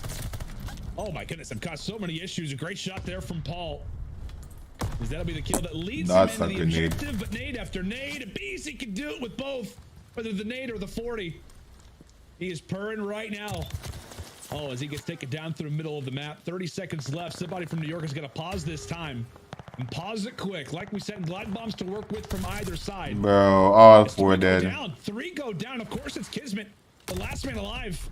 Hydra's able to find him Nice. on the middle side of the map. As Selim now is in the base. Some things to think about for the future if you are NYSL, but the only thing they have to focus on is getting that A zone under their belt, and they will do Bruh. Paul got fucking gunned right there. That's great shots Come coming on. from Simp to eliminate Paul X from that top P1 control. So now it allows him to get pushed. Bro, I don't know what's going on with my See all of game. NYSL It's with the like my explosive FPS elements on the is. map. They're forced to overextend every single time. Comes a glide. Yeah. And that's for Kismet as well. It wasn't even Selim, so you're not worried if you're Atlanta FaZe at all. The fact that Kismet does find a kill with that. Get on the eventually freaking finds hill. a second. So now he can put pressure on towards this point, but the player's still behind him. Kismet, your job is to find this player towards the back. Yeah, the guy there, dude. Come on. Gonna be Simp. This is where Atlanta FaZe might have to invest Nice. their glide. Yeah, they might have to invest it. New York, they put a lot into this push, and they're finding the players. They're finding the angles. Hydra, he's here to Come hold on. the line. He's here to hold the angle, but he does get. Yeah, he got me. Yeah, they called it in. Great work Hold up that. close, as now it's time for Selim to bring out the glide of his own. Takes down Paul, and now that will release the time for the moment. Kismet tries to make his way into green as he gets dealt with. 30 seconds left. Almost had it. GG's. 5 lives remaining. This is going to be the last push for NYSL. Biggest player right here is going to be Hydra. He's the player that's trying to fight for No, this he got control. two. Allow for his teammates to push up, Yeah, but a GG's. BZ with the cutoff, able to find a 2-piece Yeah. towards the middle of the map. RCDs eventually finds a third. Last player closest pushed up towards the middle side is going to be Kismet. He gets dropped. Now it's all on Crim in a 1v7 with 10 seconds left. There's no way in hell, unless he's the flash, that he can get towards his speed point. This should be Atlanta FaZe walking away with this match. Ah, bro, we fucking threw the SND, dude. Starting with a great offensive win. They answer with their defense. They fall short in the following offense. But you know, defense on control, you're always going to have the advantage. Beautifully played by Atlanta FaZe to continuously keep that map control, to force NYSL to overextend every single time. When you're spawning up in control and you're having to work harder when you're coming off spawn to try to get out of your base or to even get towards the point. That was just great work from Atlanta FaZe to control the map every single round and walk away with it, now up to 1. Yeah, I mean, you said it perfectly, Jay. It was like after the round number 1, it's like, okay, FaZe, they walk away with the attack. More importantly, they get 6 ticks. I mean, that very well could really be the game. And it really, that obviously was. They go up 2-0. New York really never had an answer. They invested so much in that moment with the glide bomb. I mean, you could talk about whether it was the right timing or not, but they had an opportunity. They had a split chance where it could have worked out. But unfortunately for them, that is just how difficult it is to get that B zone here on Gavutu. And they learned that the hard way. FaZe, an answer and a half, as they've come through clutch, maybe carrying in that round 11 energy, that 4-1 comeback, Tacaz energy. Here into the Gavutu. Simp was an absolute demon, it felt like, throughout the map. Same thing for Cell. Everybody had their moments, including Kismet from the New York side, but not enough for him as FaZe now up 2-1 in the series. I mean, Jay, it's a scary situation right now for New York. I mean, you felt great, right? If you were up 2-1 or 2-0, at any point, you want to be up going into this next game 4, buddy, because the record on this next map is not good. Yeah, it's not good for New York, especially like when you control the maps the way that they did with a 4-1 choke on that search and destroy. That was massive for NYSL. And I know the devs asked me before this match even started if I was a little nervous. At least in the beginning, I wasn't, but now I am for the NYSL boys because they're going into a Tuscan hardpoint where they haven't had a lot of success all year long. They were sitting at I don't smoke. And their most recent matchup versus Toronto Ultra is the first time that they actually were ever to win that Tuscan hardpoint. And for Atlanta FaZe, that's usually one of their bread and butter. They're sitting at 10-5 on this map. So it gets kind of scary when you go into the Tuscan hardpoint if you're NYSL. You had the opportunity to take it in that search and destroy, potentially be up 2-1 currently in this series, forcing that search and destroy where Atlanta FaZe have been struggling in that mode for that game 5. But now with them up 2-1, Atlanta FaZe going into one of their strongest hardpoint maps that they have. This is going to be a difficult one for NYSL. Yeah, it's going to be a very tall task. And I want to say, too, as well, something to think about if you are a New York fan. Maybe I'm giving you a little extra energy, Jay. I want to say the only hard point that... Hold on. I don't know what's going on with my thing there. I'm getting some crazy frame drops right now, and I don't know why. I need to fix that. Why the fuck am I getting frame drops, bro?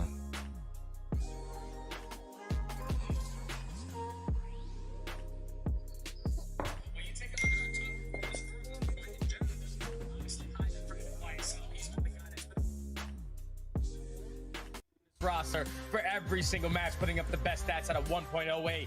And on the opposite side for Atlanta FaZe, none other than Celium. I feel like for every single map and mode, whatever it is, Celium is going to be leading in the category. 1.3 on this map specifically. Really a tough guy to handle. And if you are Hydra, with the pressure that he's able to put on this map, this is a guy that you need to make sure you're putting your focus on because he can cause havoc for the NYSL squad. Yeah, I feel like right there, that little screenshot we had of Celium, that was like his face whenever he learned that he's getting 5 extra bullets in the automaton. just a slight little smirk, like, okay, I guess my 1.3 is going to go to a 1.4 now. Incredible stats there from Atlanta FaZe. As New York, those smiles have now turned into more focused faces as they realize this next game, this next map, very well could be their last of the series. Can they force that game 5? A very, very intense series as we said, the Pro-Am champions trying to prove that they belong. Not just trying to prove that they belong, but trying to prove, Jay, that they are one of the top teams in the game. What you said earlier, 18-3 in maps at the Pro-Am, an unbelievable record that NYSL was able to have. But can they take it to one of the top dogs in the game, one of the greatest CDL franchises that we've ever seen? Most consistent, is they're going to take you the full distance. They're going to make you work for it. And I'm going to ask you, Jay, is this the last game of the series? Does FaZe get it done here, or are we headed to 5? I think FaZe get it done here. It's just too many struggles for NYSL on this map. They struggle with P1 and P2. They allowed the opposite team to get about 30 points on both of those hard points. Their only money hill on this map is going to be that P3. So the same thing on map number 1. If they can control that P3, control the spawns for that, they should be in a great position to try to close this out. But you see that early on from Atlanta FaZe, the pressure's there as they were able to at least contest this and not allow NYSL to get a good chunk of time off this. Nades coming over the top. Sip already 3-1 to start off this game as they are controlling this P1 and they're going to be fully set up off the rotation towards that P2. You just cannot allow any NYSL players to step on through that P5, and Abizi is going to be the cutoff man.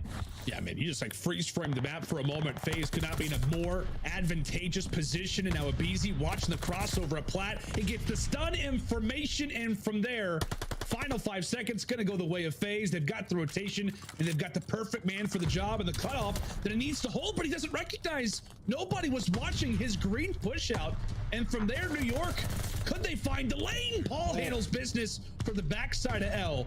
So some early adversity, somewhat handled from Atlanta, but New York are ready to answer the call once more. Kismet and Krim combined for 2, and right now, they seem to be the ones locking down the time.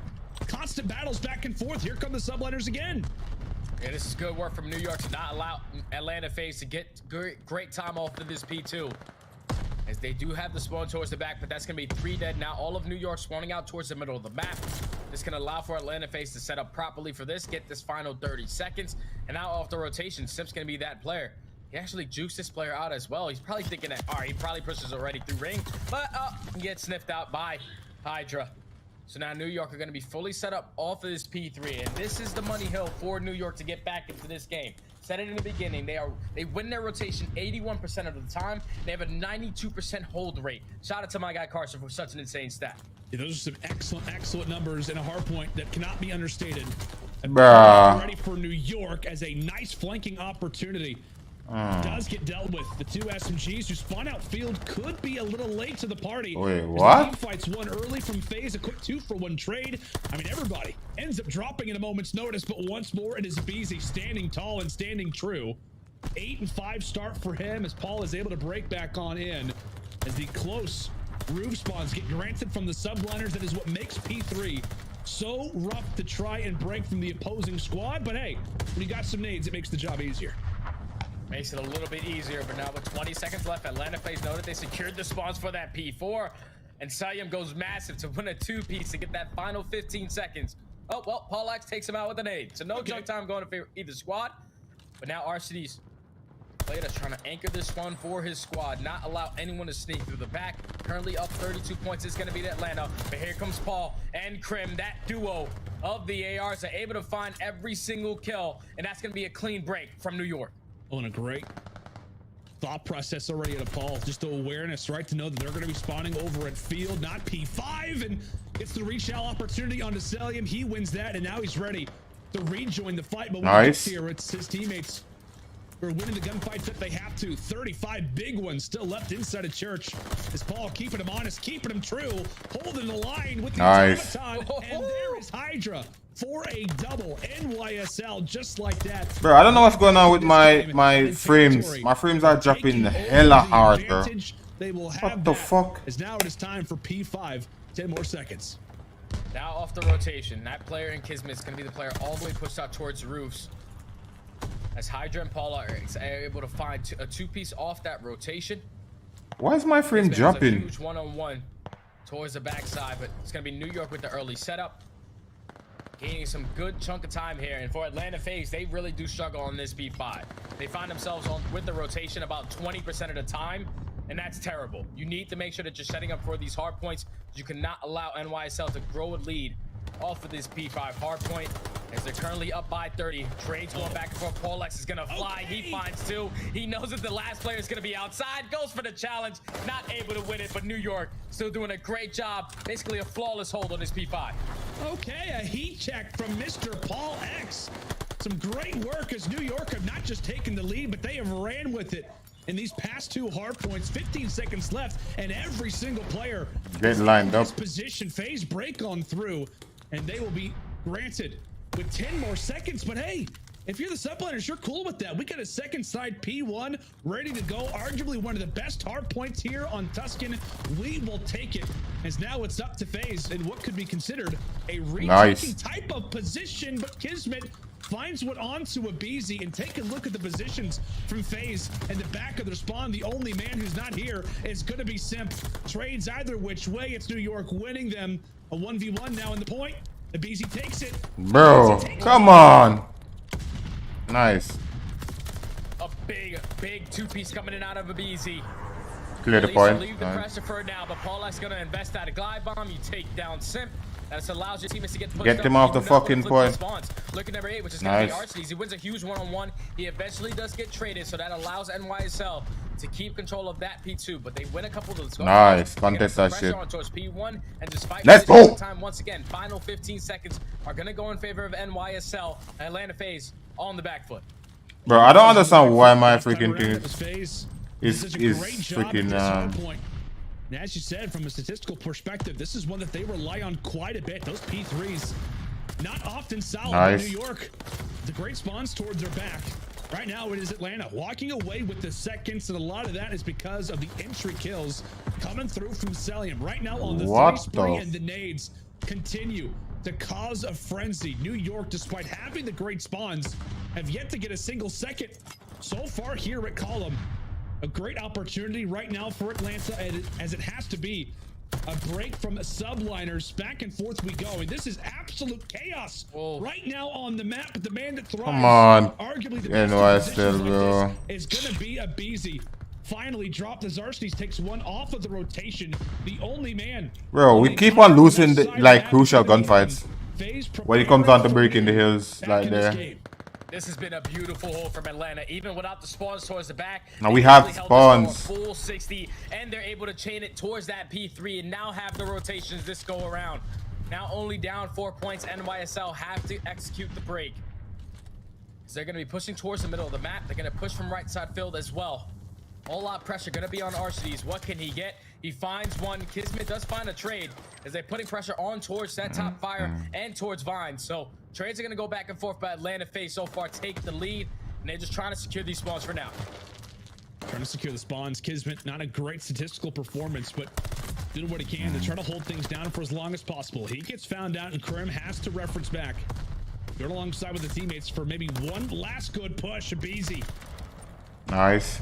Just trying to be the staple to the roster right now. Celium also gets dropped, man. I tell you what, there are so many fights. Both of these teams incredibly aggressive as New York stabilizes for the time. They try to eliminate those final few seconds, but take a look at the spread right now from Atlanta. Not only are they grabbing the last few points at the last hill, but they've also got spawns again for Church, continuing to be a step ahead of the game. Another opportunity where New York has to break. And now Kismet, he's going to be the player to try to do so from the backside. As Sip and BZ combined for 3. Nice. Going to be the only player. He goes massive as he finds 2, cannot find the 3rd. Come on, bro. So takes Atlanta FaZe off for the time for a little bit, but they get right back on it. Now the pressure's going to be here from Hydra. From top Church, that's going to be 3 dead. New York are able to flip the spawns. Abizi, the last player up from Atlanta FaZe, in a position to at least contest this. They're spawning all the way across the map, and this is the way that New York are going to get right back into this game. Tell you what, man, this has been a game and a half. I mean, this is a battle. Taking advantage, breaking hard points when they have to. It feels like no rotation, no spawn is safe right now on Tuscan, as both of these Titans continue to exchange blows either which way. Last time around, it was a solid first 40 seconds from New York at P5. A hard point to FaZe has not seen a ton of success on. Now they're going to rely upon it to try to keep themselves a sizable advantage. Oh my god, hit the 2-piece. Of our current hardpoint rotations, it is relied upon once again from Celium to help break with the automaton. Job done early. FaZe now spot that 250 mark out of distance. Still hiding, still lingering right now with Simp, trying to make the plays as somebody goes in the flank. Simp's nice. Nice. He doesn't finalize a kill, and Krim is winning some from the either direction. New York break. And that's massive for NYSL, because Atlanta FaZe, when they are set up for this P5, they have an 100% hold rate. So they had the potential to close that out. But a great pitch coming in from New York to break on in. Huge one-on-one going to be between Celium and Krim for this remaining 10 seconds. But off the rotation, it's going to be a huge gunfight. Simp does win the first, but Hydra comes out on top. So now New York are going to start off with this initial setup for that P1. They just have to get set up properly. Oh man, Paul made the play. Paul found one, got shots to the other. That set up Hydra, and just like that, New York are here to start off P1. Back and forth we've gone. This has been an unbelievable Tuscan hardpoint so far. FaZe, they can feel the W. Bruh. Their grasps, and just like that, dog. they break on through. They find through. Come on, we gotta contest that shit. The only man still left to contest. 20 more points for Atlanta. Can they get it done here? And Krim is doing a great job of at least contesting this for a little bit until his teammates get back into the play. But that's going to be all 4 dead in the feed. Abizi not slowing down, as Paul X does win a huge one-on-one. But this is the last person coming in from NYSL. Come on, guys. Nice. They need to break now. They need to break, but the nade, the unfortunate team kill, takes down Paul. Now it's called. They can still win it. They still have got the tick. Somebody from New York has to slide on in, contest for a moment. Here comes Paul, handled, dealt with, and Atlanta FaZe will lock it up off of some great late game heroics from Arcades. He finds Bro, we fucking drew the series. GG's to FaZe. GG's. Alright, guys. I'm gonna call it. I have something to take care of right now. So. Thank you for tuning in. I appreciate it. the defending Pro-Am champs. Yo, Bougie. And that's just massive work from Atlanta FaZe to make the adjustments in the middle of that game. They saw it on the first go around. Yeah, at what's that up, P3, man? they allowed NYSL to All right, GG's, man. They allowed them to Shout out to FaZe, bro. We fucking through it. Get 45 to 50 seconds to get right back into this game. Those were some close For series. me, the turning point had to be. All right, guys. Great hold on that P2 hard point from the front side. I don't know what's up with my. I'm getting serious frame drops, as you can see. So I don't know what's going on there. I need to fix that. All right, catch you all in the next one. I gotta fix this shit.